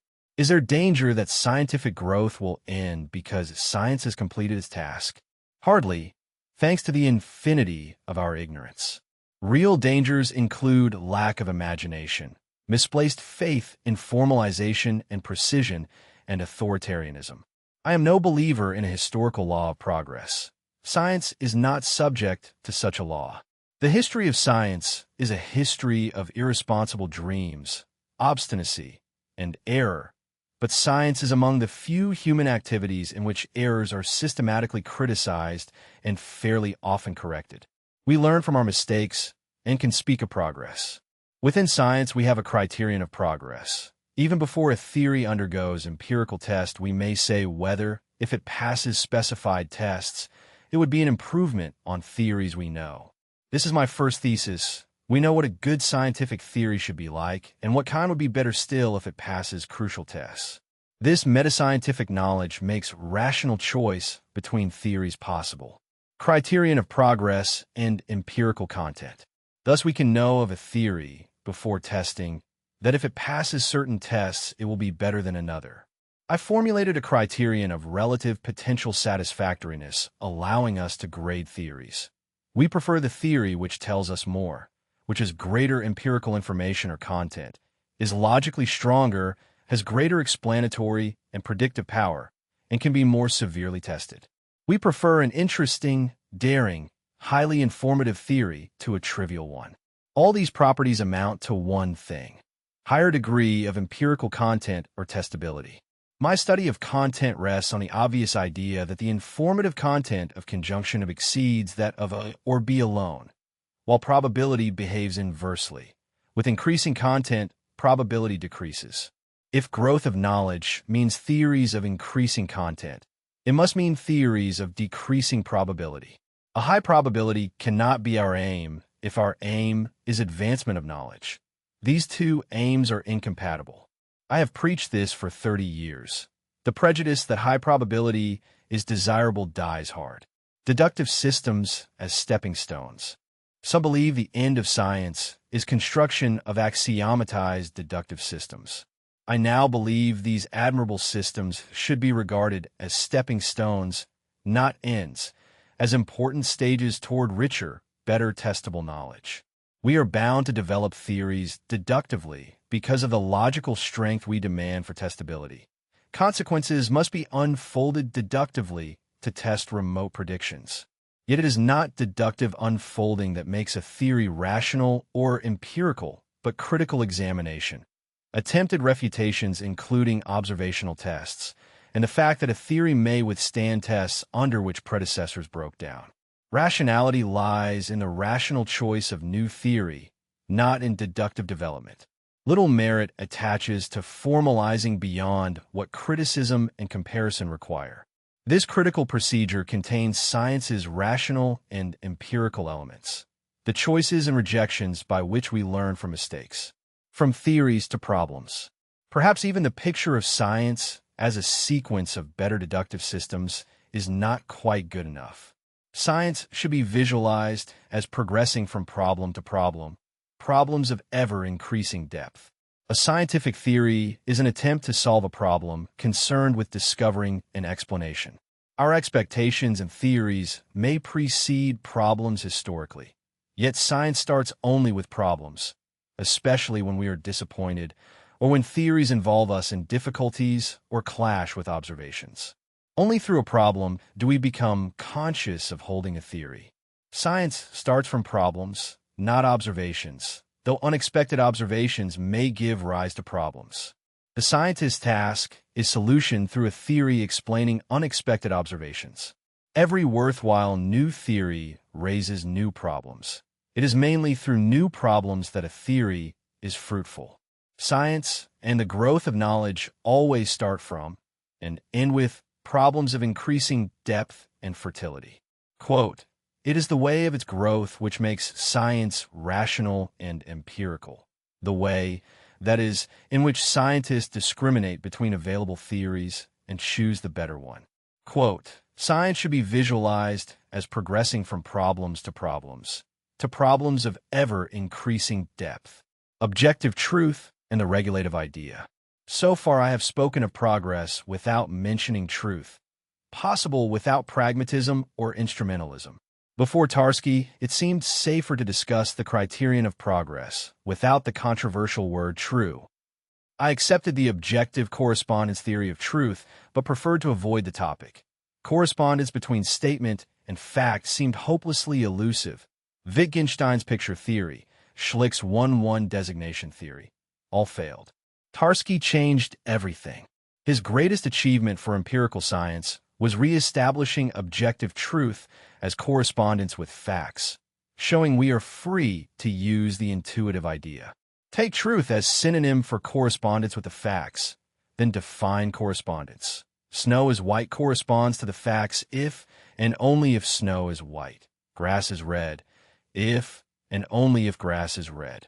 Apparent triviality contained the solution. Subjective theories and xenophonies. Objective truth contrasts with subjective epistemic theories, coherence, consistency mistaken for truth, evidence, known to be true for true, pragmatism, usefulness for truth, all stemming from subjectivism treating knowledge as mental state or justified belief. Subjective theories seek criteria of well-foundedness in sources, verification, rules of acceptance, conviction. Objective theory allows. A theory may be true though nobody believes it, false though we have good reasons to accept it. We may be merely guessing even when we hit upon a true theory, as Xenophanes said 2,500 years ago. Tarski removed suspicion that objective truth was self-contradictory, liar paradox, empty, or redundant. Truth as regulative principle. We search for truth, but may not know when we have found it. We have no criterion of truth except perhaps tautological truth, but there are criteria of progress toward truth. Truth is like a summit wrapped in clouds. We may not know when we reach it, yet doubt and error imply objective truth we may fail to reach. Inconsistency establishes falsity. Coherence is no criterion of truth. Pure science seeks true theories or theories nearer the truth. Applied science may be well served by theories known to be false instruments. Subjectivism remains rampant in probability theory. Degrees of probability as degrees of rational belief, stemming from subjective truth theories. Subjective theories are irrefutable. Any assertion can be replaced by "I believe," or "it is rational to believe," trivial and unconvincing for logarithm tables produced by machines. Quote, "A theory may be true even though nobody believes it, and even though we have no reason for accepting it, or for believing that it is true. And another theory may be false, although we have comparatively good reasons for accepting it." Truth, content, and the demand for depth. We accept that science searches for true theories, though we may never get them or know them as true. Yet we want more than mere truth. Interesting truth hard to come by. In natural science, truth with high explanatory power, hence logically improbable. We do not recite twice 2 equals 4 when faced with a difficult problem in topology. Mere truth is not enough. We want answers to problems. Bush's rhyme captures it. Twice 2 equals 4 is true, but too empty and trite. What we look for is a clue to matters not so light. Only if a truth is answer to a difficult, fertile problem does it become relevant to science. Bold conjectures preferred to sequences of true truisms, because only thus can we learn from mistakes and get nearer the truth. Interest or relevance can be objectively analyzed relative to problems and explanatory power. Falsificationists are as interested in truth as judges demanding the truth, the whole truth, and nothing but the truth, meaning as much interesting, relevant, true information as can be got. Both truth, correspondence, and content, measurable like testability, play equally important roles. Both illuminate progress. Verisimilitude and approximation to truth. Many say we approach truth, though we do not know how near we are. I once felt a twinge writing of approach to truth, as if capital T truth were vague and metaphysical, unlike Tarski's truth with small letters. Recently, I found the idea not dangerously vague. There is no reason we should not say one theory corresponds better to the facts than another. Can we speak of degrees of truth, of better approximation? I do not find such talk misleading. We cannot do without something like better approximation of truth. 6 types of case where T2 supersedes T as better corresponding to facts. 1. T2 makes more precise assertions standing up to more precise tests. 2. T2 explains more facts. 3. T2 describes or explains in more detail. 4. T2 passed test T failed. 5. T2 suggested new experimental tests not considered before and passed them. 6. T2 unified hitherto unrelated problems. Contents of theories play an important role. Empirical content of T2 exceeds TS. This suggests combining truth and content into verisimilitude, degree of better correspondence to truth or truth-likeness, as opposed to probability. Every statement has, independently of truth value, some degree of verisimilitude. This does not require multi-valued logic, though it realizes some of what multi-valued logicians want. Definition and role of verisimilitude. Define truth content as the class of true logical consequences of A. Falsity content as the class of false consequences. Only these. If truth content and falsity content of T and T2 are comparable, T2 is closer to the truth than T if either A. Truth content of T2 exceeds TS, but falsity content does not, or B. Falsity content of T exceeds T2S, but truth content does not. With measurable contents, versus A equals CTT A minus CTF A. Verisimilitude has the same objective, regulative character as absolute truth, not epistemic. We distinguish what do you mean by saying T2 has higher verisimilitude than T? From how do you know? Answered like truth. I only guess, but I can examine critically, and if the guess withstands severe criticism, that is good critical reason for it. Maximum verisimilitude requires comprehensive truth corresponding to all facts, more remote than partial correspondence. Comparative verisimilitude is the main point for analyzing scientific method. Explicit introduction of verisimilitude need not change method. Testability and corroboration are the proper methodological counterpart. Only clarification. Even after T2 is refuted, we may prefer it to T. Though both false, T2 withstood test, T failed. Falsity content of T may exceed T2s while truth content does not. Newton superseding Kepler is the paradigm. Newton predicted deviations from Kepler's laws. Known falsity content of Kepler was not part of Newton's, while Kepler's theory followed from Newton as first approximation. Verisimilitude matters most where we know theories are at best approximations, cannot be true, often in social sciences, without retreating to instrumentalism. Verisimilitude, comparative closeness to truth, defined via truth content minus falsity content of competing theories. Truth content / falsity content. Classes of true, respectively, false only, logical consequences of a statement. Quote, "There is no reason whatever why we should not say that one theory corresponds better to the facts than another." Background knowledge and piecemeal criticism. Appraisal of verisimilitude may be controversial, yet in principle, absent revolutionary changes in background knowledge, relative appraisal of T and T2 remains stable. Preference need not change when the better theory is eventually refuted. Newton's dynamics, though refuted, remains exemplar of verisimilitude. Background knowledge. While discussing a problem, we accept much as unproblematic our background knowledge. Few parts appear absolutely unproblematic in all contexts. Any may be challenged, especially if suspected of causing difficulty. Yet almost all background knowledge used in informal discussion must remain unquestioned practically.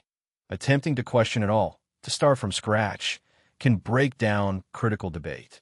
The falsificationist does not accept background knowledge as established, probable, or certain. Every bit is open to piecemeal criticism. We can never be certain we challenge the right bit, but our quest is not for certainty. This is my answer to Quine's holism. Statements face experience not individually, but as corporate body. I have long emphasized we often test only large chunks, sometimes whole systems, and guesswork decides which ingredient is responsible, turning verificationists into skeptics, but not affecting those who hold all theories are guesses anyway. Holism goes too far. We often find which hypothesis is responsible. Independence proofs in axiomatized systems show certain axioms cannot be derived from the rest via counterexample models. A counterexample to a prediction may satisfy all axioms except one whose independence is thus shown. This favors highly analyzed theoretical systems in physics, permitting separation of hypothesis groups for refutation, parity violation, commutation rejection.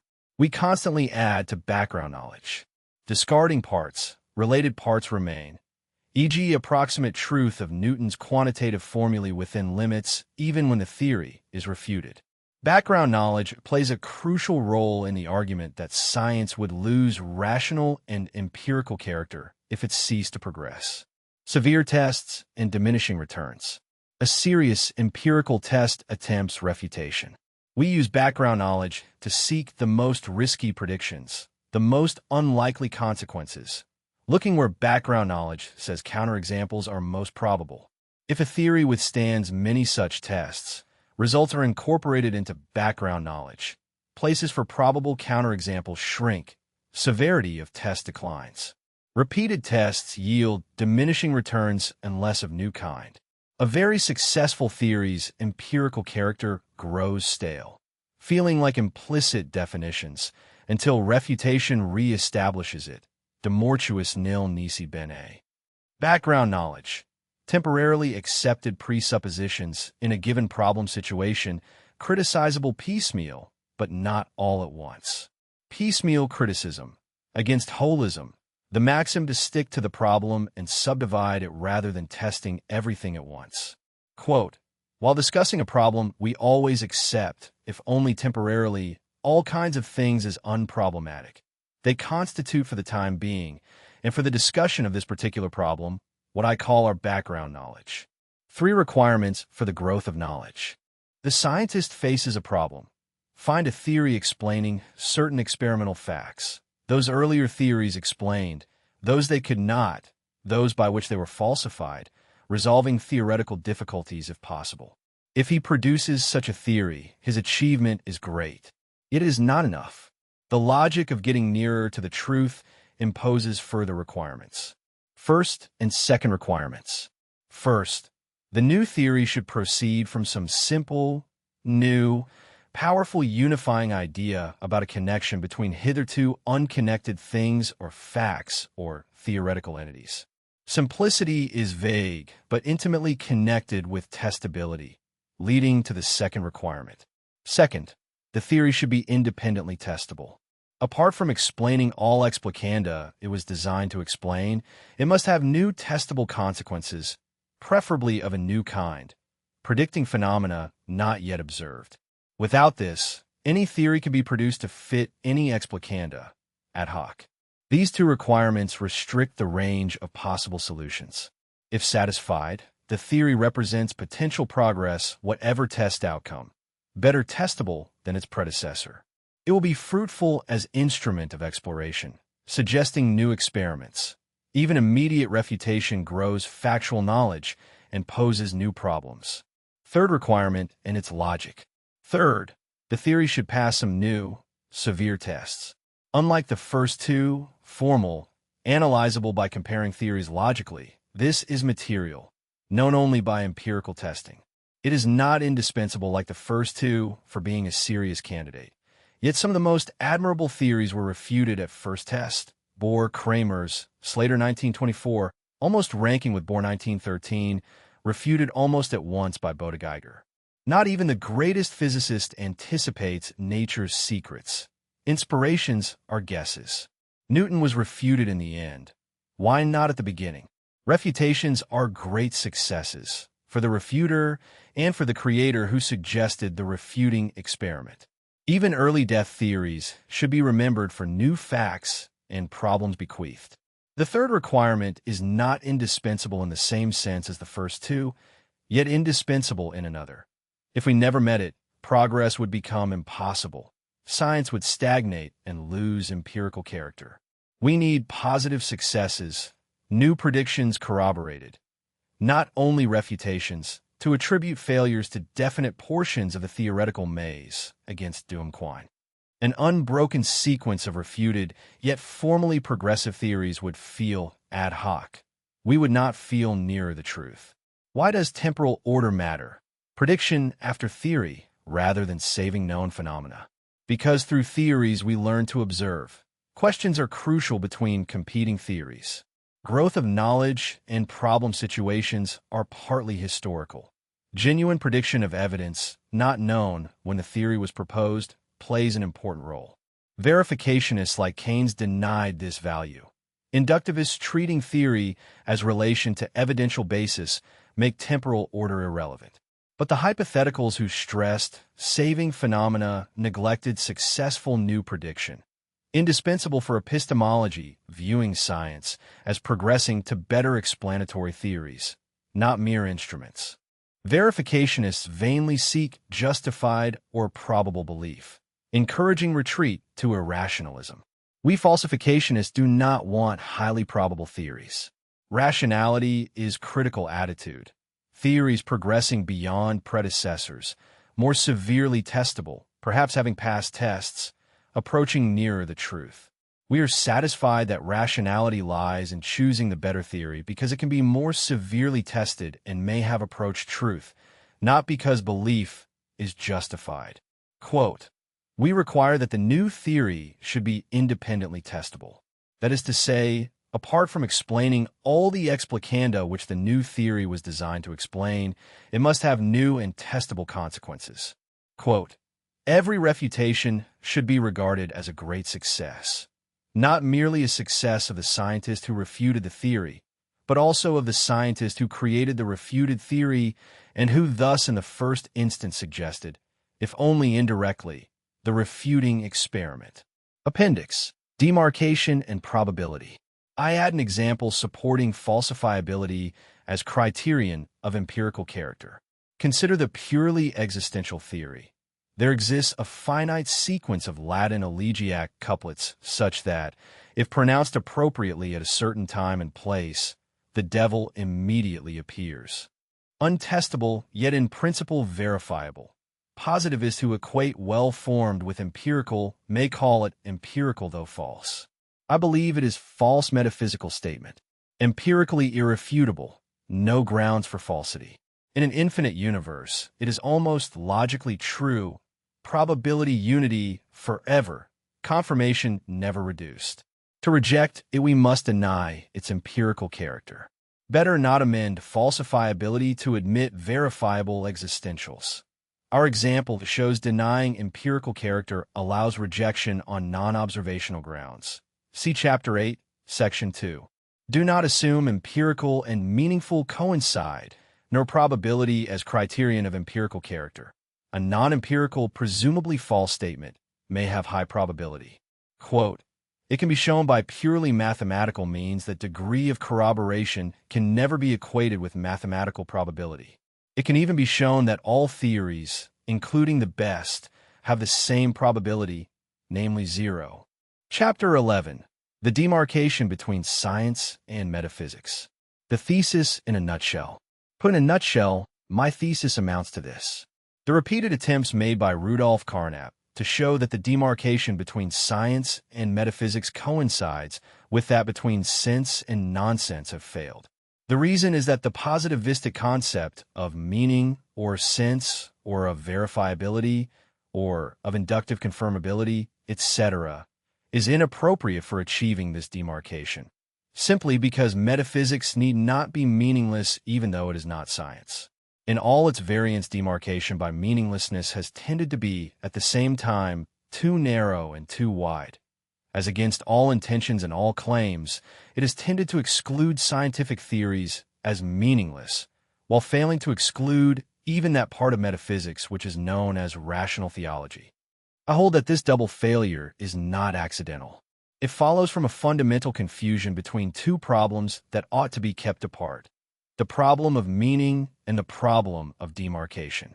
Carnap and the Vienna Circle sought to overthrow metaphysics by declaring it meaningless. I sought from 1919 onward to draw a line between empirical science and what might be pseudoscientific or metaphysical, not by banishing the latter from language, but by asking which theories are testable and which are not. The two programs look similar only from a distance. Up close, they pull in opposite directions. Demarcation by meaninglessness, the attempt to identify science with meaningful discourse and metaphysics with nonsense. Vulnerable because scientific theories are often highly theoretical and remote from observation, while metaphysical assertions can be well-formed and even, in Carnap's later systems, highly confirmable. Demarcation by falsifiability. My alternative. A statement or theory belongs to empirical science if it is possible to deduce from it predictions which can clash with observation, so that the theory can be refuted though never finally verified. Quote, put in a nutshell, my thesis amounts to this. The repeated attempts made by Rudolf Carnap to show that the demarcation between science and metaphysics coincides with that between sense and nonsense have failed.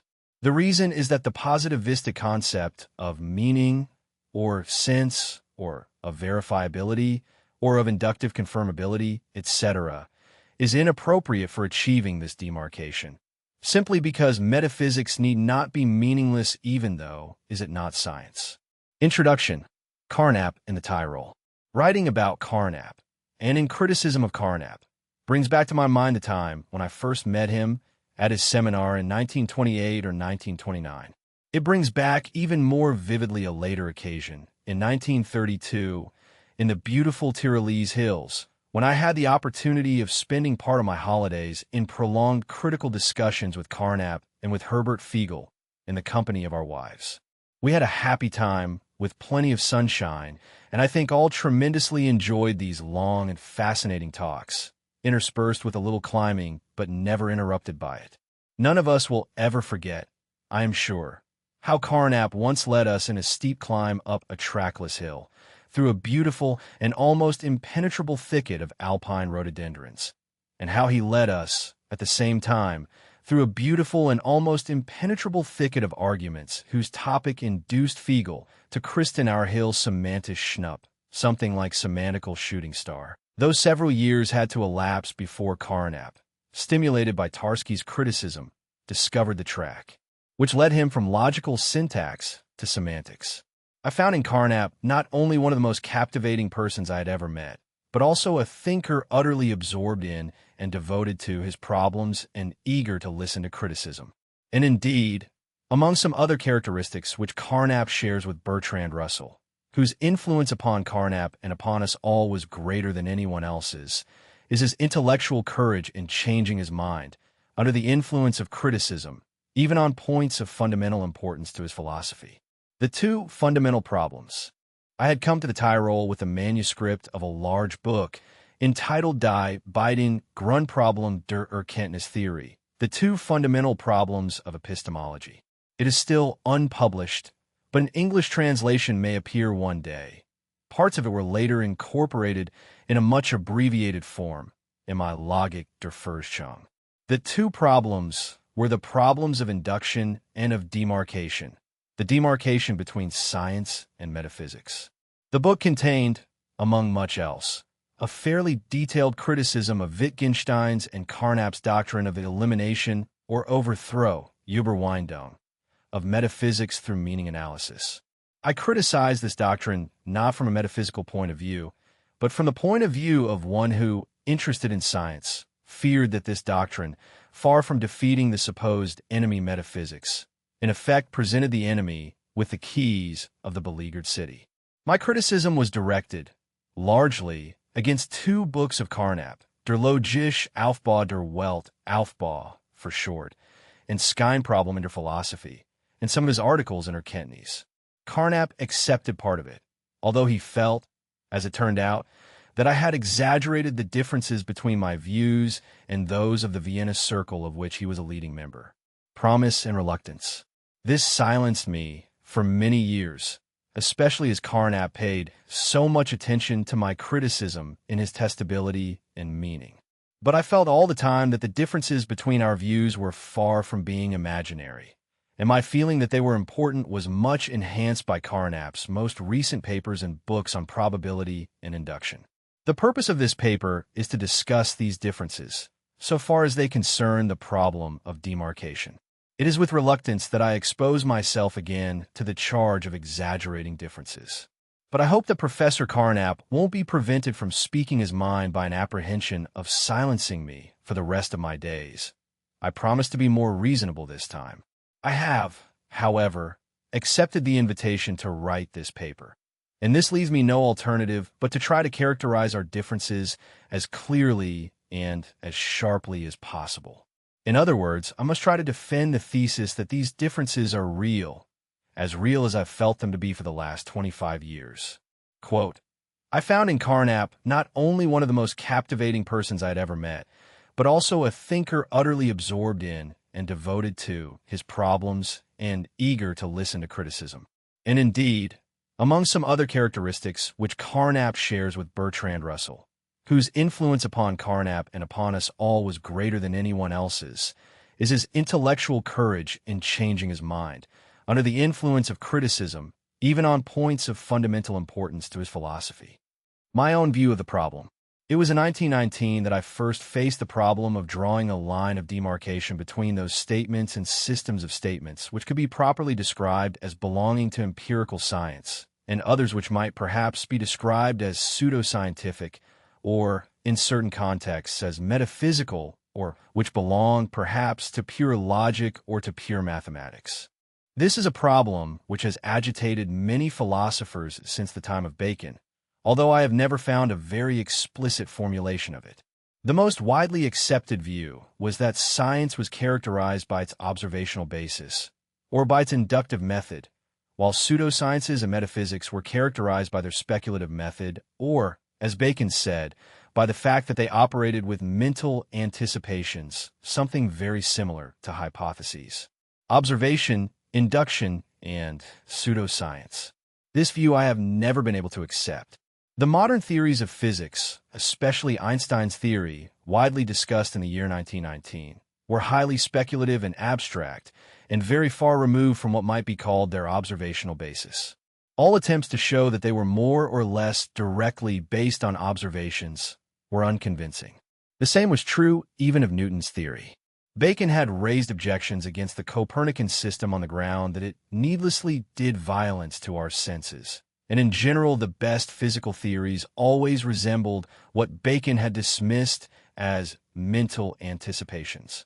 On the other hand, many superstitious beliefs and many rule-of-thumb procedures for planting, etc., to be found in popular almanacs and dream books, have had much more to do with observations, and have no doubt often been based on something like induction. Astrologers, more especially, have always claimed that their science was based upon a great wealth of inductive material. This claim is perhaps unfounded, but I have never heard of any attempt to discredit astrology by a critical investigation of its alleged inductive material. Nevertheless, astrology was rejected by modern science because it did not fit accepted theories and methods. Thus, there clearly was a need for a different criterion of demarcation. I propose to look for a criterion which would distinguish between the empirical sciences on the one hand and designating the other group as metaphysical, while not excluding it from meaningful discourse. Falsifiability as demarcation. The criterion of demarcation I proposed was simple. A theory or a statement or a system of statements is scientific if and only if it can clash with possible observational findings. If it is falsifiable or testable in the sense that we can specify what observations would refute it. Verification or inductive support cannot serve as a criterion of demarcation for the same reason that it cannot serve as a criterion of scientific character. Universal laws are not verifiable, yet they are the heart of science, and pseudosciences may accumulate confirming instances without ever exposing themselves to refutation. I ask the reader to imagine a horizontal line, science and testable in the upper half, and metaphysics and non-testable in the lower. I do not propose to draw the line of demarcation in such a way that it coincides with the limits of a language, leaving science inside, and banning metaphysics by excluding it from the class of meaningful statements.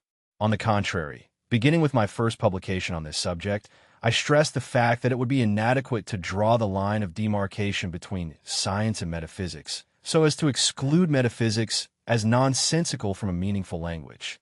Metaphysics need not be meaningless. We must not try to draw the line too sharply. This becomes clear if we remember that most of our scientific theories originate in myths. The Copernican system, for example, was inspired by a Neoplatonic worship of the light of the sun who had to occupy the center because of his nobility. This indicates how myths may develop testable components. They may, in the course of discussion, become fruitful and important for science. In my Logic of Scientific Discovery, I gave several examples of myths which have become most important for science, among them atomism and the corpuscular theory of light. It would hardly contribute to clarity if we were to say that these theories are nonsensical gibberish in one stage of their development, and then suddenly become good sense in another. Another argument is the following. It may happen, and it turns out to be an important case, that a certain statement belongs to science since it is testable, while its negation turns out not to be testable, so that it must be placed below the line of demarcation. This is indeed the case with the most important and most severely testable statements, the universals of science.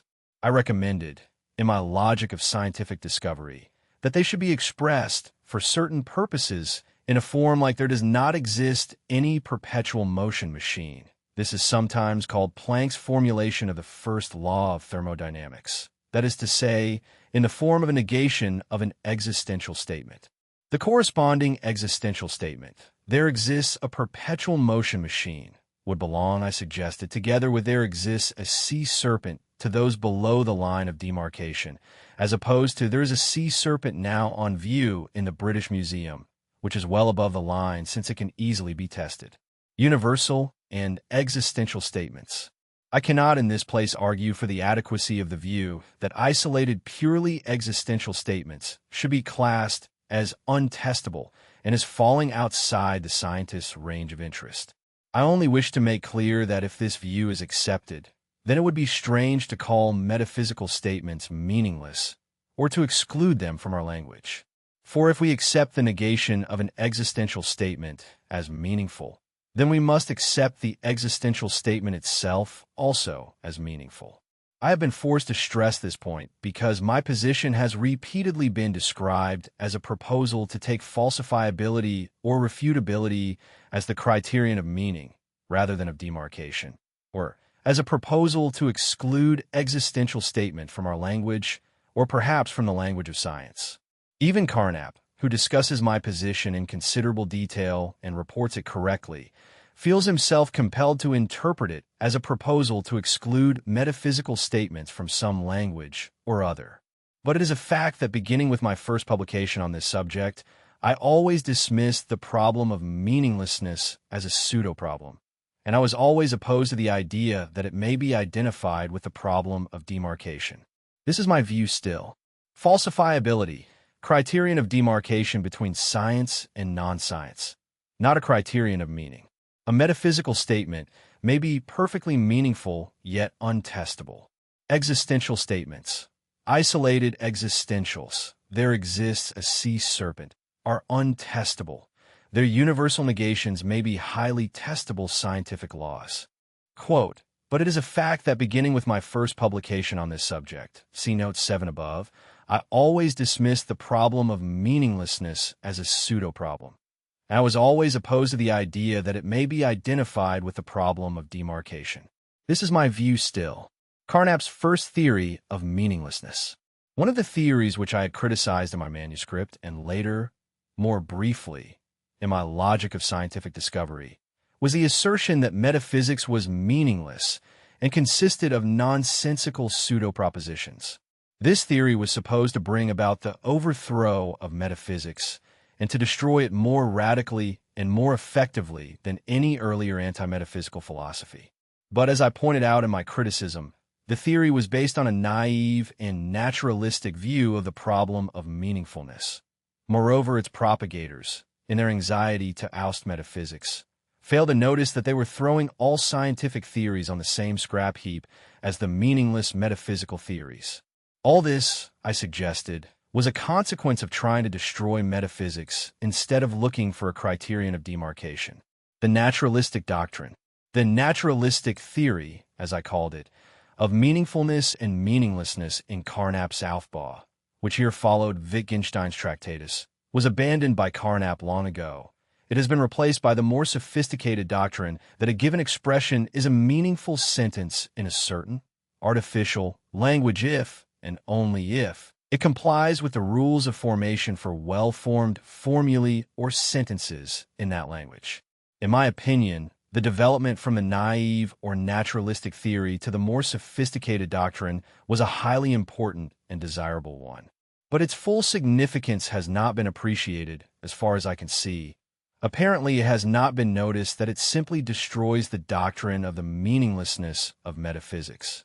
By the naturalistic theory of meaninglessness, I mean the doctrine that every linguistic expression purporting to be an assertion is either meaningful or meaningless, not by convention or as a result of rules which have been laid down by convention, but as a matter of actual fact or due to its nature, just as a plant is or is not green in fact or by nature and not by conventional rules. Conditions A, B, and C. According to Wittgenstein's famous verifiability criterion of meaning, which Carnap accepted, a sentence-like expression or a string of words was a meaningful sentence or proposition if, and only if, it satisfied the conditions and B, or condition C, which will be stated later. According to condition of the theory, which goes back to Hobbes and Berkeley, a string of words was meaningless if any word in it was meaningless. Wittgenstein formulated it in his Tractatus, chapter 6, verse 53. The right method of philosophy is this: when someone, wished to say something metaphysical to demonstrate to him that he had given no meaning to certain signs in his propositions. According to Hobbes and Berkeley, the only way in which a meaning was given to a word was by linking, associating, the word with certain observable experiences or phenomena. In his Aufbau, Carnap tried to show that all concepts used in the sciences could be defined on the basis of my own observational or perceptual experience. Condition B of the theory goes back to Bertrand Russell, who suggested that certain combinations of symbols, which looked like propositions, must be absolutely meaningless, not simply false, if certain paradoxes were to be avoided. A formula like a is an element of a looked like a proposition, but was not a genuine proposition because a formula of the form X is an element of Y could be a proposition only if X was one type level lower than Y. According to the Aufbau, my own experiences, physical bodies, and the experiences of others all belong to different spheres or types or categories, and a confusion of these must lead to pseudo-propositions and to pseudo-problems. The verifiability criterion may be formulated as condition. See, an alleged proposition is genuine if, and only if, is a truth function of, or reducible to elementary, or atomic, propositions expressing observations or perceptions. It is certain, Carnap writes, that a string of words has meaning only if its derivability relations from protocol sentences, observation sentences, are given. That is to say, if the way to its verification is known. Nominalism and enumerative languages. First, a word on C, the verifiability criterion of meaning. This criterion excludes from the realm of meaning all scientific theories or laws of nature, for these are no more reducible to observation reports than so-called metaphysical pseudo-propositions. Thus, the criterion of meaning leads to the wrong demarcation of science and metaphysics. This criticism was accepted by Carnap in his logical syntax of language and in his testability and meaning. But even his latest theories are still open to it, as I shall try to show below. Next, we consider condition A of the doctrine, the nominalistic view that only empirically definable words or signs have meaning. For the sake of simplicity, I begin my criticism with a very simple form of nominalism, the doctrine that all non-logical words are names, either such as Fido, of a single physical object, or as dog, shared by several such objects. In a purely nominalistic language, no sentence can be formulated whose truth or falsity could not be decided by merely comparing the defining lists or enumerations of the things which are mentioned in the sentence. It is clear that in such a language, hypotheses cannot be formulated. It cannot be a language of science. And conversely, every language adequate for science must contain words whose meaning is not given in an enumerative way. Or, as we may say, every scientific language must make use of genuine universals, i.e. of words whose meaning is given by a rule rather than by a list. From absolutism to conventional well-formedness, it is important to realize that a proof of intrinsic meaninglessness would have to be valid with respect to every consistent language and not merely with respect to every language that suffices for empirical science. Few metaphysicians assert that metaphysical statements belong to the field of the empirical sciences, and nobody would give up metaphysics because he is told that its statements cannot be formulated within these sciences. After all, Wittgenstein's and Carnap's original thesis was that metaphysics is absolutely meaningless, that it is sheer gibberish and nothing else. In order to show this, it would be quite insufficient to produce a proof to the effect that it cannot be expressed in languages which suffice for the needs of science. But even this insufficient proof has never been produced by anybody, in spite of the many attempts to construct metaphysics-free languages for science. Naturalistic theory. Meaningfulness is an absolute property of strings of words, like color in a plant, not a matter of convention. Verifiability criterion. See, a sentence is meaningful only if reducible to observation sentences, excludes universal laws of nature. Enumerative nominalism. If all words are defined by lists, no synthetic scientific hypothesis can be stated. Quote, a result of this theory was, in Carnap's words, that the alleged sentences of metaphysics stand revealed by logical analysis as pseudo-sentences. Carnap's theory of the intrinsic meaningfulness or meaninglessness of strings of words was soon to be modified. But in order to prepare a basis for judging these modifications, I must say a few words of criticism here. Carnap and the language of science. Carnap's original overthrow of metaphysics was unsuccessful. The naturalistic theory of meaninglessness turned out to be baseless, and the total result was a doctrine which was just as destructive of science as it was of metaphysics. In my opinion, this was merely the consequence of an ill-advised attempt to destroy metaphysics wholesale, instead of trying to eliminate, piecemeal as it were, metaphysical elements from the various sciences whenever we can do this without endangering scientific progress by misplaced criticism, such as have been directed by Bacon against Copernicus, or by Duhem and Mach against atomism. But the naturalistic theory of meaning was abandoned by Carnap a long time ago, as I have said. It has been replaced by the theory that whether a linguistic expression is well-formed or not depends on the rules of the language to which the expression is supposed to belong, together with the theory that the rules of language are often not precise enough to decide the issue, so that we have to introduce more precise rules, and with them, an artificial language system. I wish to repeat that I regard this as a very important development, and as one that provides the key to a considerable number of interesting problems. But it leaves the problem of demarcation between science and metaphysics exactly where it was. This is my thesis: physicalistic language and behaviorism.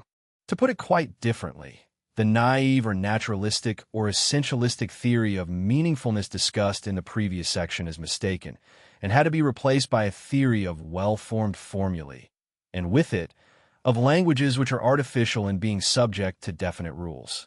This important task has since been carried out by Carnap with great success.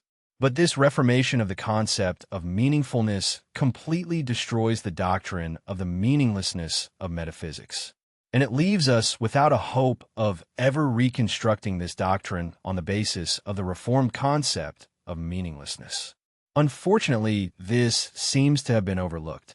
For Carnap and his circle, Neurath was especially influential. Try to solve the problem by constructing a language of science, a language in which every legitimate statement of science would be a well-formed formula, while none of the metaphysical theories would be expressible in it, either because the terminology was not available or because there was no well-formed formula to express it. Carnap's Aufbau had sponsored methodological solipsism. By 1931, Carnap had adopted physicalism under Neurath's influence. Psychology was to become radically behavioristic. Every meaningful statement of psychology was to be translatable into a statement about the spatio-temporal movements of physical bodies. The tendency underlying this program is clear. A statement about the human soul was to become as meaningless as a statement about God. But it seems questionable whether anti-metaphysical and anti-theological tendencies were much furthered by placing all our subjective experiences on the same level of meaninglessness as the statements of metaphysics. There is no need to go into the merits or demerits of the behaviorist philosophy. We see that as an attempt to kill metaphysics, this philosophy was not very effective. As usual, the broom of the anti-metaphysicist sweeps away too much and also too little. Carnap wrote that physics is altogether practically free from metaphysics, thanks to the efforts of Mach, Poincaré, and Einstein. In psychology, efforts to make it a science free from metaphysics have hardly begun. But not even the simplest physical statements about the functioning of a potentiometer are reducible to protocol statements. Most of the concepts with which physics works, such as forces, fields, and even electrons and other particles, are what Berkeley called qualitates occulti, basic statements and methodological solipsism. Before concluding point A, I wish to mention only briefly that this physicalism, although from my point of view too physicalistic in most respects, was not physicalistic enough in others. For I do believe, indeed, that whenever we wish to put a scientific statement to an observational test, this test must in a sense be physicalistic. That is to say, that we test our most abstract theories, psychological as well as physical, by deriving from them statements about the behavior of physical bodies. I have called simple descriptive statements, describing easily observable states of physical bodies, basic statements, and I asserted that in cases in which tests are needed, it is these basic statements which we try to compare with the facts. Thus, according to my view, we do not, for the purpose of such basic tests, choose reports about our own observational experiences, but rather reports about physical bodies, including potentiometers, which we have observed.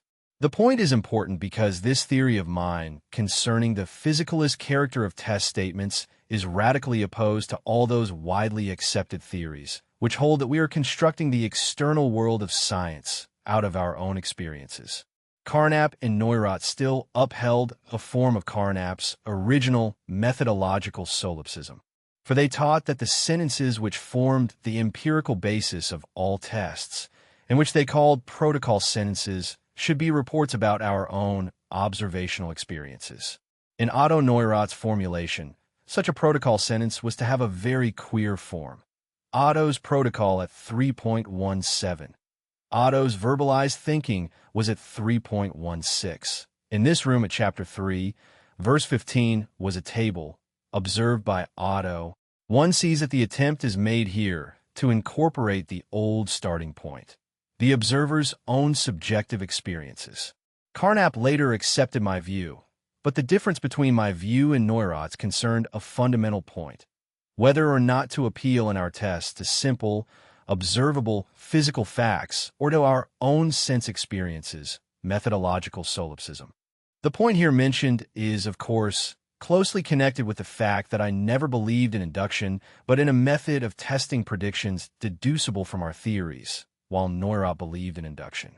The universal language and Gödel. Closely connected with physicalism was the view that the physicalist language was a universal language in which everything meaningful could be said.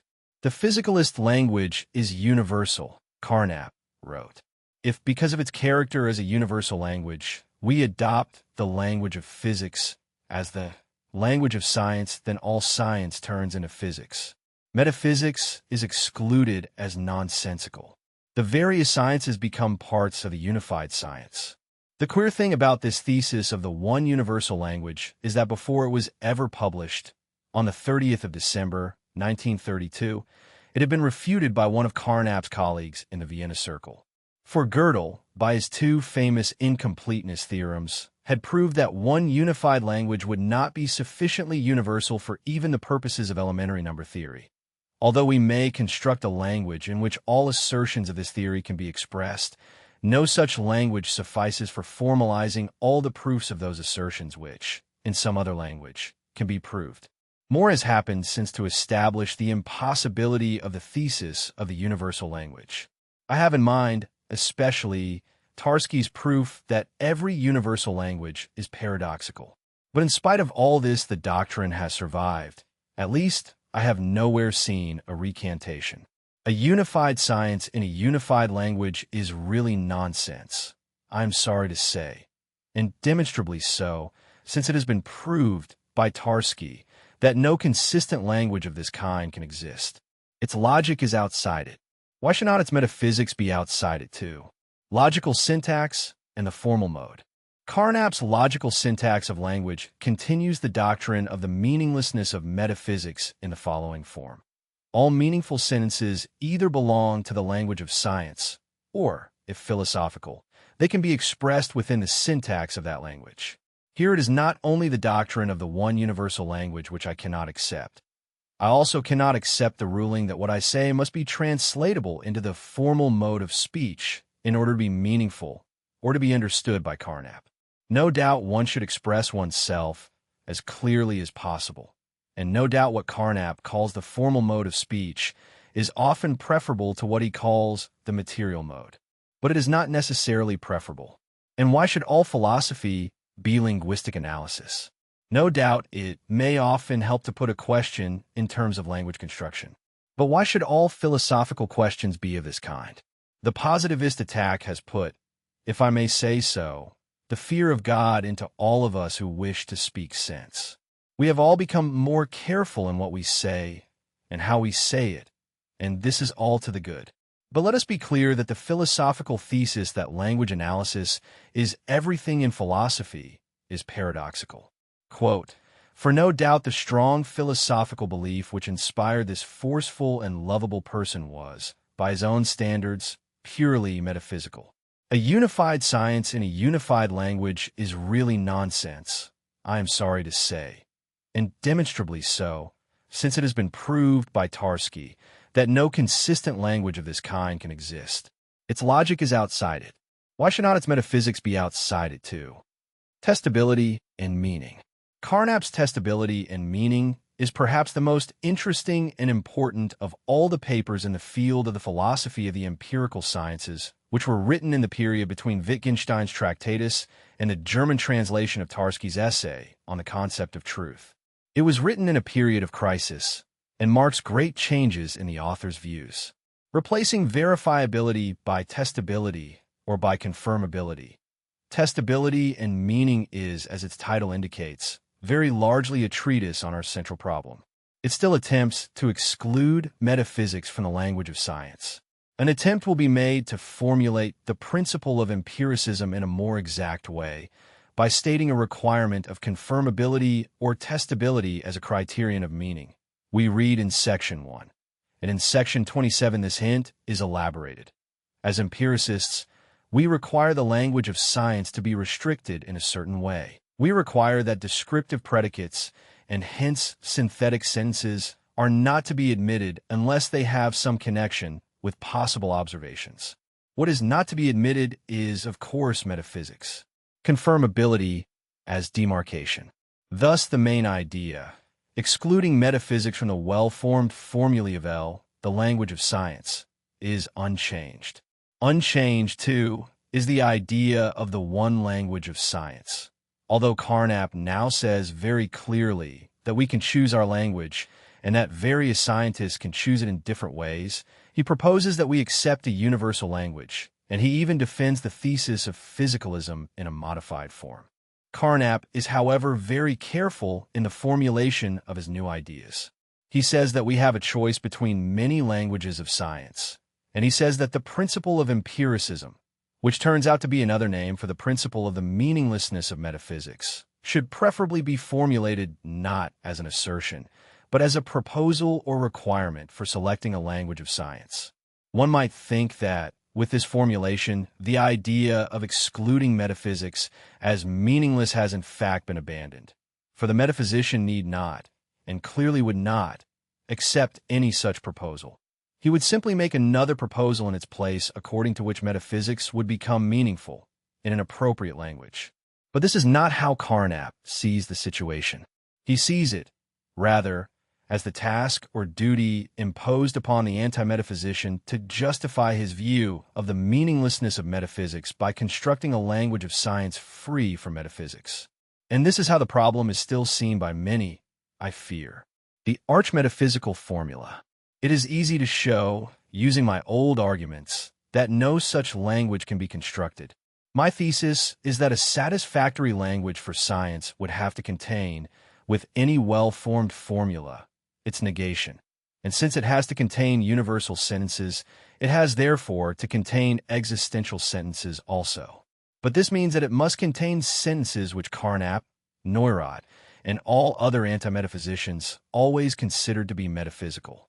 In order to make this quite clear, I choose, as an extreme example, what may be called the arch-metaphysical assertion. There exists an omnipotent, omnipresent, and omniscient personal spirit.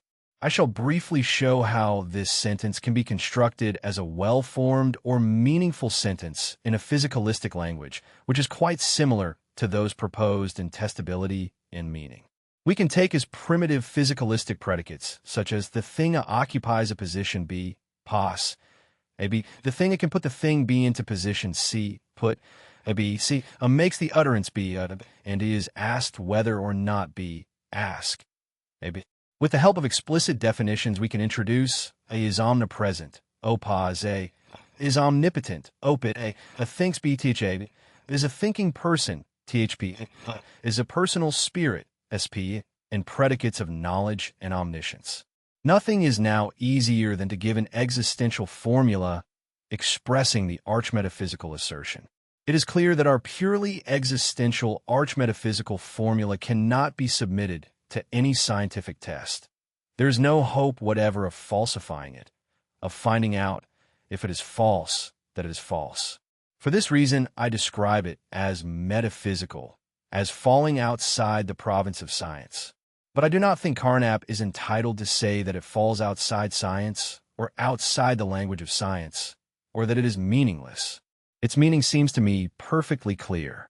It helps us very little if we are told, in testability, that the meaning of a sentence is in a certain sense identical with the way we determine its truth and falsehood, and a sentence has meaning only if such a determination is possible. One thing emerges clearly from this passage, that it is not Carnap's intention to allow meaning to a formula like the arch-metaphysical one. But the intention is not realized. It is not realized, I think, because it is not realizable. Dispositional predicates and definition. I need hardly say that my only interest in constructing our arch-metaphysical existential formula is to show that there is no connection between well-formedness and scientific character. The problem of how to construct a language of science, which includes all we wish to say in science, but excludes those sentences which have always been considered as metaphysical, is a hopeless one. It is a typical pseudo-problem. But it may be said, perhaps Carnap was simply too generous in allowing us to use dispositional predicates, such as a is able to put B into C and a thinks B. I cannot hold out any hope to those who pursue this line of thought. As I try to show when discussing the Aufbau, we need in science genuine non-extensional universals. But in my logic of scientific discovery, I indicated briefly that all universals are dispositional, not only a predicate like soluble, but also dissolving or dissolved. What then is behind the demand for definitions? An old tradition, reaching back far beyond Locke to Aristotelian essentialism. And as a result of it, a belief that if a man was unable to explain what a word meant which he used, then this showed that he had given no meaning to it, Wittgenstein, and had therefore been talking nonsense. But this Wittgensteinian belief is nonsense, since all definitions must ultimately go back to undefined terms. In concluding this section, I wish to stress again the point that testability and confirmability, even if satisfactorily analyzed, are in no way better fitted to serve as criteria of meaning than the older criterion of verifiability.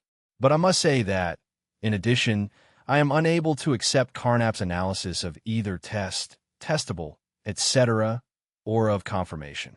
The reason is, again, that his terms are substitutes for verification, verifiable, etc., slightly weakened so as to escape the objection that laws are not verifiable.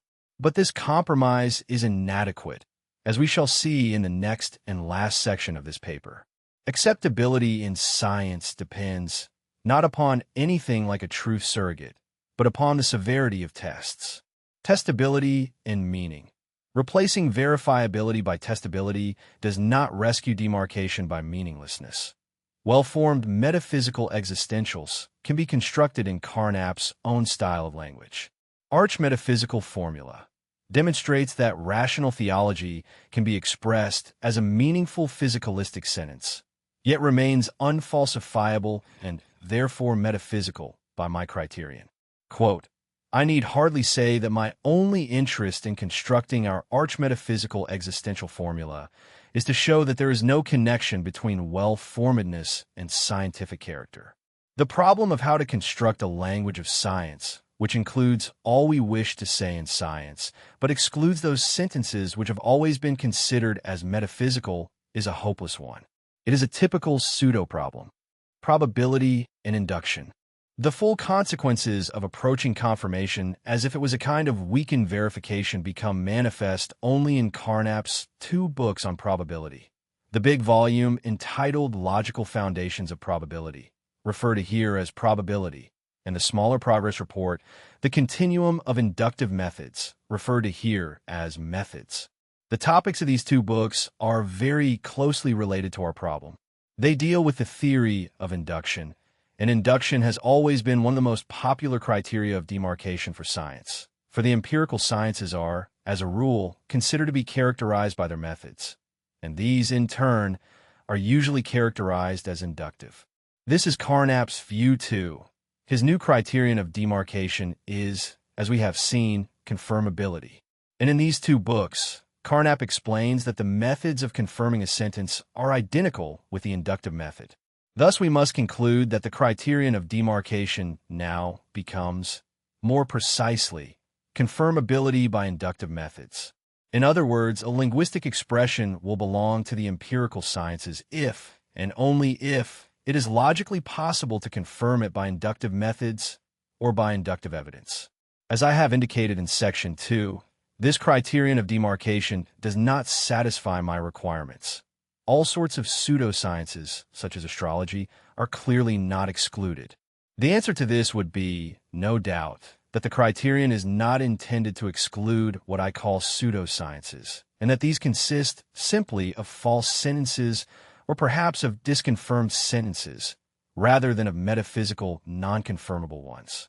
I am not satisfied by this answer, believing as I do that I have a criterion which excludes, for example, astrology, and which has proved extremely fruitful in connection with a host of problems.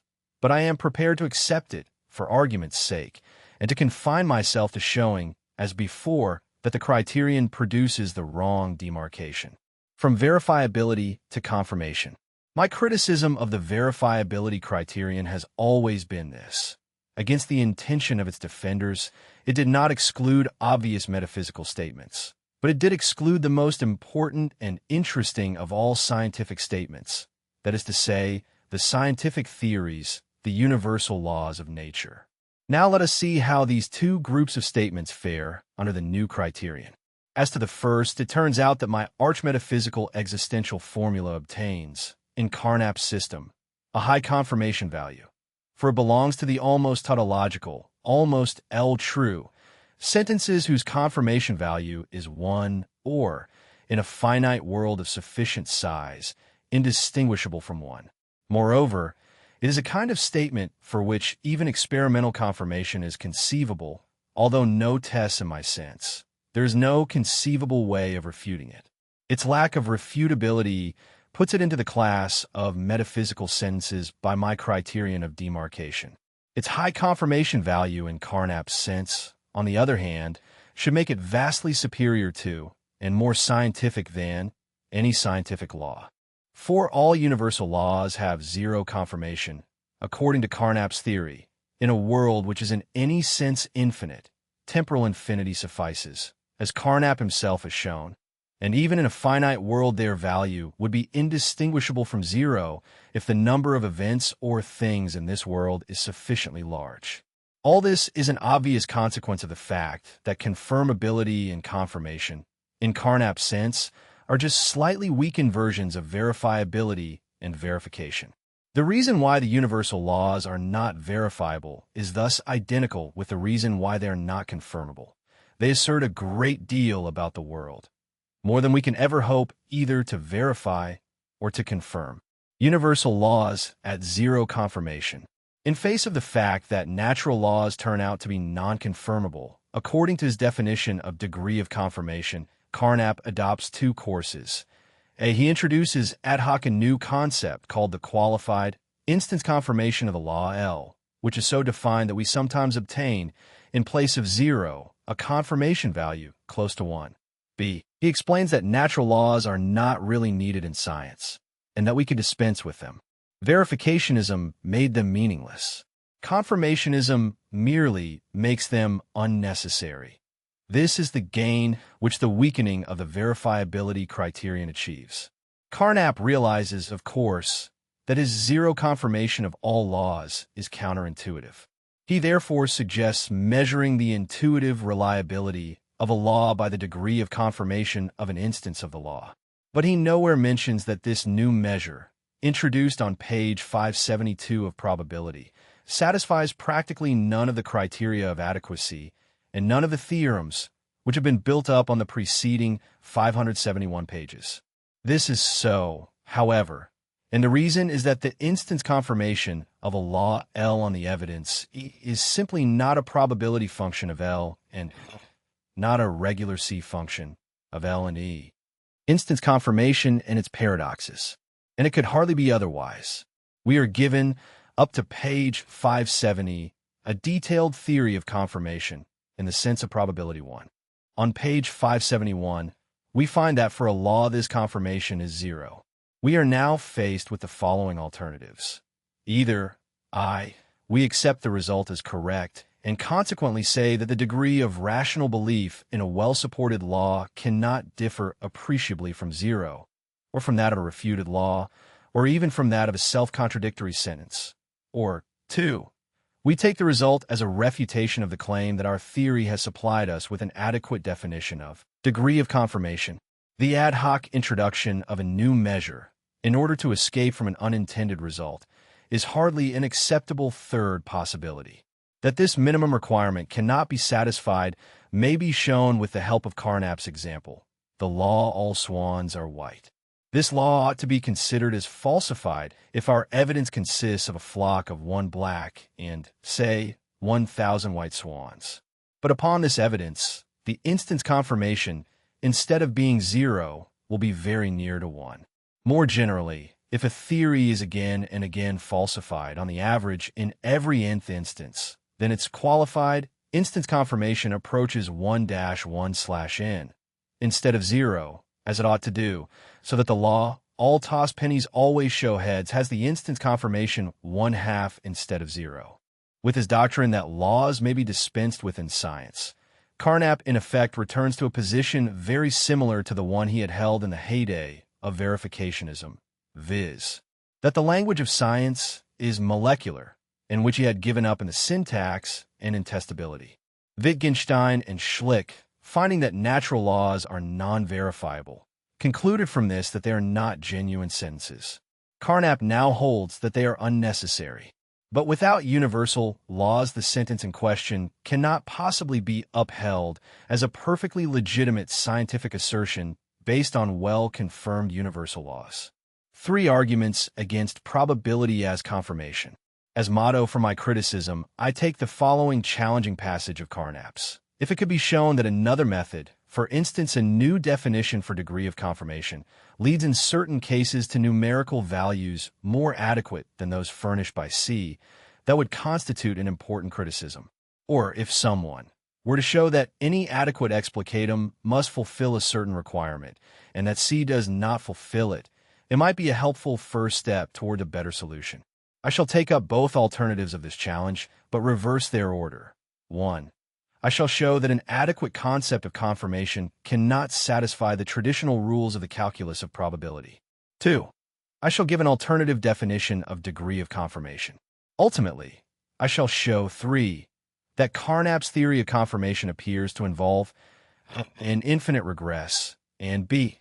an a priori theory of the mutual dependence of all atomic sentences with like predicates.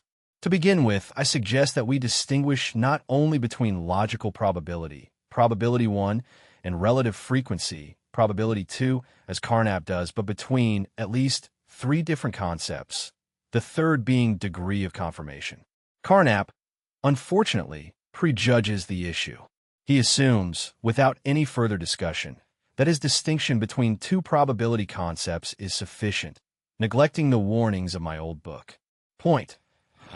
It is an elementary consequence of the multiplication principle that the more a statement asserts, the less probable it is. This may be expressed by saying that the logical probability of a sentence X on a given evidence Y decreases when the informative content of X increases.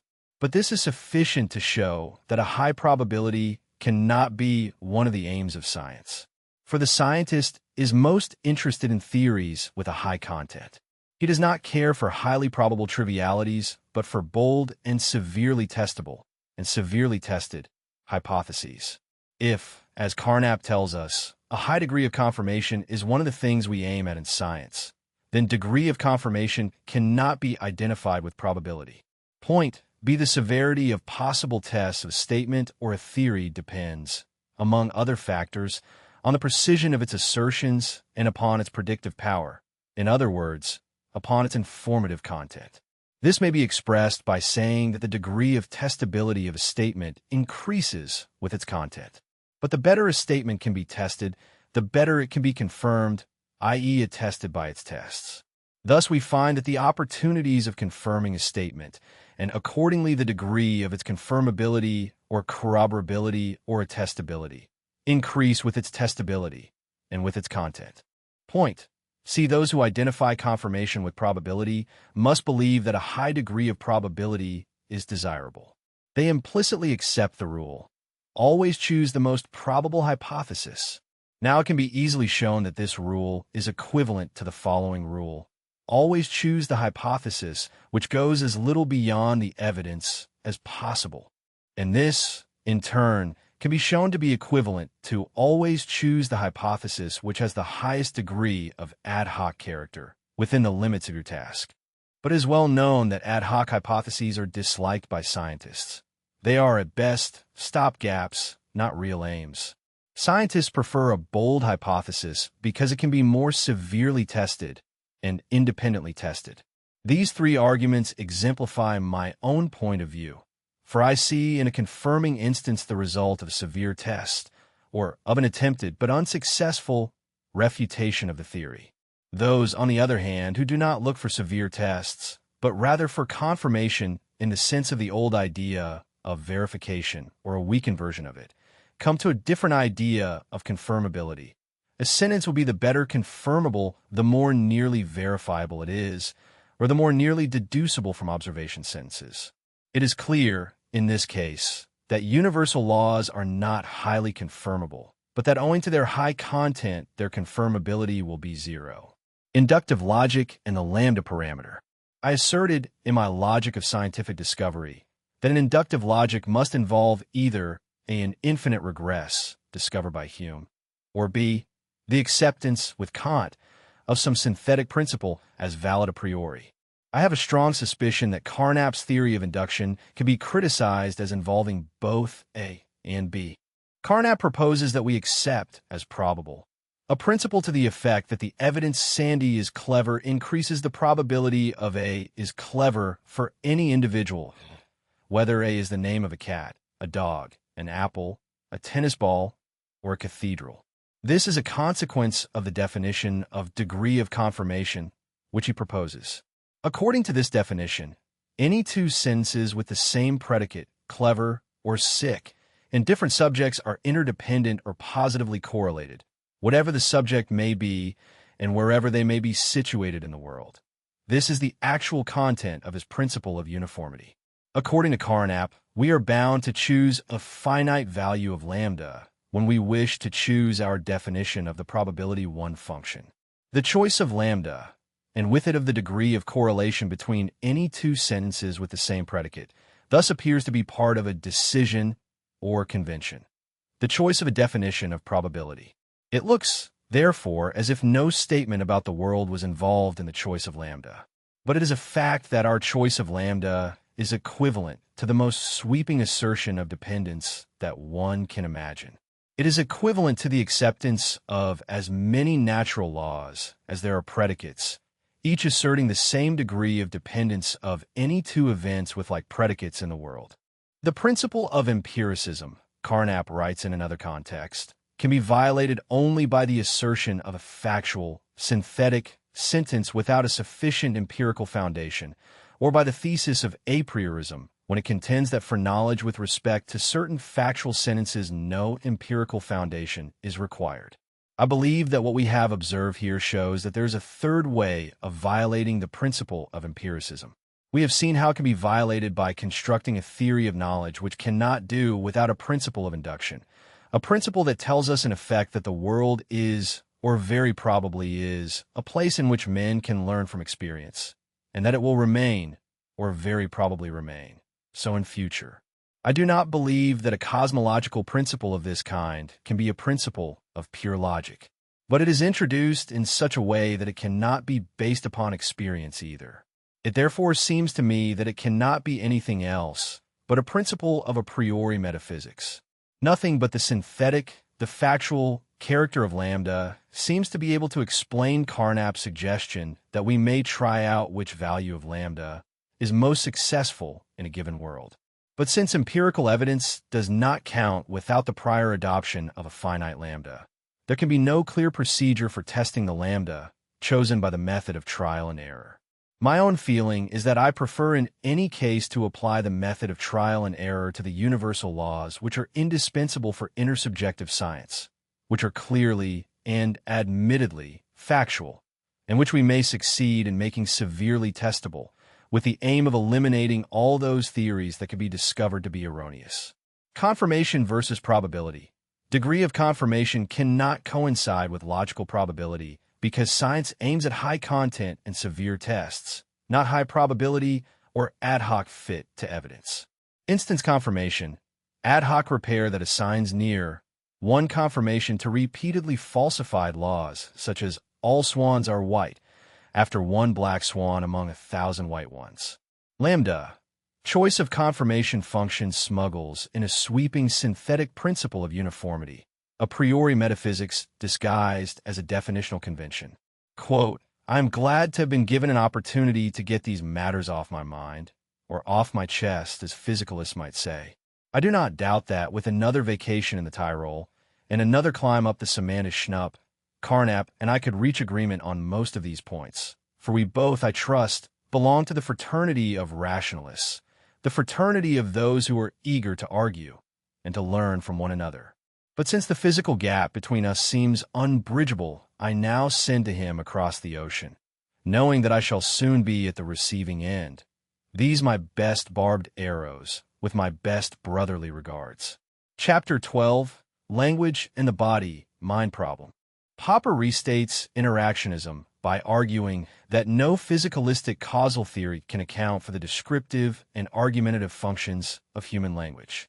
The paper is not linguistic analysis in the sense of exposing misuse of language.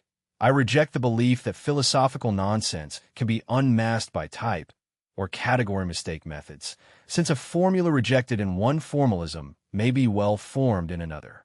Russell's early view that X is an element of X is intrinsically meaningless failed.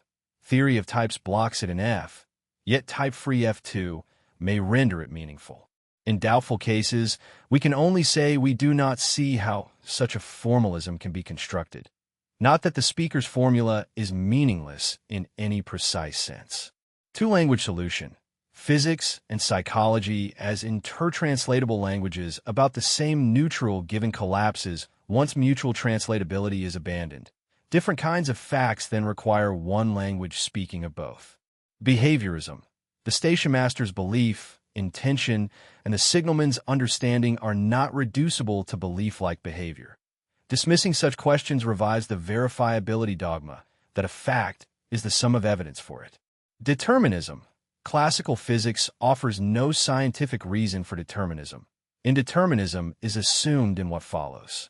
Quote, this is a paper on the impossibility of a physicalistic causal theory of the human language. Buhler's four functions and the hierarchy of language. Carl Buhler proposed three functions of language: expressive, stimulative, and descriptive, and Popper adds a fourth, argumentative, distinguishable from description. These four constitute a hierarchy. Higher functions cannot appear without all lower ones, while lower functions may appear alone. An argument expresses internal state, signals a reply, describes a situation, and gives reasons for a view. Science and philosophy. Their primary interest lies in descriptive and argumentative functions. Behaviorism's interest can only lie in critical argument. Intentionality. Whether a speaker describes or argues depends on intentional aboutness or intentional support for a view. Indistinguishable behavior. Two persons may produce identical linguistic behavior, while one describes or argues and the other merely expresses or signals. Physicalistic limit. Any causal physicalistic theory of linguistic behavior covers at most the two lower functions and must either ignore the difference or reduce the higher to the lower, self-defeating for philosophies claiming causal completeness of the physical world. Quote, any causal physicalistic theory of linguistic behavior can only be a theory of the two lower functions of language, the machine argument and other minds. A wall thermometer expresses, signals, and even describes in writing, Yet we attribute description to its maker, not to the instrument. Like a pen, it is only an instrument for describing. The same holds for all physical machines, however complex. Popper concedes machines may be built to any behavioristic specification, yet a lens and speaker machine, naming objects or saying "I don't know," even with fatigue responses and probabilistic variation, does not describe or argue once its mechanism is understood. A conditioned human reacting with cat, without intention to name, does not describe. Complexity without understood mechanism may tempt us to attribute mind and caution against pain. Once construction and design are known, no complexity alters the kind of case. Empirical indistinguishability. 2 physically indistinguishable pound notes may include a forgery. Perfect forgery does not make a note genuine. Other minds. In arguing with others, we assume they argue intentionally. Solipsism becomes self-contradictory in a social language learned from others. We do not argue with a thermometer. Quote, "We do not argue with a thermometer." The causal theory of naming. A machine saying Mike whenever it sees a ginger cat may realize a causal chain from cat to sound, but not the name relation. The chain's extremes are fixed by interpretation, not by objective physics. The name relation is not causal and cannot be realized by association or conditioned reflex models of any complexity. Naming is the simplest descriptive use of words and requires knowledge of convention and intention to use a name as a name. Quote, "Our thesis is that a causal realization of the name relation cannot exist. Interaction between mental and physical states. Mike's presence may physically cause here is Mike, but grasping that an argument is contradictory has no physical analog to Mike. The analogy is to realizing Mike is here. Logical relationships do not belong to the physical world, yet realization of inconsistency may initiate physical action. Mental and physical states may interact. Acting through grasp of abstract relations, we become first movers of causal chains without sufficient physical antecedents." Quote, "The fear of obscurantism has prevented most anti-obscurantists from saying such things as these. But this fear has produced, in the end, only obscurantism of another kind." Chapter 13, A Note on the Body-Mind Problem. Popper replies to Wilfrid Sellars' discussion of the preceding paper, grateful for its attention, yet insisting that Sellars' 2 main criticisms miss the argument in context. The note is partly polemical and partly clarificatory. It defends the reductio against the two-language theory, repudiates a thesis about definability Sellars ascribes, but Popper never held, and adds a brief argument against Ryle's category mistake program. Sellars on facts and translatability. Sellars focuses on Popper's claim that if physics and psychology are not intertranslatable, they deal with different sets of facts, and introduces descriptive facts versus quasi-facts such as obligations. Popper agrees with Sellars' premise, yet denies its relevance. The needed premise, that both languages describe the same descriptive facts, was already part of the two-language theory Popper was reducing to absurdity, not an independent assumption Popper failed to supply. Reductio structure. Once translation between the languages is abandoned, they can no longer be said to talk about the same facts in the sense the two-language theorists intended. Quasi-facts do not arise. Misquotation. Sellars' focus passage uses set where Popper row kind, a minor point, but symptomatic of context lost in focus. Quote, "Thus the problem of quasi-facts simply does not arise." Against the thesis about definability in behaviorese. Sellars attributes to Popper the thesis that aboutness or reference cannot be defined in behaviorese. Popper repudiates this entirely.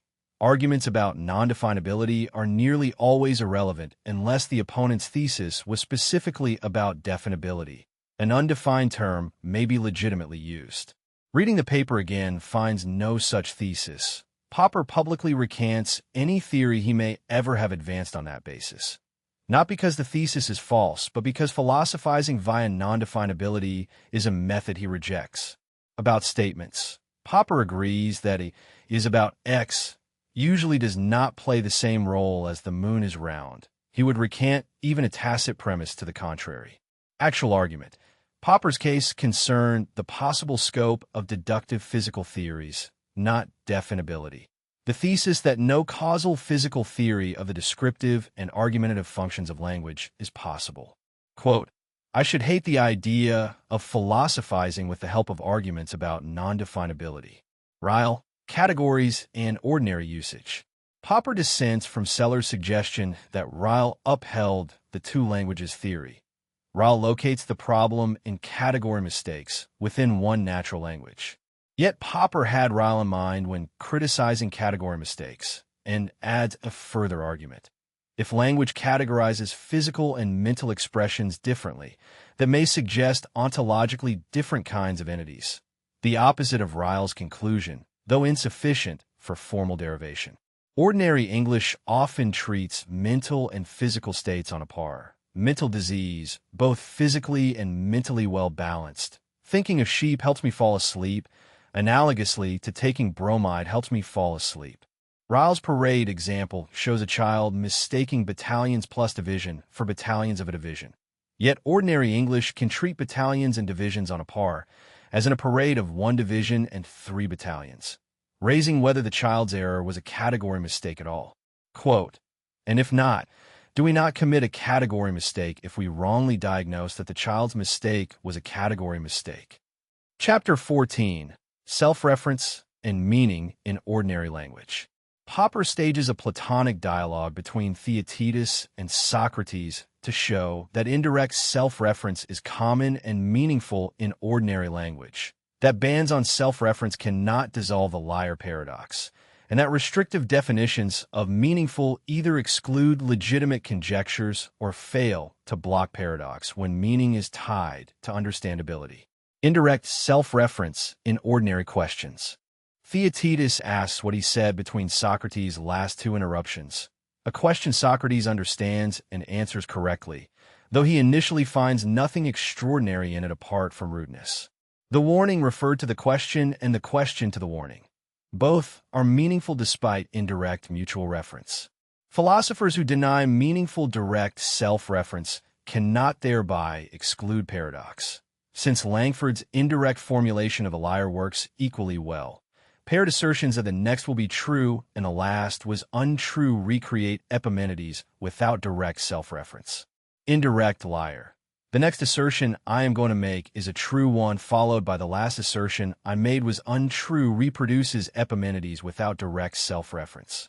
Ordinary comments. Confidence in a clever remark from Socrates can be a comment on the first. Indirect self-reference as routine, not paradox. Quote, this seems to prove that 2 things a person says may be perfectly meaningful in spite of the fact that they are indirectly self-referring. Empirical and logical self-reference. Theaetetus speaks so softly Socrates cannot hear. I am now speaking so softly that dear old Socrates cannot make out what I am saying, empirically true or false depending on Socrates' hearing. The theorem what I am now saying is meaningful is provable by reductio, assuming meaninglessness contradicts the utterance and entails falsity. If false, the utterance is meaningful. Paradox versus meaninglessness. Showing an utterance paradoxical does not show it meaningless in the sense of violating grammatical rules. One must show absurdity follows from assuming its truth. Understandability criterion. If meaning can be understood, the utterance has meaning. If it has implications, it has meaning consistent with ordinary usage. Quote, what I am now saying is meaningful. Meaning, conjectures, and the threefold classification.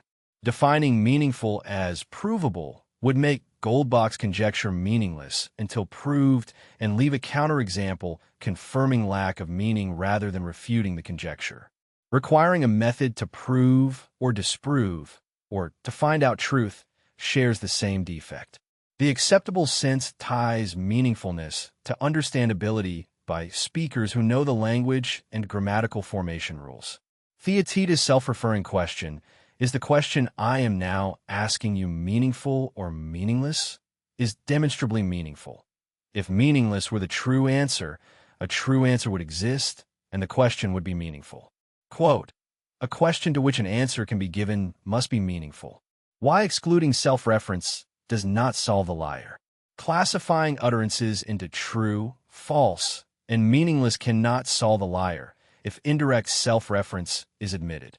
Socrates had found attractive the program of assigning paradoxical utterances to the meaningless third class. Refutations shows that even a proof that U is false is meaningless when U names itself only shifts the paradox.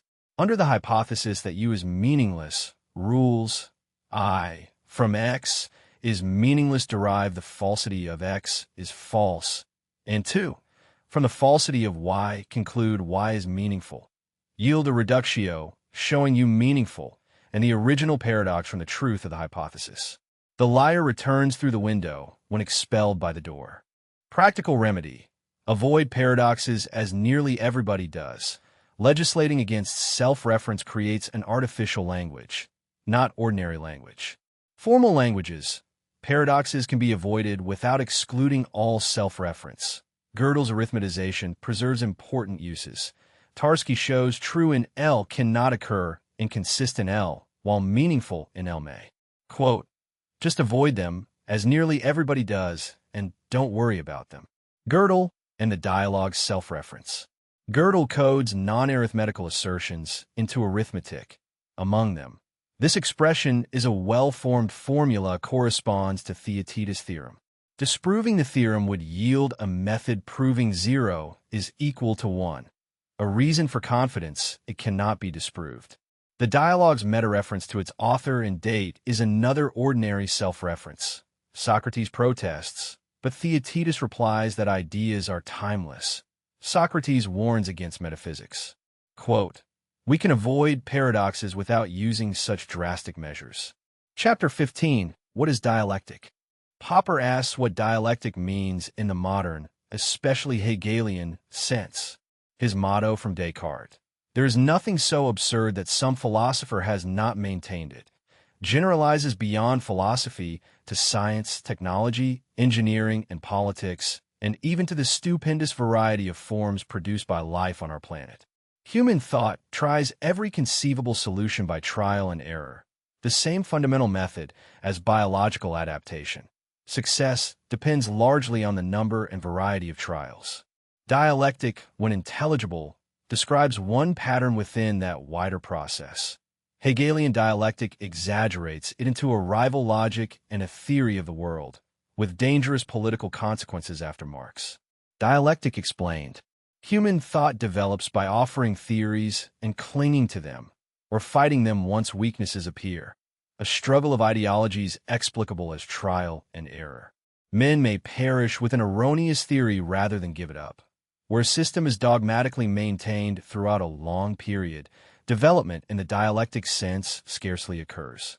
There will be few examples of thought that proceeds slowly, steadily, and continuously by successive degrees of improvement rather than by trial and error in the struggle of ideologies. The dogmatic attitude of sticking to a theory as long as possible is significant. Without it, we would abandon theories before discovering their strength, and no theory could order experience or prepare us for future events.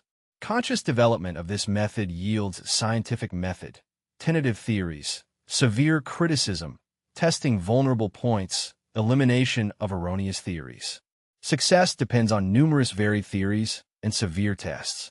Scientific method is not a recipe guaranteeing success if practiced. It is a description of how elimination proceeds when enough trials are offered. Dialectic triad. Thesis produces antithesis. Struggle yields synthesis, preserving merits of both. A one-sided synthesis becomes a new thesis on a higher level. Hegel's Aufheben combines cancel, preserve, and elevate. Trial and error wider. Not confined to one initial thesis. Many competing theses may be offered independently. Unsatisfactory views are eliminated rather than always synthesized.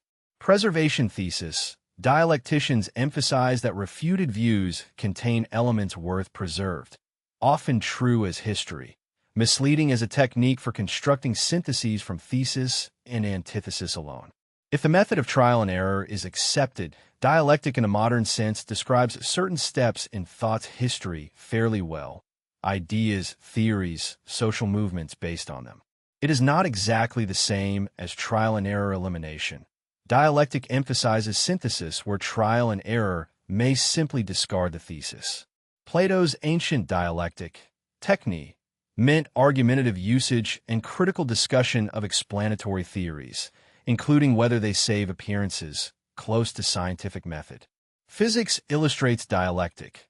Corpuscular and wave theories yield a synthesis in which old formulae survive as approximations, nearly correct or exact within limited fields. Yet metaphors mislead. Critical attitude, not the thesis, produces antithesis. Where criticism is lacking, no antithesis appears. Minds must be productive or struggles end in nothing. Syntheses always add new ideas irreducible to earlier stages. Dialectic interpretation rarely helps by suggesting synthesis be built only from thesis and antithesis materials. Contradictions matter because criticism consists in pointing out contradictions within a theory, between theories, or between theory and facts. Criticism may be simply stating an antithesis. Without contradictions and criticism, there is no rational motive for changing theories. Dialecticians correctly link contradictions to progress, then wrongly conclude contradictions need not be avoided and attack the law of contradiction, the law that two contradictory statements cannot both be true. Appealing to fertility, they claim traditional logic must yield to dialectical logic. Dialectic becomes logical theory and general theory of the world, not merely historical description. What they call fertility is solely our determination not to accept contradictions. If we put up with them, pointing out contradictions no longer induces change. Criticism meets and why not? Or enthusiastic welcome of contradictions. Intellectual progress ends. The dialectician cannot have it both ways. Interested in fertility, he must reject contradictions. Prepared to accept them, they are barren. The propelling force is our resolution not to admit contradiction between thesis and antithesis, not mysterious tension within ideas. From contradictory premises, any statement follows, a fact every thinking person should know, known in effect to Duns Scotus. Valid inference transmits truth. Rule 1. From P infer PV Q and Rule 2. From non-P and PV Q infer Q.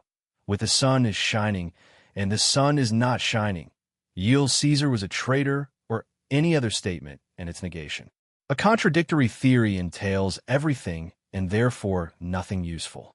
Alternative logics without explosion, dual intuition is calculus, discard modus ponens, and are useless for drawing inferences. Jeffreys doubted whether contradiction entails everything. Popper replies with full proof and notes makeshift acceptance of contradictory theories stops the search for better ones. We seek improvements precisely because contradictions make theories bad. Loose dialectical talk that contradictions are unavoidable and fertile is dangerously misleading. Avoid negation and contradiction, where conflict or opposing tendency suffices. Dialectic is empirical descriptive theory like organism growth stages, not fundamental like logic. Vague dialectic invites forced readings, seed, plant seeds, Engels, superscript 2 equals a superscript 2 is arbitrary. Why multiply antithesis by itself rather than add thesis and antithesis to yield 0? Comparing dialectic to evolution theory shows it is inappropriate as part of logic. Only loose metaphor makes dialectic appear both descriptive and fundamental. Popper adds further rules of inference showing explosion. Rule 3, from P and Q derive P. Rule 4, from P derive P and Q. With contradictory A and non-A, modus ponens chains yield NEC. Question whether explosion holds in all logics. Dual intuitionist systems weaken inference beyond usefulness. Contradictory theories may seem interesting or yield ad hoc repairs, as in quantum divergences, but tolerating them ends criticism. Promoting truth requires clear, unambiguous speech even at the cost of metaphor. Quote, There is nothing we can imagine, however absurd or incredible, that has not been maintained by one philosopher or another. Hegelian dialectic. Hegel's dialectic belongs to a chapter Popper finds not very creditable. The struggle between Cartesian rationalism, what is reasonable must be real, and British empiricism, mediated by Kant's limited empiricism, then surpassed by German idealists culminating in Hegel. Descartes' motto was hostile to absurdities, not praise of trying everything. The rationalist seeks self-evident lucid ideas and constructs science without experience. Empiricism insists only observation and experiment decide factual truth, the only serious scientific method today. Kant offered modified empiricism, rejecting pure rationalism. Continental philosophers rebuilt metaphysics via intellectual intuition, culminating in Hegel. Readers who rely on common sense will find what follows absurd, and Popper thinks rightly so. Kant asked how science is possible, how mind grasps world. Answer: world as appearance is mind-like because mind digests sensory material, impressing forms of thought. Nature is mind-formed yet still material formed by mind, a mixture of realism and idealism. Hegel went further. Mind is world. Reason and reality identical. Fichte's bridge. Mind creates world.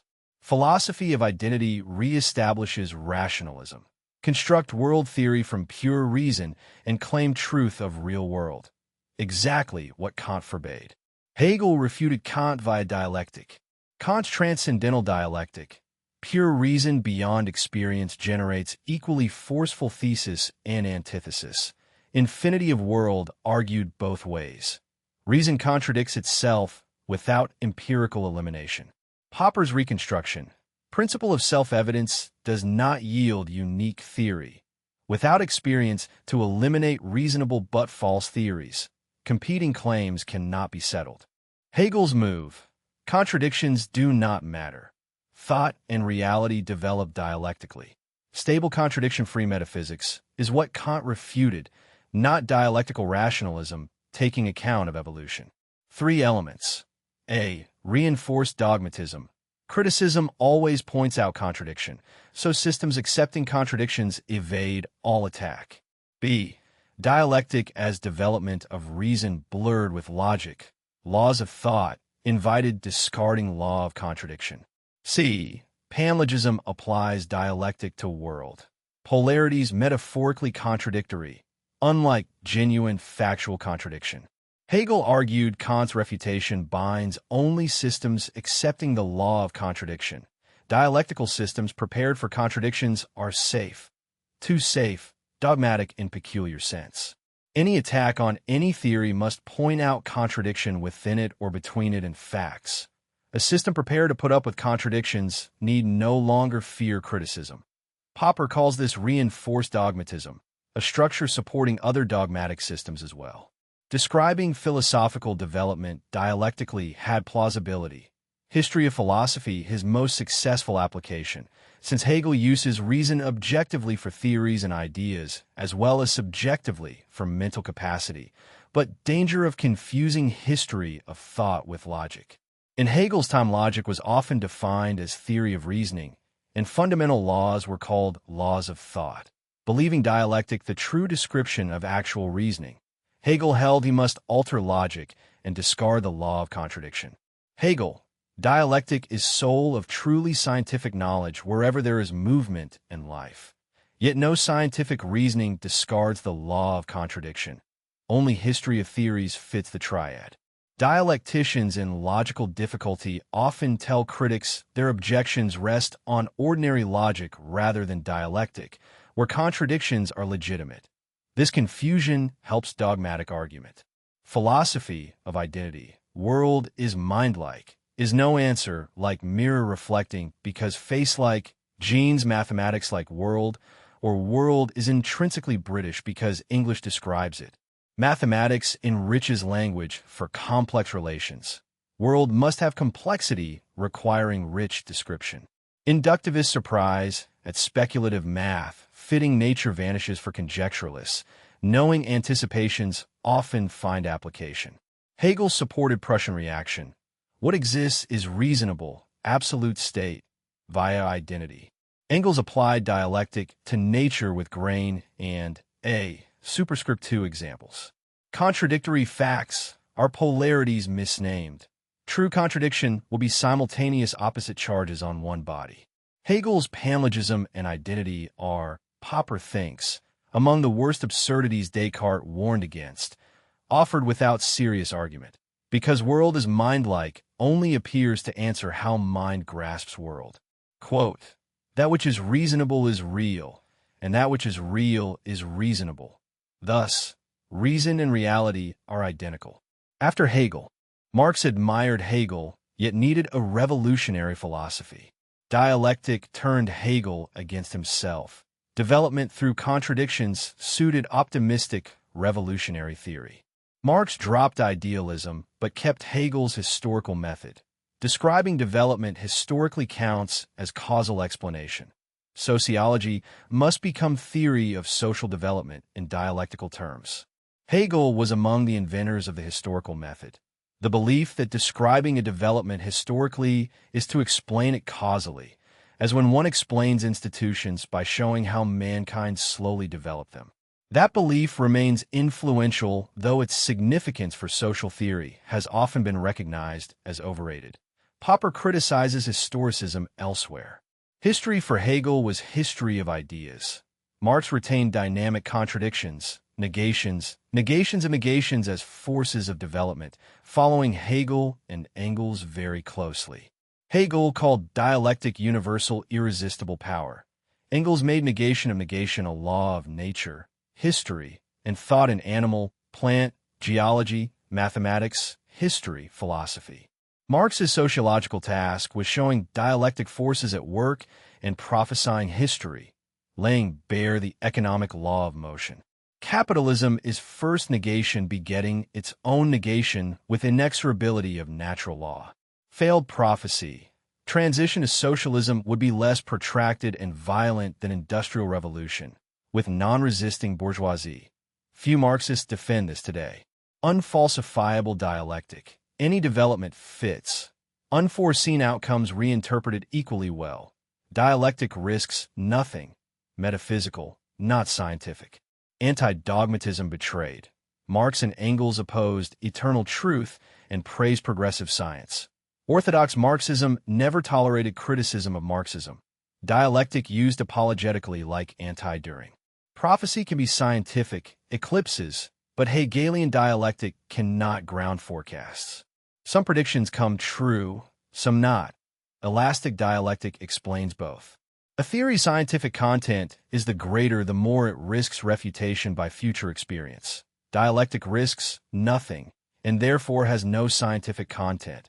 It is metaphysical. The mistake is not dialectic alone, but sociology as large-scale historical forecast. Marx's progressive view of science is acceptable, though trial-and-error description is clearer. What matters is that anti-dogmatic science requires criticism, and criticism of dialectical materialism has never been tolerated. Hegel made his system final. Marxists repeated founders' arguments as reinforced dogmatism, blocking free competition of thought. Critics are denounced for failing to understand dialectic, proletarian science, or for treachery. Dialectic defends the Marxist system apologetically, as in Engels' anti-during. Young progressive Marx, under reactionary Hegel's shadow, discovered dialectic could support revolution and optimism, every step upwards. That tour de force became scientific Marxism, preventing development Marxism might have achieved. Decades of dogmatic repetition. Official study of Hegel's logic for methodology is worse than Archimedes for engineering. Pre-scientific, pre-logical. Dialectic's unfortunate role in philosophy and political theory warns against system building. Philosophers should study science's critical methods modestly. Marx originally needed philosophy for politics. Turning Hegel's conservative dialectic revolutionary was brilliant students' exploit of master's weakness, not enduring foundation. Yet it helped entrench dogmatism. No worse obstacle to science than reinforced dogmatism. Marx and Engels once championed free competition of thought essential to anti-dogmatic science. Full understanding requires seeing Marx's situation, admiration for famous philosopher, opposite temperament, elation at dialectic's revolutionary reversal. Quote, philosophy must not be made a basis for any sort of scientific system, and philosophers should be much more modest in their claims. Chapter 16, Prediction and Prophecy in the Social Sciences. Popper criticizes historicism, the doctrine that social science must propound historical prophecies needed for rational politics, as a relic of ancient superstition central to scientific socialism, yet shared by Plato, Mill, Kant, and Oriental prophecy traditions. As philosopher, he brings rational criticism of methods, refusing ready-made solutions however urgent the hour. Historicist doctrines and their ancestry. Historicism holds a social science should predict revolutions as astronomy predicts eclipses. B. Its task is fundamentally like natural science, historical prediction of mankind's development. C. Politics should lessen the birth pangs of predicted developments. The wider view sees history as having a plot unravelable for the key to the future. These doctrines are Marxist in formulation, but ancient. Jewish chosen people prophecy, astrology's link to astronomical success, Heraclitus, Hesiod, Plato. Liberal critic, Popper may criticize and defend Marxism. Doctrines are radically simplified for clarity. Philosopher's role. Urgent problems require rational criticism of methods and party solutions, not rushed allegiance. Quote, I consider historicism to be the relic of an ancient superstition, even though the people who believe in it are usually convinced that it is a very new, progressive, revolutionary, and scientific theory. Scientific prediction versus unconditional prophecy. All theoretical sciences predict, and social sciences can be theoretical, but that does not make their task historical prophecy. Scientific predictions are conditional, boiling when temperature rises, black markets under shortage, control prices, and weak enforcement. Unconditional predictions sometimes follow via modus ponens from conditional laws plus statements that conditions hold. Unconditional prophecies may rest on dreams and occasionally come true by accident. Historicism's error. Historicists do not derive prophecies from conditional scientific predictions and cannot, because long-term prophecy requires well-isolated, stationary, recurrent systems, rare in nature. Modern society is not one. Solar system exception. Eclipse and seasonal prophecy work because the solar system is relatively isolated and repetitive. Biological life cycles allow limited prediction when evolution is abstracted as stationary. Non-repetitive history. Striking aspects of development are non-repetitive. New conditions from scientific discovery differ from anything before. Eclipse success gives no reason to expect revolution prophecy. No law of evolution determines direction. Only the historical fact that life has changed. Identifying predictive power with usefulness leads disappointed historicists to irrationalism. Distinguishing ordinary prediction from prophecy shows social science's modest practical role without despair of reason. Quote, ordinary predictions in science are conditional. Task of social science. Individuals and unintended consequences. Naive collectivism treats the middle class and similar names as empirical wholes. They are largely theoretical ideal objects. Social phenomena must be analyzed in terms of individuals, actions, and relations. The conspiracy theory of society, wars, unemployment, poverty as direct design by powerful groups, is primitive superstition. Conspiracies occur but rarely change social life's character and rarely achieve their aims. Consider the Nazi conspiracy. The main task of theoretical social sciences is tracing unintended social repercussions of intentional actions. Buying a house raises prices unintentionally. Ensuring life encourages investment in insurance shares. Not all consequences are intended. Conspiracy theory cannot be true. Marx's mature work saw capitalists caught in the system, not as demoniac conspirators. Vulgar Marxist conspiracy theory replaced this, a come down from Marx to Goebbels. Social sciences resemble experimental natural sciences in formulating technological rules of what cannot be done. Thermodynamics warns no 100% efficient machine. Analogous social rules concern productivity, real income, full employment, and inflation. They do not prophesy history, but clarify what can and cannot be done politically. Quote, "The main task of the theoretical social sciences is to trace the unintended social repercussions of intentional human actions. Revolution, institutions, and democracy. Eliminating historicism destroys Marxism's scientific pretensions, but not all humanitarian aims Popper shares, reducing misery and violence, increasing freedom. Revolutionary methods cannot realize these aims. They increase suffering, violence, and destroy freedom. Revolution destroys institutional and traditional frameworks, endangering the values it serves. Questioning everything includes revolutionary aims themselves. Tabula rasa destroys civilization and returns society toward the beasts. With no earthly reason, destroyed tradition yields improvement unless historicist prophecy guarantees a better outcome. Even assuming a capitalist conspiracy, revolution replaces old masters with new without guarantee of improvement. What we need is good institutions more than good men. Power corrupts. Institutions letting the ruled control rulers constrain bad rulers. Governments removable without bloodshed are democracy in Popper's preferred terminology.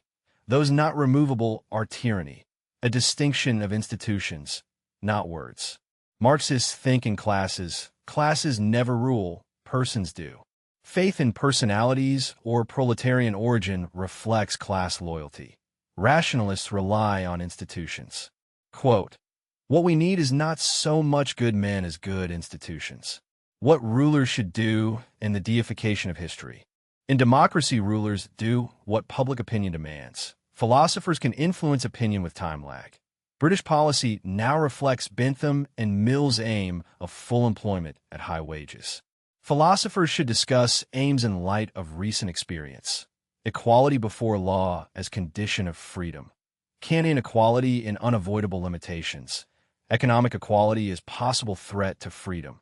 Replacing greatest happiness utilitarianism with fighting avoidable misery as public aim while leaving happiness mainly to private initiative. Misery is here and now. Happiness proposals are theoretical and divisive. The historicist revolution left European thought's theistic authoritarian structure intact. God became nature, then history, laws, forces, designs, omnipotence, omniscience, judgment transferred sequentially. Sinners against God became criminals resisting history's march. History replaces God as judge. Historicism's discovery that standards are historical facts leads to deification of facts. Existentialism, positivism, behaviorism, deification of facts of language as ultimate philosophical wisdom. Popper combats the deification of history. Quote, "It is this deification of history which I am combating." Chapter 17, Public Opinion and Liberal Principles. These remarks were prepared for an international conference of liberals, in the English sense, as material for debate. Popper assumes a liberal audience and therefore concentrates on challenging, rather than merely endorsing, popular assumptions favorable to liberal views. His aim is to lay foundations for a good general discussion about public opinion, the state, tradition, and free discussion. The myth of public opinion. I believe we should beware of several myths concerning public opinion that are often accepted uncritically. The classical myth is vox populi vox Dei, which attributes to the voice of the people a kind of final authority and unlimited wisdom. Its modern equivalent is faith in the ultimate common sense rightness of the man in the street, his vote, and his voice. The avoidance of the plural in both cases is characteristic. People are, thank God, seldom univocal, and the various men in the various streets are as different as any collection of VIPs in a conference room. Univocality. When the public does speak more or less in unison, what it says is not necessarily wise. It may be firm on doubtful issues or waver where doubt is hardly possible. Rationalist optimism. A related myth holds that truth is manifest and that liberty, sweeping away oppression, must lead to a reign of truth and goodness. Romantic vox populi. A reaction to rationalist optimism treats the popular will, the volonté générale, the spirit of the nation, or the instinct of the blood as an irrational grasp of truth culminating in Hegelian doctrines that make the people incapable of being wrong. Nevertheless, there is a kernel of truth in the Vox Populi myth. In spite of limited information, many simple men are often wiser than their governments, or, if not wiser, inspired by better or more generous intentions. One form of the myth of particular interest is the doctrine that truth is manifest, that error needs explanation, bad will, bias, prejudice, but truth will make itself known if not suppressed. Popper calls this the theory of rationalist optimism, shared by the Enlightenment and most of its political offspring. Like Vox Populi, it is another myth of the univocal voice. A still influential 19th-century liberal variant is the myth of the progress of public opinion, the avant-garde theory that reformers, through books, pamphlets, parliamentary motions, and letters to the Times, move ideas from rejection through debate to acceptance. Public opinion is conceived as a slow, conservative, but ultimately authoritative umpire of elite debates. Trollope's Phineas Finn illustrates this through Mr. Monk's account of Irish tenant rights legislation. Quote, "And now the pity is that we are not a bit nearer tenant rights than we were before, but we are nearer to it. Such a debate and such a majority will make men think. But no, think is too high a word. As a rule, men don't think, but it will make them believe that there is something in it. Many who before regarded legislation on the subject as chimerical will now fancy that it is only dangerous, or perhaps not more than difficult. And so in time it will come to be looked on as among the things possible, then among the things probable. And so at last it will be ranged in the list of those few measures which the country requires as being absolutely needed. That is the way in which public opinion is made." Popper is inclined to believe that in Great Britain it is not so much the truth of an assertion or the wisdom of a proposal that wins support as the feeling that injustice is being done which can and must be rectified. Trollope describes moral sensitivity and the intuition of injustice rather than the intuition of factual truth. How far this applies elsewhere, and whether Britain will always remain so sensitive, is debatable. The dangers of public opinion. Public opinion, whatever it may be, is very powerful. It may change governments, even non-democratic ones. Liberals ought to regard any such power with suspicion. Owing to its anonymity, public opinion is an irresponsible form of power and therefore particularly dangerous from the liberal point of view. Color bars and racial questions furnish examples. Minimizing state power reduces the danger of public opinion exerted through the state, but this does not secure the individual's freedom of behavior and thought from direct pressure. Here, the individual needs the powerful protection of the state. These conflicting requirements can be partly met by a certain kind of tradition. The doctrine that public opinion is responsible to itself, that its mistakes rebound upon the public who held them, is another collectivist myth. The mistaken propaganda of one group may easily harm a very different group. Liberal principles, a group of theses. Popper offers 8 theses as foundations for discussion. 1. The liberal razor. The state is a necessary evil. Its powers are not to be multiplied beyond what is necessary. The liberal razor, in analogy to Occam's razor. Its necessity can be shown even if we assume that homo homini felis, or even homo homini angelus, that nobody ever harms anybody. In such a world, weaker men would have no legal right to be tolerated by the stronger, but would owe gratitude for kindness. Those who think tolerance a right rather than a favor need the state to protect the weak. Liberal razor, state powers not to be multiplied beyond necessity. Protection cost. Most men will always pay for state protection, in taxes and in humiliation at the hands of bullying officials. The thing is not to pay too heavily. 2. 4. Democracy and majority. The difference between democracy and tyranny is that under democracy the government can be got rid of without bloodshed. Under tyranny it cannot. Democracy as such cannot confer benefits upon the citizen and should not be expected to. Democracy can do nothing. Only citizens can act, including those who comprise the government. Democracy provides no more than a framework within which citizens may act in a more or less organized and coherent way. We are Democrats not because the majority is always right, but because democratic traditions are the least evil ones of which we know. If the majority decides in favor of tyranny, a Democrat need not suppose a fatal inconsistency in his views. He will realize that the democratic tradition in his country was not strong enough. 5. 6. Institutions, traditions, and utopia. Institutions alone are never sufficient if not tempered by traditions. Institutions are ambivalent. In the absence of a strong tradition, they may serve the opposite purpose to the one intended. A parliamentary opposition, supposed to prevent the majority from stealing the taxpayers' money, may share the spoils with the majority. Traditions form a link between institutions and the intentions and valuations of individual men. A liberal utopia, a state rationally designed on a traditionless tabula rasa, is an impossibility.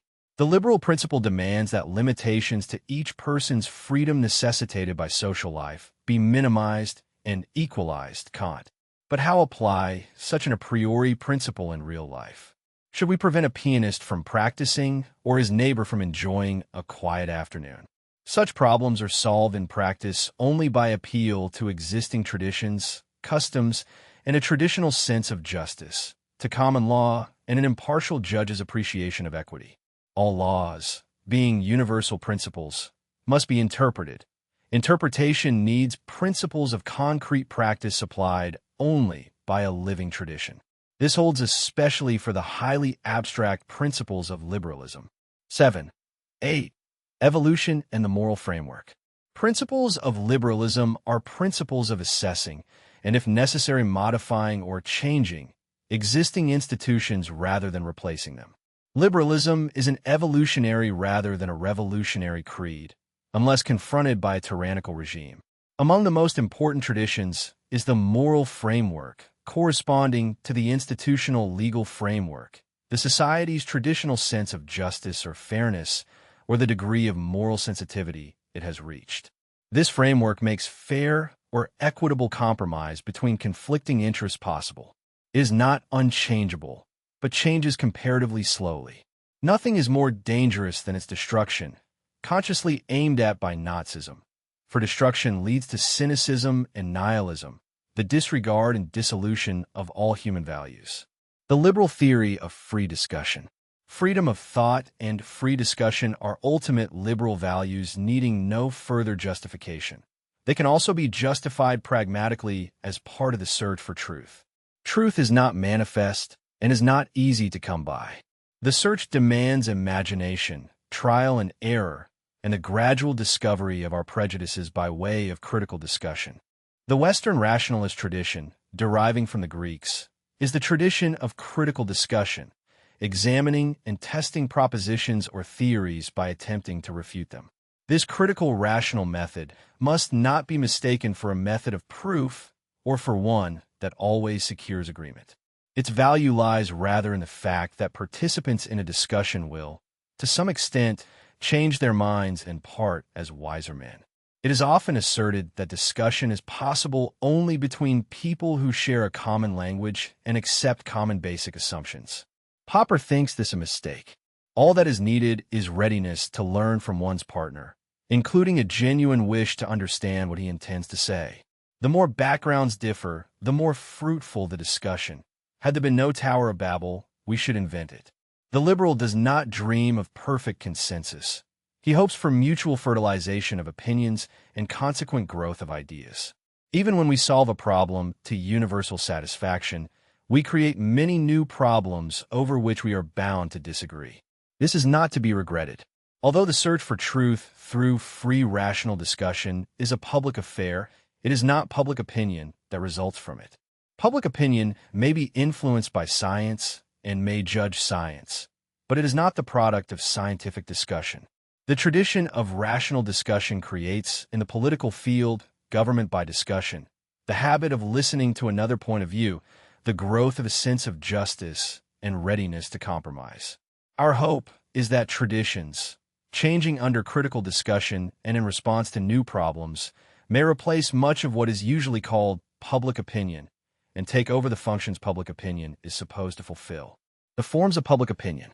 There are two main forms: institutionalized and non-institutionalized. Institutional examples include the press, including letters to the editor, political parties, societies like the Mont Pelerin Society, universities, book publishing, broadcasting, theater, cinema, and television.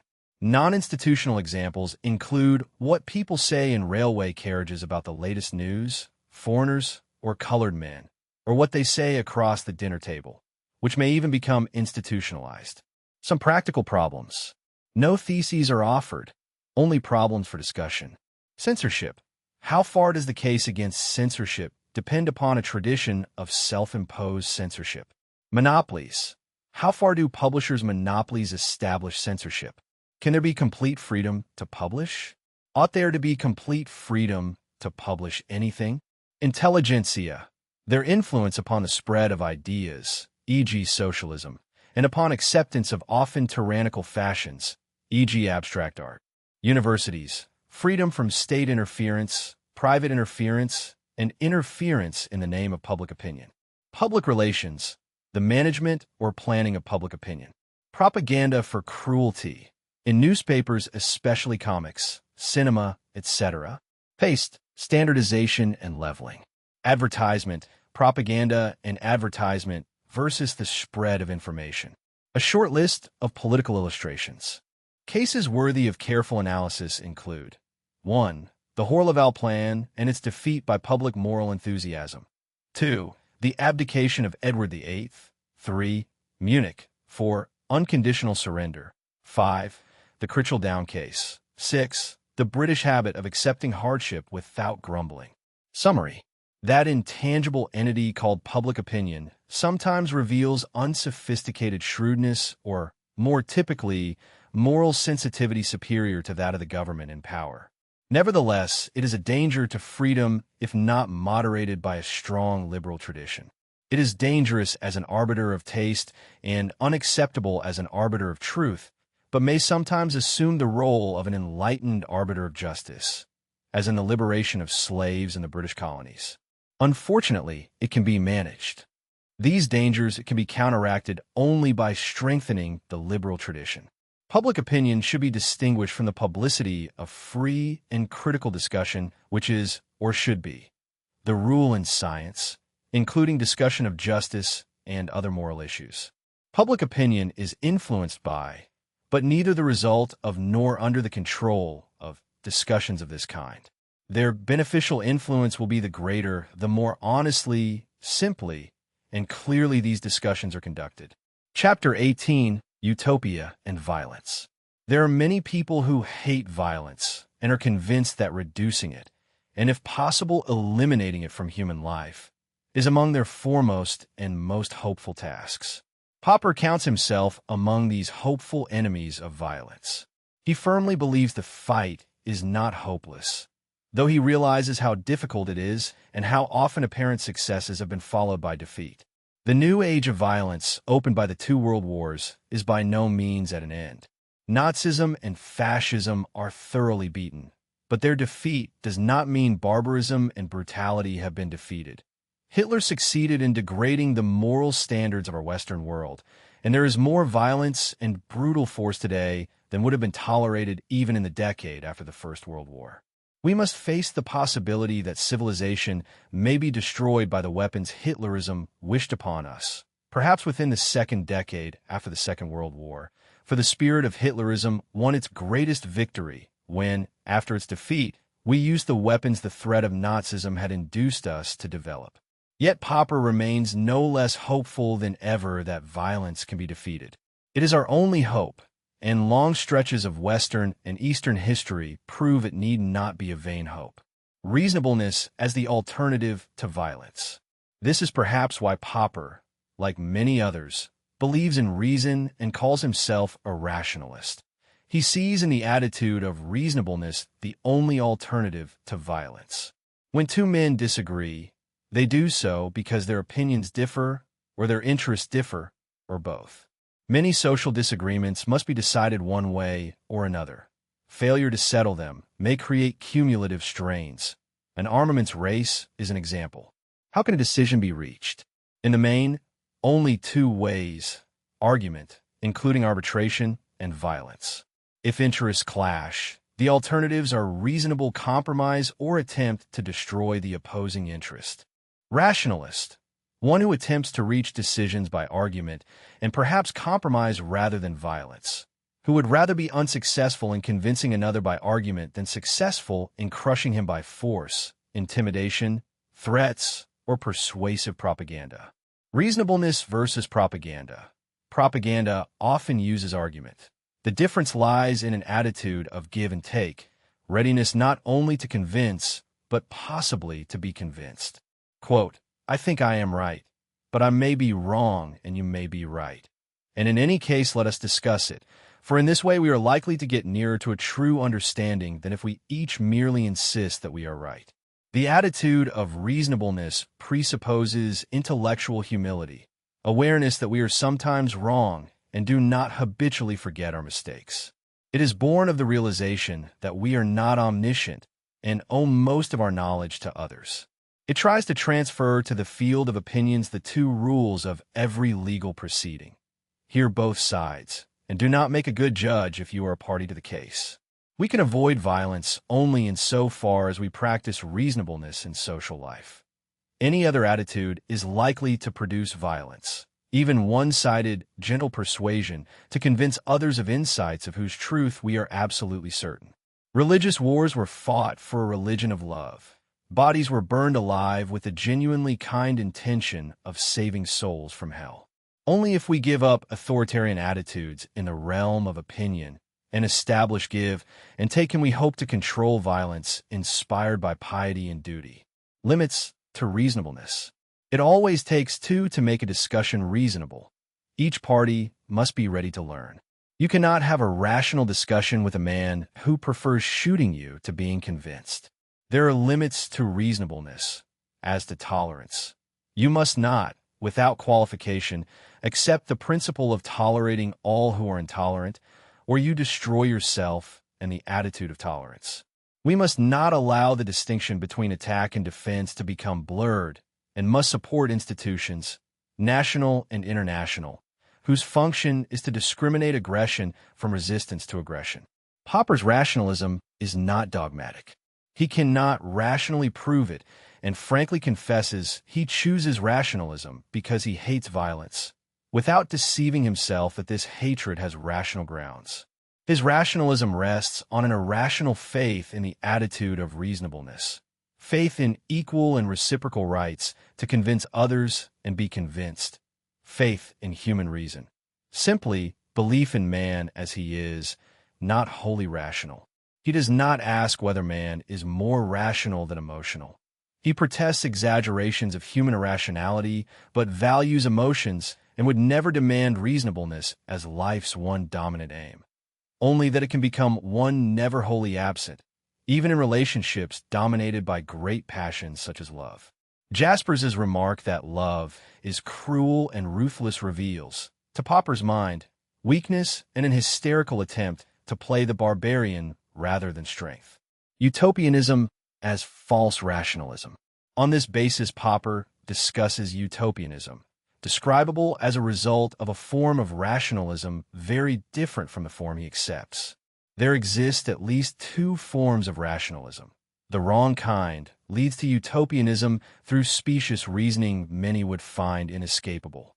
An action is rational if it makes the best use of available means to achieve a certain end.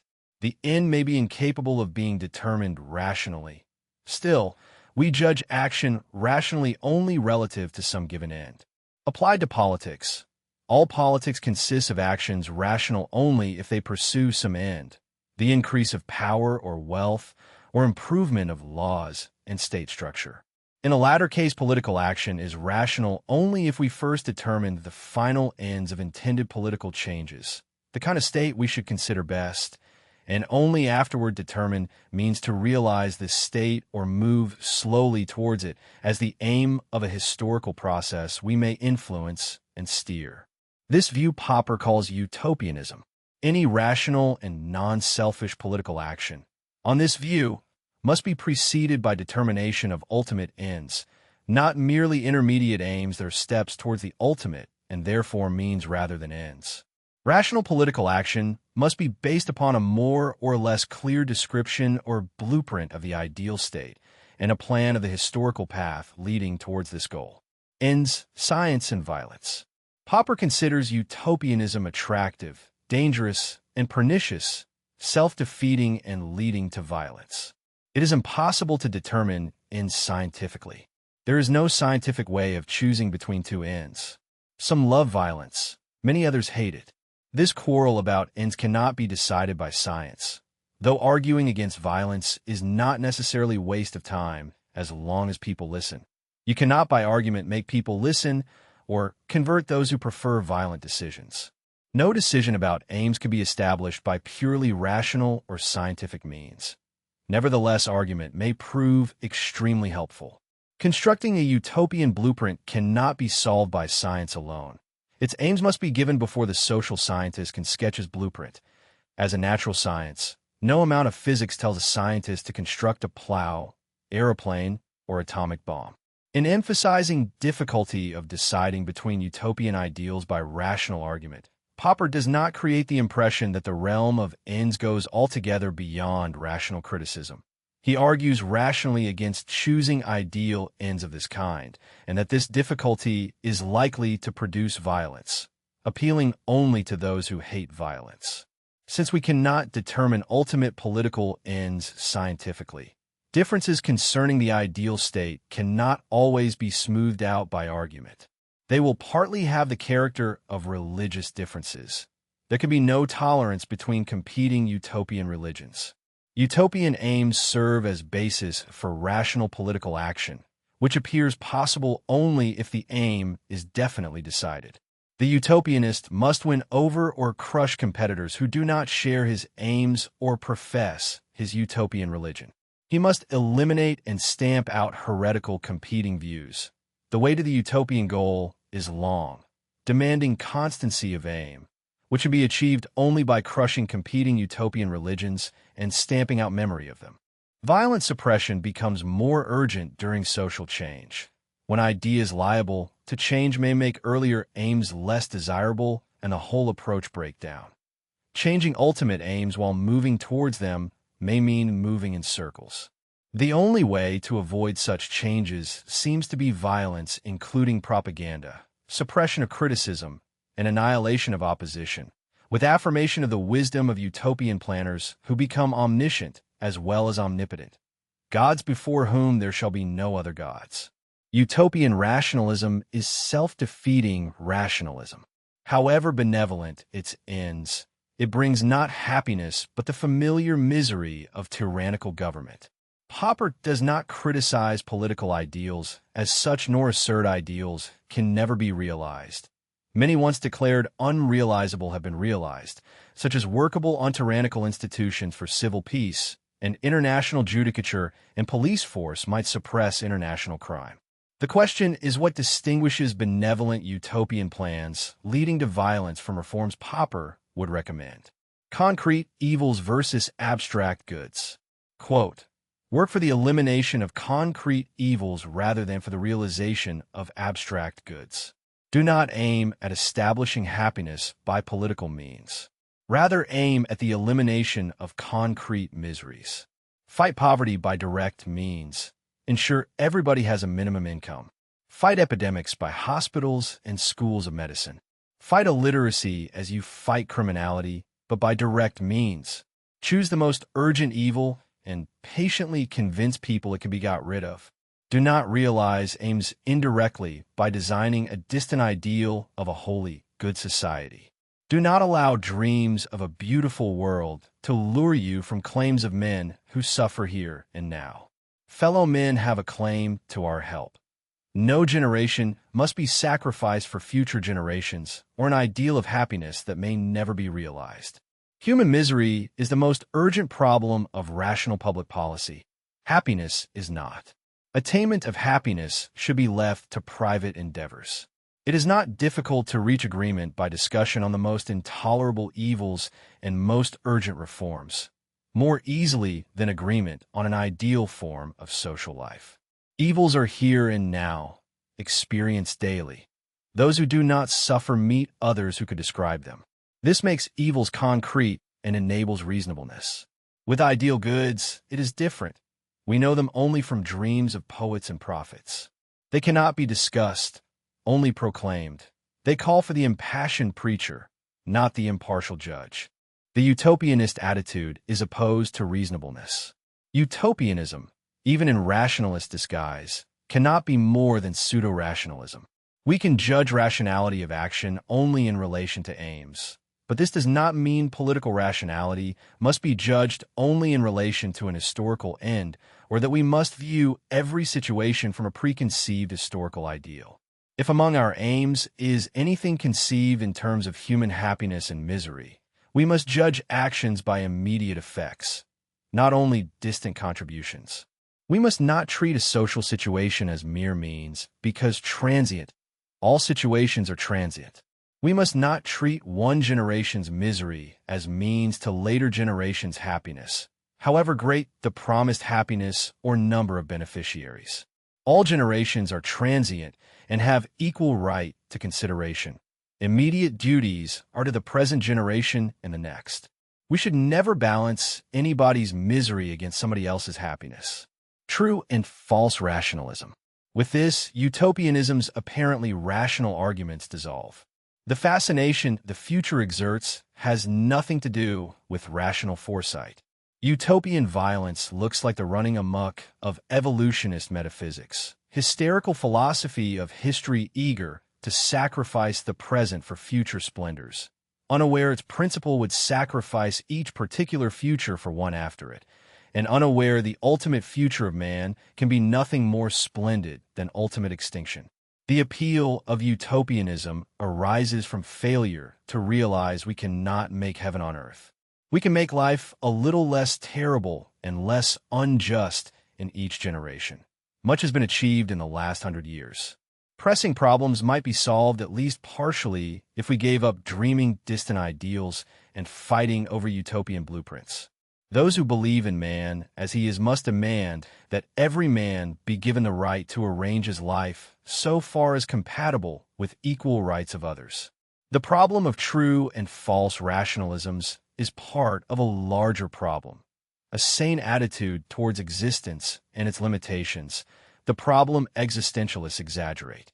Popper sees neurotic and hysterical elements in exaggerated emphasis on loneliness in a godless world and tension between self and world, akin to utopian romanticism and the ethic of hero worship, of dominate or prostrate yourself. A parallel split exists in religion. The same view. Never forget that men are not gods, but remember that there is a divine spark in them, versus exaggeration of tension introducing dominate or prostrate yourself into man's relation to God. False religion and false rationalism are obsessed with power over other men and over the natural environment. Bacon's knowledge is power and Plato's rule of the wise express claiming power on the basis of superior intellectual gifts. The true rationalist is aware that whatever reason he possesses, he owes to intellectual intercourse with others. He considers men fundamentally equal and human reason a bond uniting them. Reason is the precise opposite of an instrument of power and violence, a means whereby passions may be tamed. Chapter 19. The History of Our Time, an Optimist View. In a lecture series instituted to keep alive the memory of the social reformer Eleanor Rathbone, Popper devotes this lecture to a general though tentative assessment of social reform in our time. What have we achieved, if anything, and how does our Western society compare with others? He has chosen the title deliberately and must explain its terms. History, Our Time, and Optimism. By history, Popper means particularly social and political history, but also moral and intellectual history. By our, he means the free world of the Atlantic community, especially England, the United States, the Scandinavian countries, and Switzerland, and outposts in Australia and New Zealand.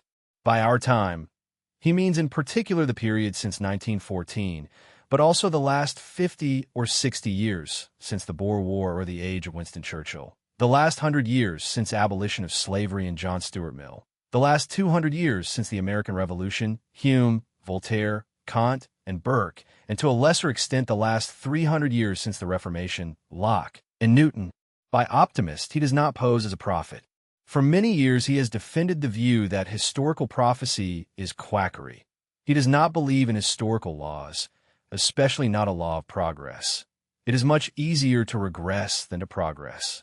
Yet he may fairly describe himself as an optimist because his optimism lies entirely in interpretation of the present and immediate past, in a strongly appreciative view of our own time. Whatever one thinks of this optimism, it has scarcity value. Pessimist wailings have become monotonous. What Popper aims at is a bird's-eye view, a very personal interpretation rather than description, supported by argument, presented to challenge pessimists even if they find it superficial. First thesis, good but stupid. Popper challenges a belief widely held in different quarters, not only by sincere churchmen, but by rationalists such as Bertrand Russell, whom he greatly admires. Russell has complained that intellectual development has outrun moral development. We are very clever, perhaps too clever. We make television, rockets, atom, and thermonuclear bombs, but have not achieved moral and political growth to direct these powers safely. Evil national pride prevented the world state in time. In a nutshell, we are clever but wicked, and this mixture lies at the root of our troubles. Popper maintains precisely the opposite as his first thesis. First thesis, we are good, perhaps a little too good, but also a little stupid. This mixture lies at the root of our troubles. The we includes Popper himself.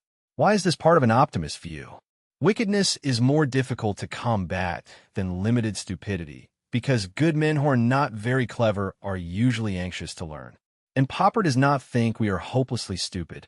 What is wrong is that we easily mislead ourselves and are easily led by the nose by others, as Samuel Butler says in Erewhon. Quote, "It will be seen that the Erewhonians are a meek and long-suffering people, easily led by the nose, and quick to offer up common sense at the shrine of logic, when a philosopher arises among them, who carries them away by convincing them that their existing institutions are not based on the strictest principles of morality." Butler's thesis and Popper's are flippant in form, but may be put more seriously. The main troubles of our time are not due to moral wickedness, but to often misguided moral enthusiasm, anxiety to better the world. Our wars are fundamentally religious wars between competing theories of how to establish a better world. Moral enthusiasm is often misguided because oversimple moral principles are difficult to apply to complex human and political situations. Has Popper forgotten Hitler and Stalin? No, but he does not allow himself to be overimpressed by them. What is more interesting is their large following. Most followers were easily led by the nose. Dictators appealed to fears, hopes, prejudices, envy, hatred, but their main appeal was to morality. They had a message and demanded sacrifices. An appeal to morality can be misused. Dictators always try to convince their people they knew the way to higher morality. Moral enthusiasm and the Bishop of Bradford. In 1942, the Bishop of Bradford attacked a form of society as immoral and unchristian, saying that when something is plainly the work of the devil, nothing can excuse a minister of the church from working for its destruction. The society condemned was not Hitler's Germany or Stalin's Russia, but our own Western society, the Free Atlantic Community, in a pamphlet supporting Stalin's system.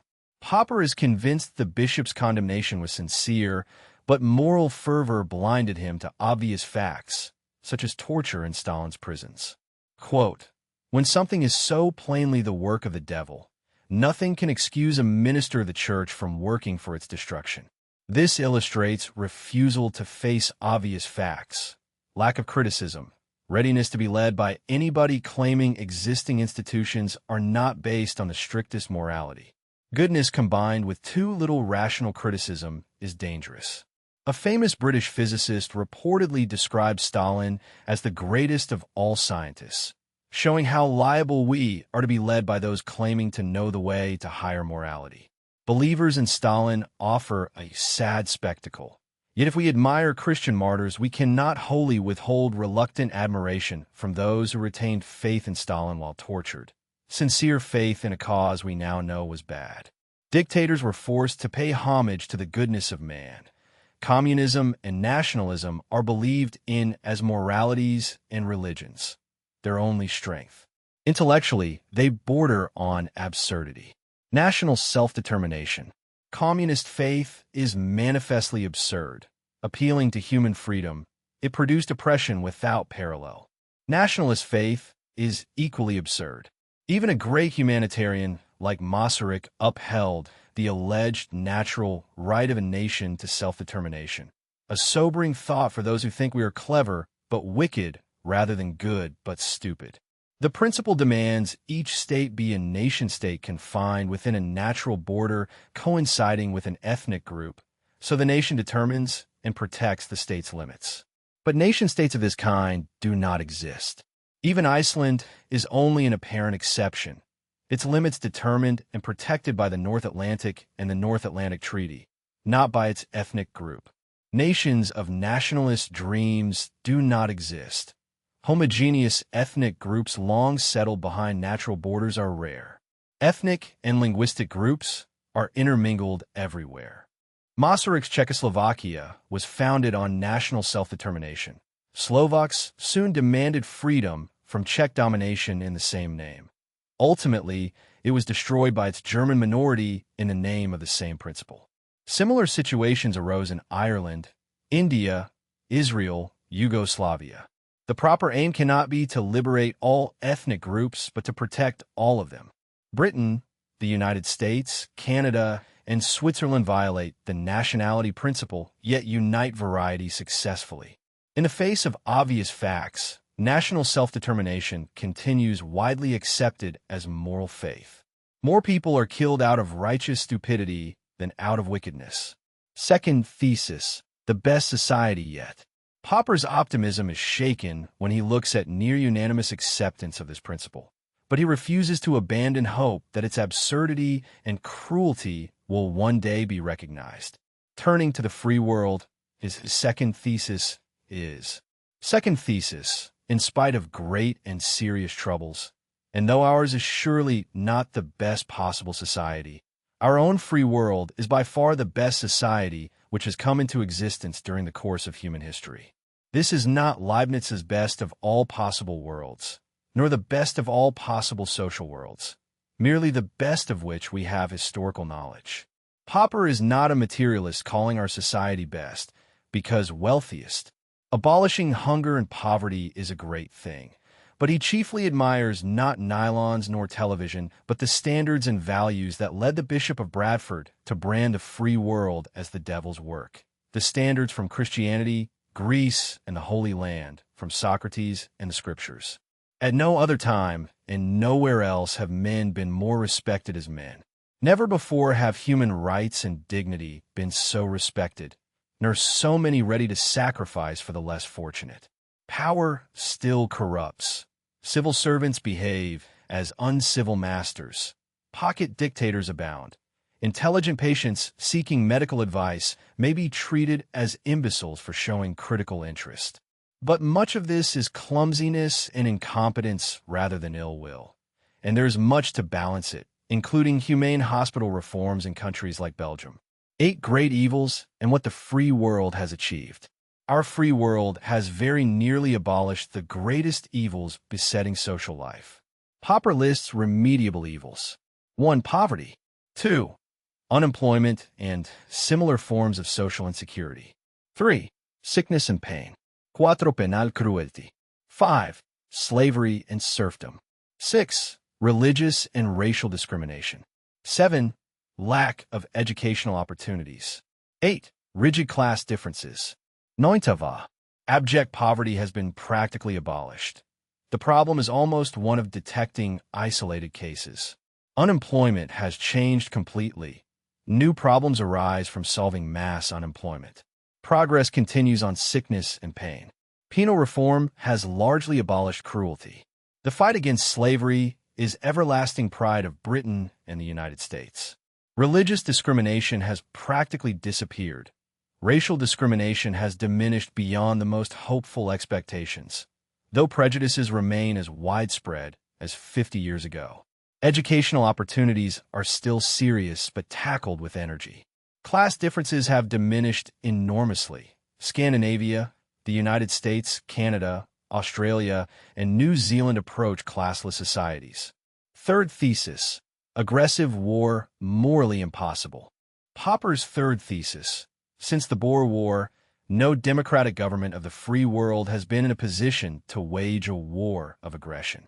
No democratic government would be united because the nation would not be united behind them. Aggressive war has become almost a moral impossibility.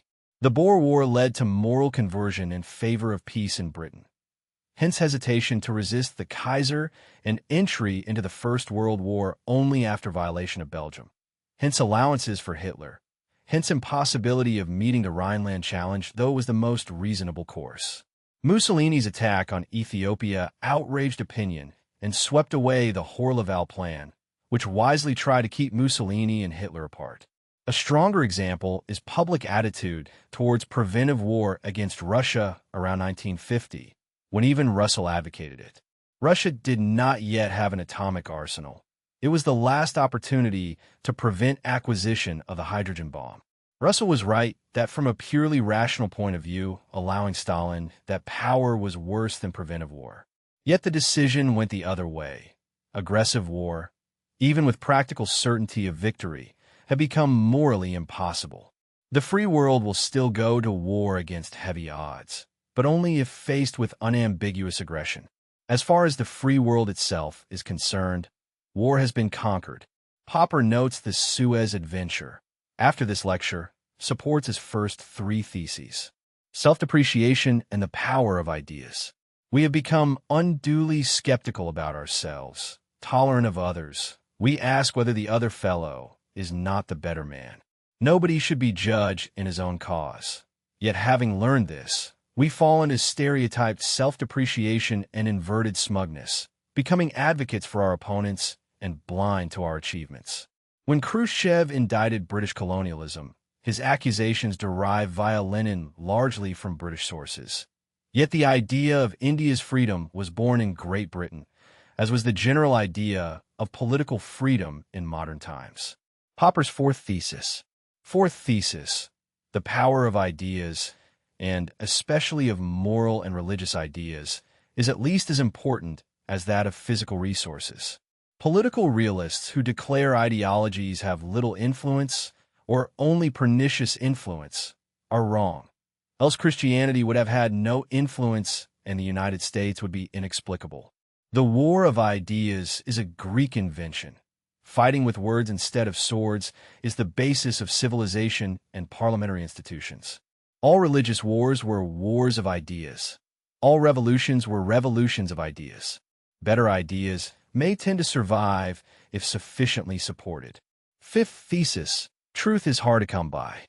The liberal movement also upheld a mistaken view. Little need for competing ideas to join battle, because truth once put forward would always be recognized. The theory that truth is manifest. Popper cannot support this optimism. Fifth thesis: truth is hard to come by.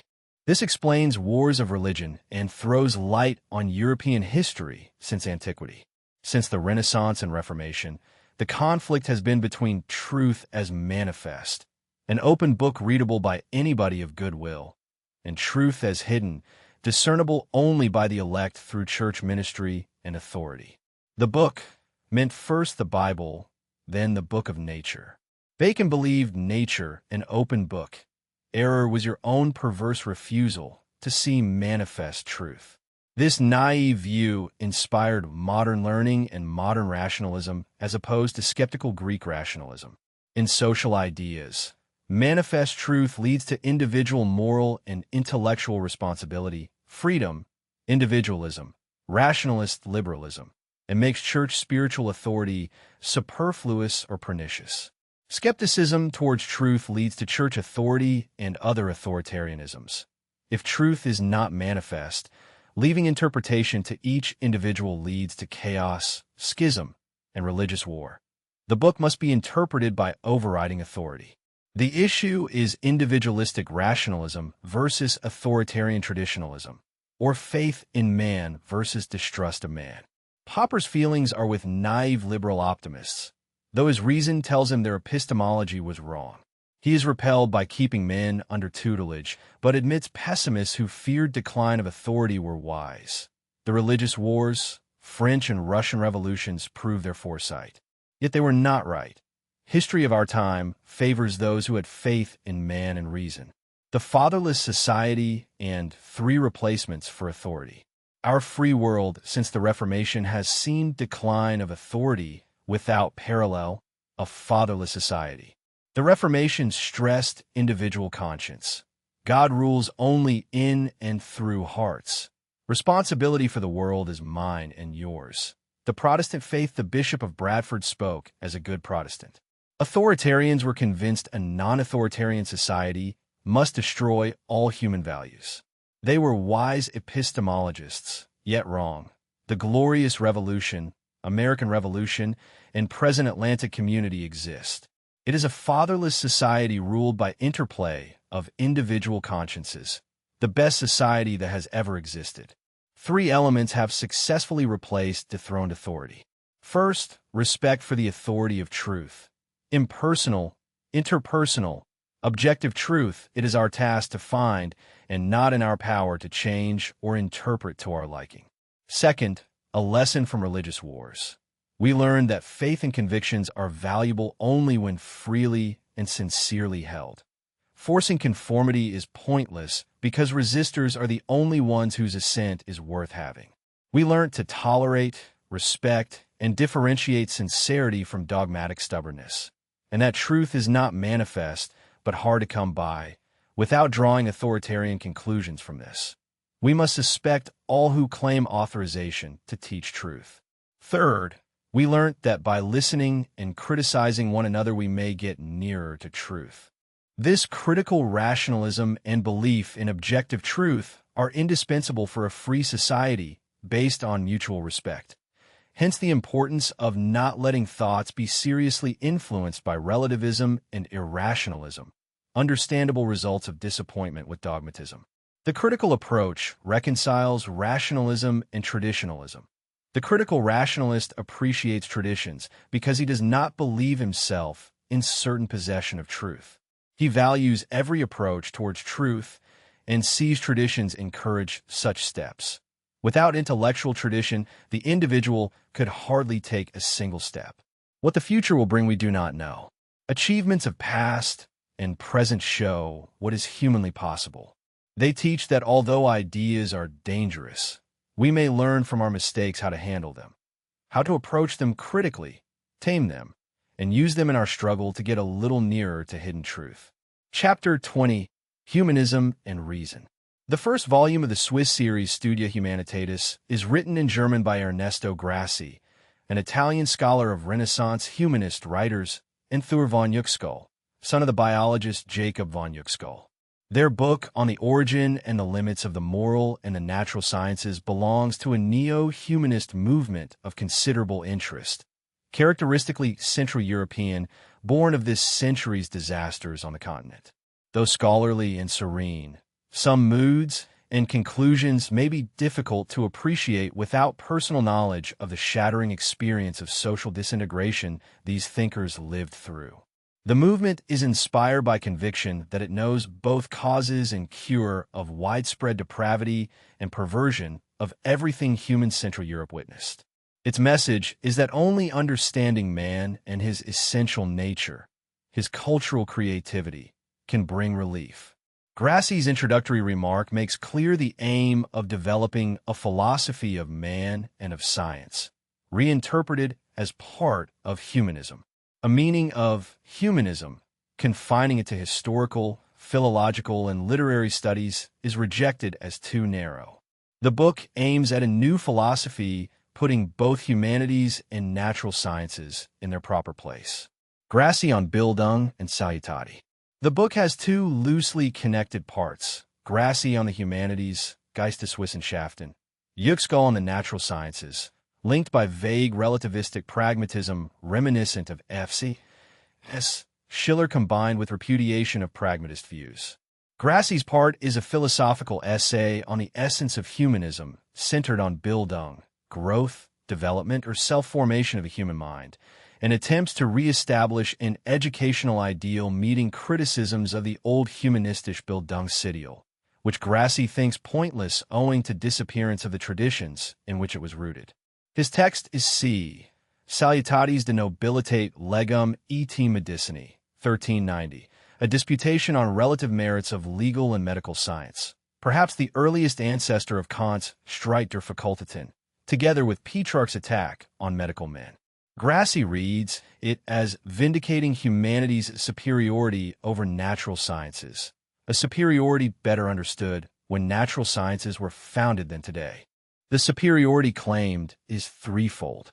First, natural sciences have the character of arts, techni. Rather than science or knowledge, scientia or episteme, they take their principles from elsewhere, from philosophical knowledge, and are logically inferior to disciplines establishing their own principles, an Aristotelian view shared by Salutatis' contemporaries and later thinkers such as Leonardo. Secondly, natural sciences are arts in the sense of techniques or technologies giving power, but such power is not knowledge, for true knowledge springs from first principles rather than secondary or middle principles. Thirdly, though these technologies may help man's ultimate task of mental growth, Bildung, they cannot fulfill it. They inquire into reality only within narrow limits of particular secondary principles. Legal science, political science, is the science of right and wrong. It is useful in an essential sense. It saves humanity, aims at man's completion. Only by leaving the primitive bush, Whewell, for ordered political communities do men transcend beasts, as Protagoras taught, the first step in mental growth and basis of all others. Quote, human history is nothing but the success or failure of man-designed norms, enabling community life in the political and social spheres to proceed. Grassi also treats Aristotle on poetry as imitation, tragedy and catharsis, and philosophy of time. Discussions Popper finds insufficiently clear and coherent, though they contain interesting asides. Outstanding is emphasis on imaginative power, fantasy, as essential to human nature and growth, but limiting its role in natural science to tracing frameworks does not do justice to science.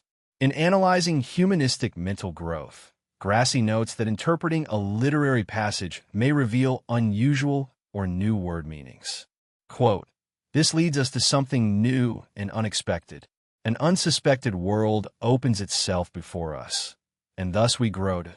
Grassi concedes the natural scientist's mind can grow similarly when compelled to adopt a new interpretation of a phenomenon, but this concession, Popper thinks, destroys the attempt to establish educational priority of humanities through Salutatis' arguments. Critique of Grassi's superiority claim. Natural sciences are in danger of stifling mental growth if taught as technologies. The same may be true of painting and poetry. They should be treated as human achievements, great adventures of the human mind, chapters in the history of ideas, myth-making and criticism, as Popper has explained elsewhere. Grassi does not mention this humanistic approach. He believes salvation lies in recognizing the inferior technological character of natural sciences and making them keep their place. Popper admits educational priority of a humanist approach, but cannot admit the Grassi-Salutati theory of natural sciences derived from Aristotle, that natural sciences must blindly accept principles from first philosophy. Grassi concedes sciences may question, criticize, and replace principles, tantamount to abandoning Salutati and Aristotle, and asserts that aims of science and the conception of a principle must be presupposed, a position completely different from Aristotle's, though not formally incompatible. Medicine is a technology, but represents applied rather than pure science. Natural science, as opposed to pure mathematics, is not episteme not because it is techne, but because it belongs to the realm of doxa, like the myths Grassi rightly values. Realizing natural science belongs to doxa, yet was long mistaken for episteme, is fertile for history of ideas. Grassi's central claim that we ought to return to Salutates' superior understanding seems unfounded. In Britain, the Aristotelian view never lost hold and hardly needs restatement, even with valid arguments. Yüksell's biological epistemology. Thur von Yüksell's part is an excitingly original, biologically oriented epistemology, perhaps the best contemporary German prose Popper can recall. It introduces a new approach developing Jacob von Yüksell's ideas. The fundamental category is biological action, Handlung. Natural sciences describe and explain behavior under various conditions. In biology, we study behavior of organs, tissues, cells, and whole organisms. Yüksell's central idea is that describing a whole organism's behavior is most successful in terms of actions following schematic patterns, elaborations of a small number of fundamental schemata and rules.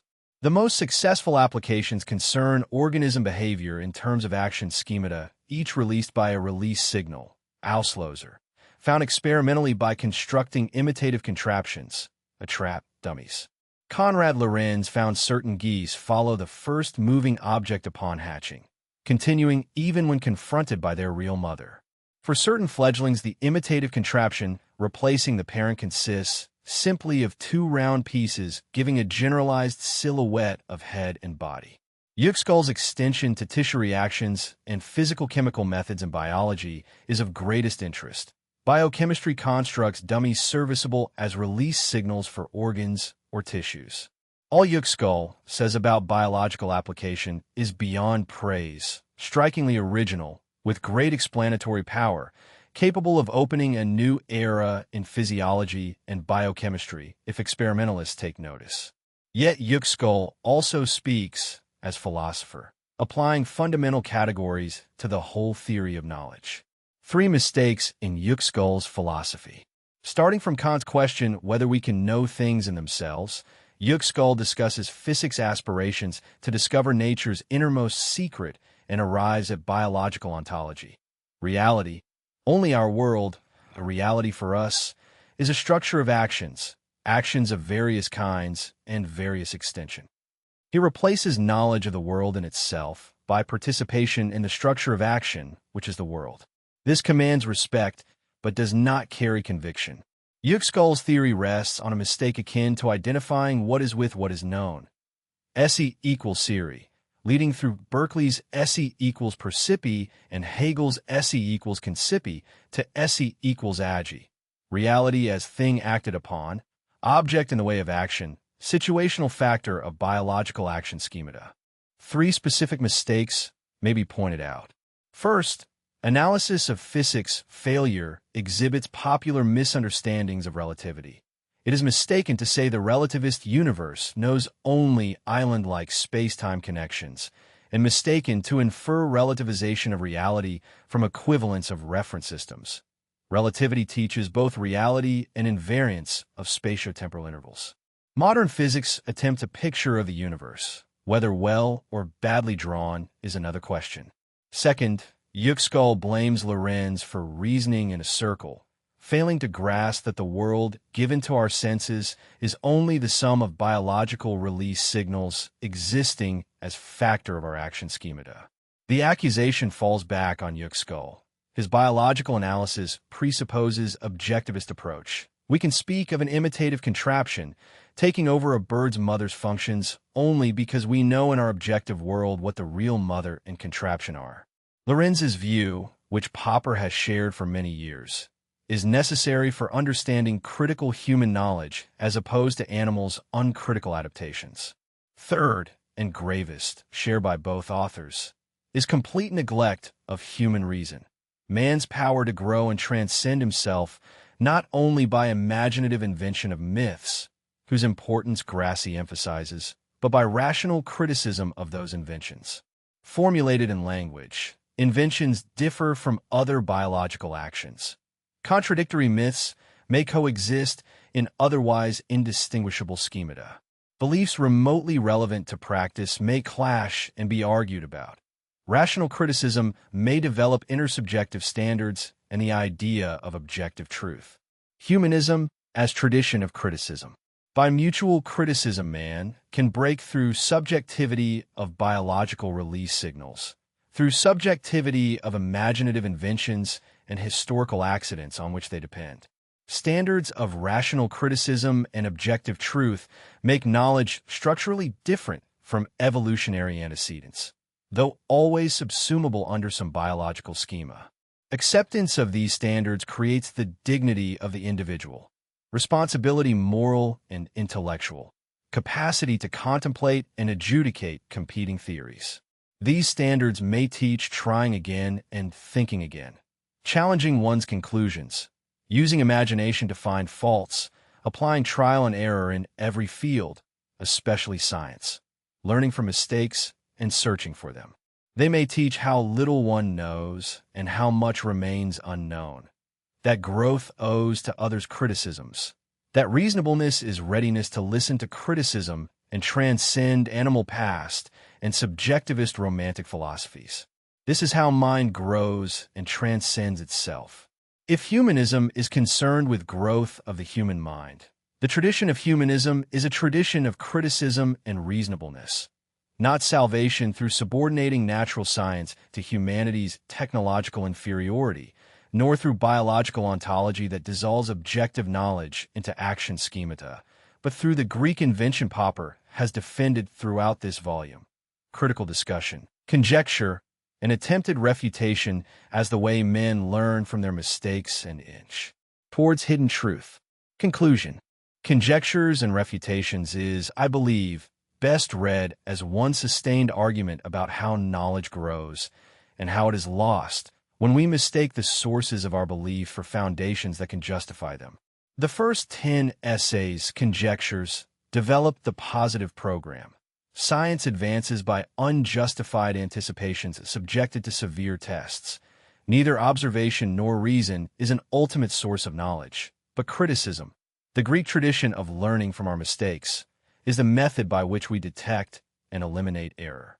From a 1919 problem of demarcation through falsifiability, corroboration, verisimilitude, and the analysis of tradition, the Presocratics, Kant, and the status of metaphysics, Popper shows that the growth of scientific knowledge is rational not because theories are verified or built on secure bases, but because better theories replace worse ones through attempted refutations.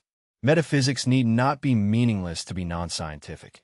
Essentialism and instrumentalism are both rejected in favor of a third view, conjectural realism, in which theories are daring guesses about a real world, chargeable but not reducible to instruments or essences. The second half, Refutations, turns the same critical method against doctrines that threaten that growth. Against Carnap and the Vienna Circle, demarcation by meaninglessness fails. It excludes too much science and admits too much metaphysics. Against Hegelian and Marxist dialectic, contradictions are not fertile but destructive. A system prepared to tolerate them becomes dogmatically immune to criticism. Against historicism in the social sciences, prophecy dressed as science destroys testability and encourages political passivity or utopian violence. The essays on language, the body, mind problem, and self-reference defend clarity and the possibility of objective truth against confusions that would dissolve rational discourse into sociology or psychology. Throughout, Popper insists that epistemology is never merely abstract. Beliefs about truth, tradition, and reason have practical consequences for science, ethics, and politics. The political essays extend the epistemological critique. Public opinion is powerful but not oracular. Democracy is valued not because majorities are always right, but because it provides the least evil framework for removing bad governments without bloodshed. Liberal institutions require traditions, a critical dualism that distinguishes man-made conventions from natural facts, and a living sense of justice that no rational blueprint on a tabula rasa can supply. Utopian engineering, which demands agreement on ultimate ends before action, must suppress competing visions and therefore violence. Piecemeal reform, which attacks identifiable evils one at a time, permits learning from mistakes. Historicist prophecy, whether optimistic or pessimistic, offers the comfort of destiny where what is needed is fallible, corrigible judgment. The closing essays on humanism defend reason not as an infallible oracle, but as a tradition of criticism. Grassi and Lorenz when they subordinate objective knowledge to myth or biological action schemata. Yüksell's neglect of human reason repeats the conspiracy theory of ignorance in another form. Humanism, properly understood, is the tradition that teaches intellectual humility, responsibility, and readiness to listen to criticism. The dignity of the individual who may transcend biological and historical accidents through conjecture and refutation. The volume ends where it began. We do not learn by uncovering manifest truth or appealing to ultimate sources, but by proposing theories, trying to refute them, and accepting that our best knowledge today may be tomorrow's mistake, which is precisely why and how we can hope to learn. Key persons discussed. Karl R. Popper, authorial stance throughout, critical rationalist, fallibilist without skepticism, opponent of historicism, utopian engineering and demarcation by meaninglessness, advocate of conjecture, attempted refutation, and learning from mistakes across science, philosophy, and politics. Francis Bacon, representative of optimistic epistemology and the doctrine that truth is manifest in nature's open book. His interpretatio naturae and rejection of anticipatio mentis inspire modern science, yet mislead by treating observation as authority and conjecture as prejudice.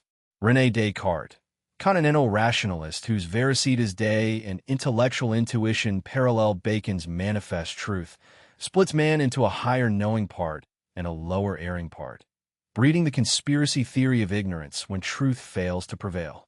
David Hume, empiricist whose demand for ultimate observational foundations Popper rejects as mirroring Bacon's errors.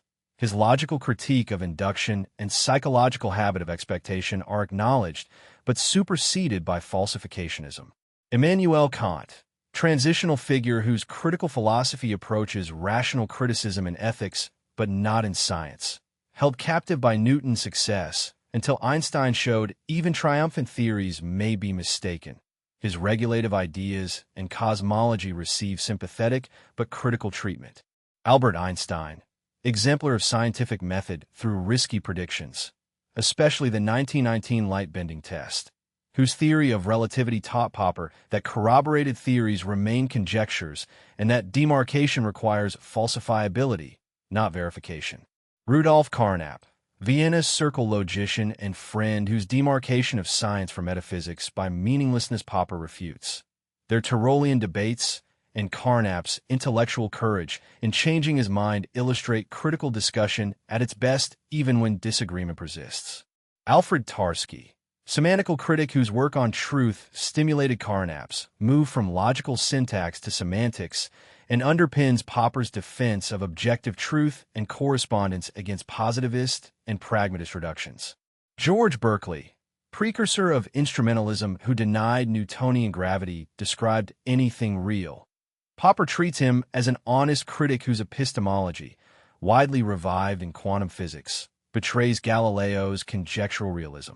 Heraclitus, Parmenides, and the Presocratics, early Greek thinkers who combined genuine scientific anticipations with dogmatic cosmologies, and, in Parmenides, the divine guarantor of intellectual intuition that descends through Plato to Descartes. Popper credits them with inventing critical rationalism alongside myth-making. Plato, pivotal figure in the prehistory of manifest truth and pessimistic authoritarian epistemology. His theory of anamnesis, cave allegory, and dialectic as techne are treated with respect, while his essentialism and political consequences are rejected. Aristotle, architect of essentialism and definitional science, whose influence Popper traces through medieval and modern philosophy. Definitions on Popper's reading clarify language but do not add factual knowledge about essences. G.W. Hegel and Karl Marx, treated as dialecticians and historicists whose systems immunize themselves against refutation. Hegel by accepting contradictions, Marx by conventionalist reinterpretation, with dangerous political consequences after the triad is mistaken for logic and prophecy for science. Bertrand Russell, influence on Carnap and the analytic tradition, cited for linking epistemological relativism and pragmatism to authoritarian politics, and for the view that ideas, even in philosophy, have practical consequences. Ernst Mach, instrumentalist and positivist whose influence on physics Popper opposes while acknowledging his anti-essentialist critique, treated alongside Duhem and Bohr as part of the modern instrumentalist revival. Niels Bohr, representative of complementarity and the renunciation of interpreting atomic theory as description. Popper criticizes the ad hoc, defensive use of complementarity that saved existing theory without advancing new physics. Ludwig Wittgenstein, target of Carnap's and Popper's criticism of meaning analysis as a weapon against metaphysics. His influence on the elimination of metaphysics through language is treated as dangerous to science. Sigmund Freud and Alfred Adler, psychoanalytic theorists whose systems Popper classifies as non-falsifiable, compatible with any behavior and confirmed by everything, yet possibly containing insights awaiting a testable psychology. Ernst Grassy and Konrad Lorenz, 20th-century humanists whose biological and mythological approaches Popper criticizes in Chapter 20 for neglecting rational criticism and dissolving objective knowledge into action schemata or imaginative invention. Key works discussed: Conjectures and Refutations, The Growth of Scientific Knowledge, Karl R. Popper, 1963, the present volume.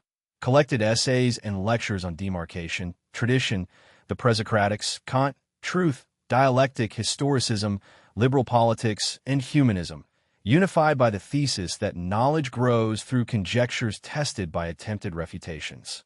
The Logic of Scientific Discovery, Logik der Forschung, Karl R. Popper, 1934–1959. Popper's foundational work on falsificationism, demarcation, and the rejection of induction, abbreviated from the unpublished Die beiden Grundprobleme der Erkenntnis theory, which contained detailed criticism of Carnap and Wittgenstein. Die beiden Grundprobleme der Erkenntnis theory, The Two Fundamental Problems of Epistemology, Karl R. Popper, unpublished manuscript, c. 1930–32. The source manuscript for demarcation and induction criticism discussed in Chapter 11. Parts incorporated into LSD after Tyrolean debates with Carnap and Fiegel. The Open Society and Its Enemies, Karl R. Popper, 1945, referenced lightly for the critique of historicism, Plato, and utopian politics that complements the political essays in this volume, chapters 17–19. The Poverty of Historicism, Karl R. Popper, 1957–1961, companion methodological work on the impossibility of historical prophecy and the case for piecemeal social engineering, presupposed by chapters 16 and 18. Der logische Aufbau der Welt, The Logical Structure of the World, Rudolf Carnap, 1928. Carnap's constructionist program, whose meaning-theoretic demarcation Popper criticizes as both too narrow and too wide. Scheinproblem in der Philosophie, Pseudo-Problems in Philosophy, Rudolf Carnap, 1928. Carnap's attack on metaphysics through meaning analysis, a primary target of Popper's demarcation critique in Chapter 11. Testability and Meaning, Rudolf Carnap, 1936–37. Carnap's response to Popper's early criticism, acknowledging some points while leaving fundamental differences on demarcation unresolved. Novum Organum, Francis Bacon, 1620. Source of Interpretatio Naturae, Anticipatio Mentis, and a manifest truth epistemology whose historical importance Popper grants while rejecting its methodology. Critique of Pure Reason, Immanuel Kant, 1781–1787, treated in Chapter 7 for cosmological ideas, regulative principles, and the limits Kant placed on rational cosmology, with the suggestion that Einstein freed Kantian criticism for science. Principia Mathematica / Newtonian Mechanics, the overwhelmingly successful theory whose authority prevented Kant from applying critical method to physics until Einstein's challenge. Phineas Finn, Anthony Trollope, 1869, cited in Chapter 17 for Mr. Monk's account of how public opinions shift from rejection through debate to acceptance, illustrating the myth of the progress of public opinion. The Republic and Meno, Plato sources for anamnesis, the cave allegory, and Socratic eeutic linked by Popper to Baconian induction and the conspiracy theory of ignorance. Index of core concepts. Conjecture and refutation. The central method of knowledge growth. We propose bold theories without justification and subject them to severe tests aimed at falsification. Learning proceeds not by accumulating verified observations, but by eliminating error through criticism, a procedure common to science and everyday trial and error, though science systematizes it. Falsifiability and demarcation, the criterion distinguishing empirical science from pseudoscience and non-testable metaphysics. A theory is scientific if it forbids certain possible events and can clash with observation. Irrefutability is a vice, not a virtue. Astrology, untestable psychoanalysis, and immunized Marxism fail this test, while Einstein's relativity passes it through risky predictions. Confirmation versus corroboration. Confirming instances are cheap and can be found for nearly any theory.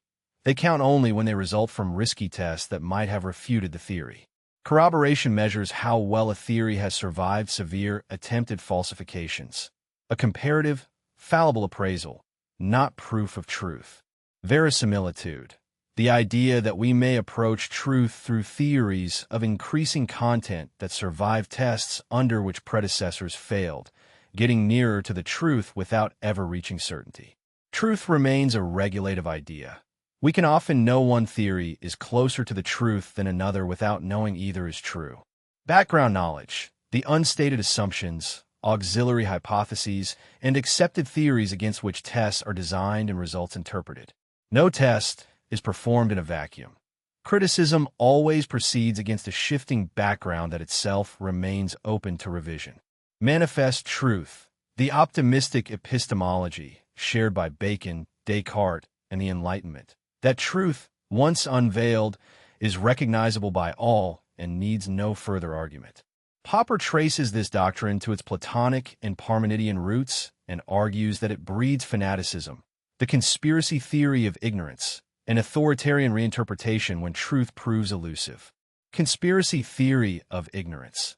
The myth that when manifest truth fails to prevail, malicious powers, priests, capitalists, corrupt authorities, must have poisoned men's minds. Popper grants occasional grains of truth, but treats the theory as largely false and self-refuting. Erroneous beliefs survive for millennia without any conspiracy.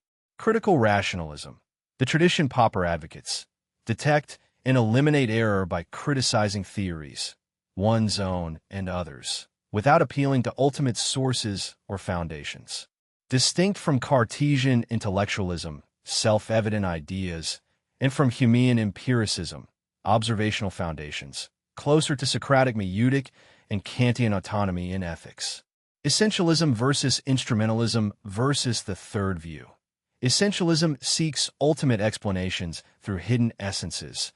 Instrumentalism treats theories as mere calculation rules without descriptive truth. Popper's third view, conjectural realism, holds that theories are testable attempts to describe a real world, corrigible but not reducible to instruments or essences. Critical dualism of tradition, the distinction between natural facts and man-made conventions, institutions, customs, laws, for which we bear responsibility. Liberal politics requires this dualism. We cannot design institutions on a tabula rasa, but must interpret abstract principles through living traditions and a sense of justice. Tradition and rational theory of tradition. Traditions are neither sacred nor disposable. They supply the tacit knowledge and interpretive frameworks without which abstract liberal principles cannot be applied.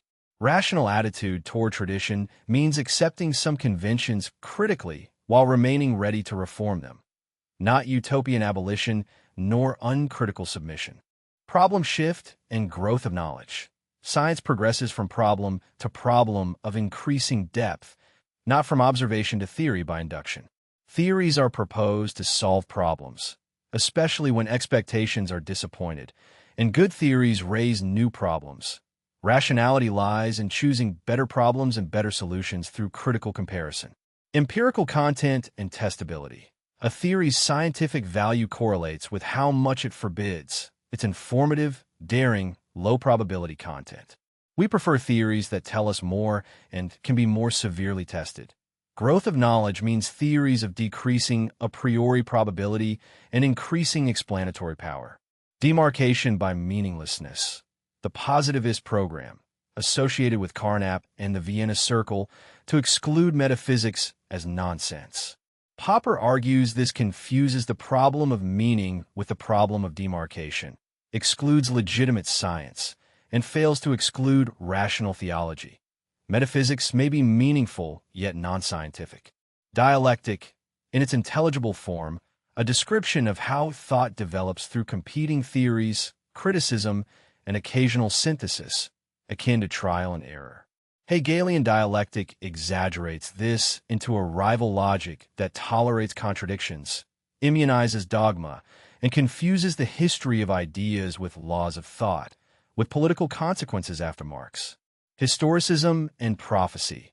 The doctrine that social science must discover historical laws and predict mankind's destiny. Popper argues that unconditional historical prophecies are impossible in principle, that testable historicist predictions were falsified and immunized, and that prophecy discourages piecemeal democratic reform. Liberal principles and a liberal razor. Theses on the necessary evil of state power, not to be multiplied beyond necessity. Democracy as removable government rather than infallible majority rule, the indispensability of traditions for interpreting institutions, and the impossibility of a traditionalist liberal utopia. Utopia and violence. Utopian engineering demands prior agreement on ultimate ends and a blueprint of the ideal state, which cannot be settled scientifically and therefore requires suppression of competing visions. Piecemeal engineering attacks identifiable evils without claiming omniscience about the final good. The rational alternative for those who hate violence. Objective truth and Tarski. Truth as correspondence to facts, rehabilitated against positivism and pragmatism through semantical analysis, a regulative idea that makes criticism possible. Without objective truth, rational discussion and the distinction between better and worse theories collapse into sociology or psychology. Humanism as tradition of criticism. Humanism is not subordination of science to humane letters, nor dissolution of knowledge into biological schemata, but the Greek invention of critical discussion, intellectual humility, responsibility, readiness to learn from mistakes, and the dignity of the individual who transcends animal adaptation through reason. Reading comprehension questions. How does Popper's problem of demarcation differ from asking when a theory is true or acceptable, and why did Einstein's theory of relativity, rather than doubts about Marx, Freud, or Adler, crystallize the demarcation problem for him in 1919? Explain why confirming instances are too cheap and what makes a prediction risky. How does the Adler anecdote about 1001-fold experience illustrate the difference between confirmation and genuine testing? What is wrong with the question, what are the sources of knowledge? And how does Popper's alternative, how can we hope to detect and eliminate error? Avoid the pitfalls of both Baconian empiricism and Cartesian rationalism. Distinguish essentialism, instrumentalism, and Popper's third view concerning human knowledge. Why does Popper hold that instrumentalism's victory in modern physics represents a betrayal of Galileo rather than a philosophical advance? How does Popper's rational theory of tradition differ from both uncritical traditionalism and utopian demands for a tabula rasa? Why are institutions alone insufficient without traditions that link them to individual valuations? What role do the Presocratics play in Popper's genealogy of critical rationalism? And how does Parmenides' divine guarantor of truth connect to Descartes' Veracitas Dei and the doctrine of manifest truth? Why does Popper reject demarcation by meaninglessness while accepting that metaphysics is not science? How does Carnap's program fail by being simultaneously too narrow and too wide? What is Hegelian reinforced dogmatism? And why does Popper argue that a system prepared to accept contradictions is not fertile but barren? How does the logical principle that contradictory premises entail any conclusion support this critique? Distinguish prediction from prophecy in the social sciences. Why does Popper hold that historicist prophecies are methodologically impossible and politically dangerous, even when offered in a spirit of humanitarian optimism? State Popper's liberal razor and explain why democracy is valued as the least evil tradition rather than as a guarantee that majorities are right. How does Trollope's account of tenant rights legislation illustrate the myth of public opinion? Why is utopian social engineering, on Popper's analysis, likely to lead to violence even when pursued by rationalists who hate force? Contrast it with piecemeal engineering as the politics of learning from mistakes. How does Chapter 20's critique of Grassi, Lorenz, and Yuxkull connect the epistemological arguments of the volume to humanism? What is the tradition of criticism Popper defends against biological objectivism and mythological humanism? Critical probe. Popper grants that Bacon's and Descartes' false epistemology of manifest truth inspired the intellectual revolution that made modern science possible. Does this concession undermine his claim that the doctrine is dangerous? And can a false theory be both disastrous and indispensable? Critical probe. If all tests presuppose background knowledge that is itself fallible, does falsificationism collapse into conventionalism whenever a refuted theory is rescued by ad hoc auxiliary hypotheses? How does Popper distinguish legitimate from immunizing ad hoc moves? Further observations. The 1919 demarcation problem arose not from doubting the truth of Marx, Freud, or Adler, but from recognizing that their apparent explanatory power, confirming everything, was precisely what disqualified them as science, whereas Einstein's theory staked its life on predictions that could have gone wrong. Manifest truth is a bad epistemology that inspired a good revolution. By telling men they carried the sources of knowledge within themselves, Bacon and Descartes encouraged independent thought, yet the same doctrine breeds fanatics who cannot understand honest disagreement except as wickedness and conspirators who must be silenced. The conspiracy theory of ignorance is the photographic negative of manifest truth, where the optimist asks who suppress the obvious, the pessimist demands authority to interpret what cannot be seen. And both mistakes share the false assumption that knowledge, once rightly accessed, needs no further criticism. Popper's fallibilism is not skepticism. We may be wrong, but we can often know that one theory is better than another, that a test was severe, and that an error has been detected. Fallibility is the condition of learning, not an excuse for abandoning the search for objective truth. Instrumentalism survives in physics, not because philosophers won the argument, but because interpretive difficulties and practical success led physicists to stop asking whether theories describe reality, a surrender Popper regards as damaging to the liberalizing, truth-seeking spirit of science itself. Carnap and Popper exemplify how prolonged critical friendship can clarify irreconcilable differences. Demarcation by testability and demarcation by meaning address different problems, and conflating them hands the enemies of science and metaphysics alike a weapon that wounds the wrong targets. Hegelian dialectic borrows the appearance of scientific progress, thesis, antithesis, synthesis, but replaces the critical attitude that generates antitheses with a logic that welcomes contradictions, thereby destroying the very motor it claims to describe and licensing reinforced dogmatism in politics. Historicism flatters the intellectual by offering prophecy in the name of science, while relieving citizens of responsibility for institutional reform. The social scientist who claims to know the destiny of classes is, Popper thinks, repeating astrology's soothsayer's trick with more impressive vocabulary. Liberal democracy is a framework, not a panacea. It permits citizens to act and governments to be removed without bloodshed, but it cannot confer wisdom on majorities, and its survival depends on traditions of reasonableness that institutions alone cannot manufacture on a rational drawing board. Utopian rationalism is a false friend of reason. By demanding that ultimate political ends be settled before action, it transforms politics into a religious war between incompatible blueprints and makes violence against heretics appear as the last act of consistency rather than a betrayal of rationalism. The body, mind, and language essays defend a modest thesis with large consequences, that clear, argument-ready speech, and the possibility of objective truth are preconditions of criticism itself, and that dissolving discourse into behavior or sociology is not depth, but evasion of the critical method. Humanism without reason is either romantic subjectivism or biological reductionism. Popper's closing insistence that mind grows by rational criticism recapitulates the volume's opening. We learn not from sources, but from mistakes, and the dignity of man lies in the tradition that teaches us to seek them.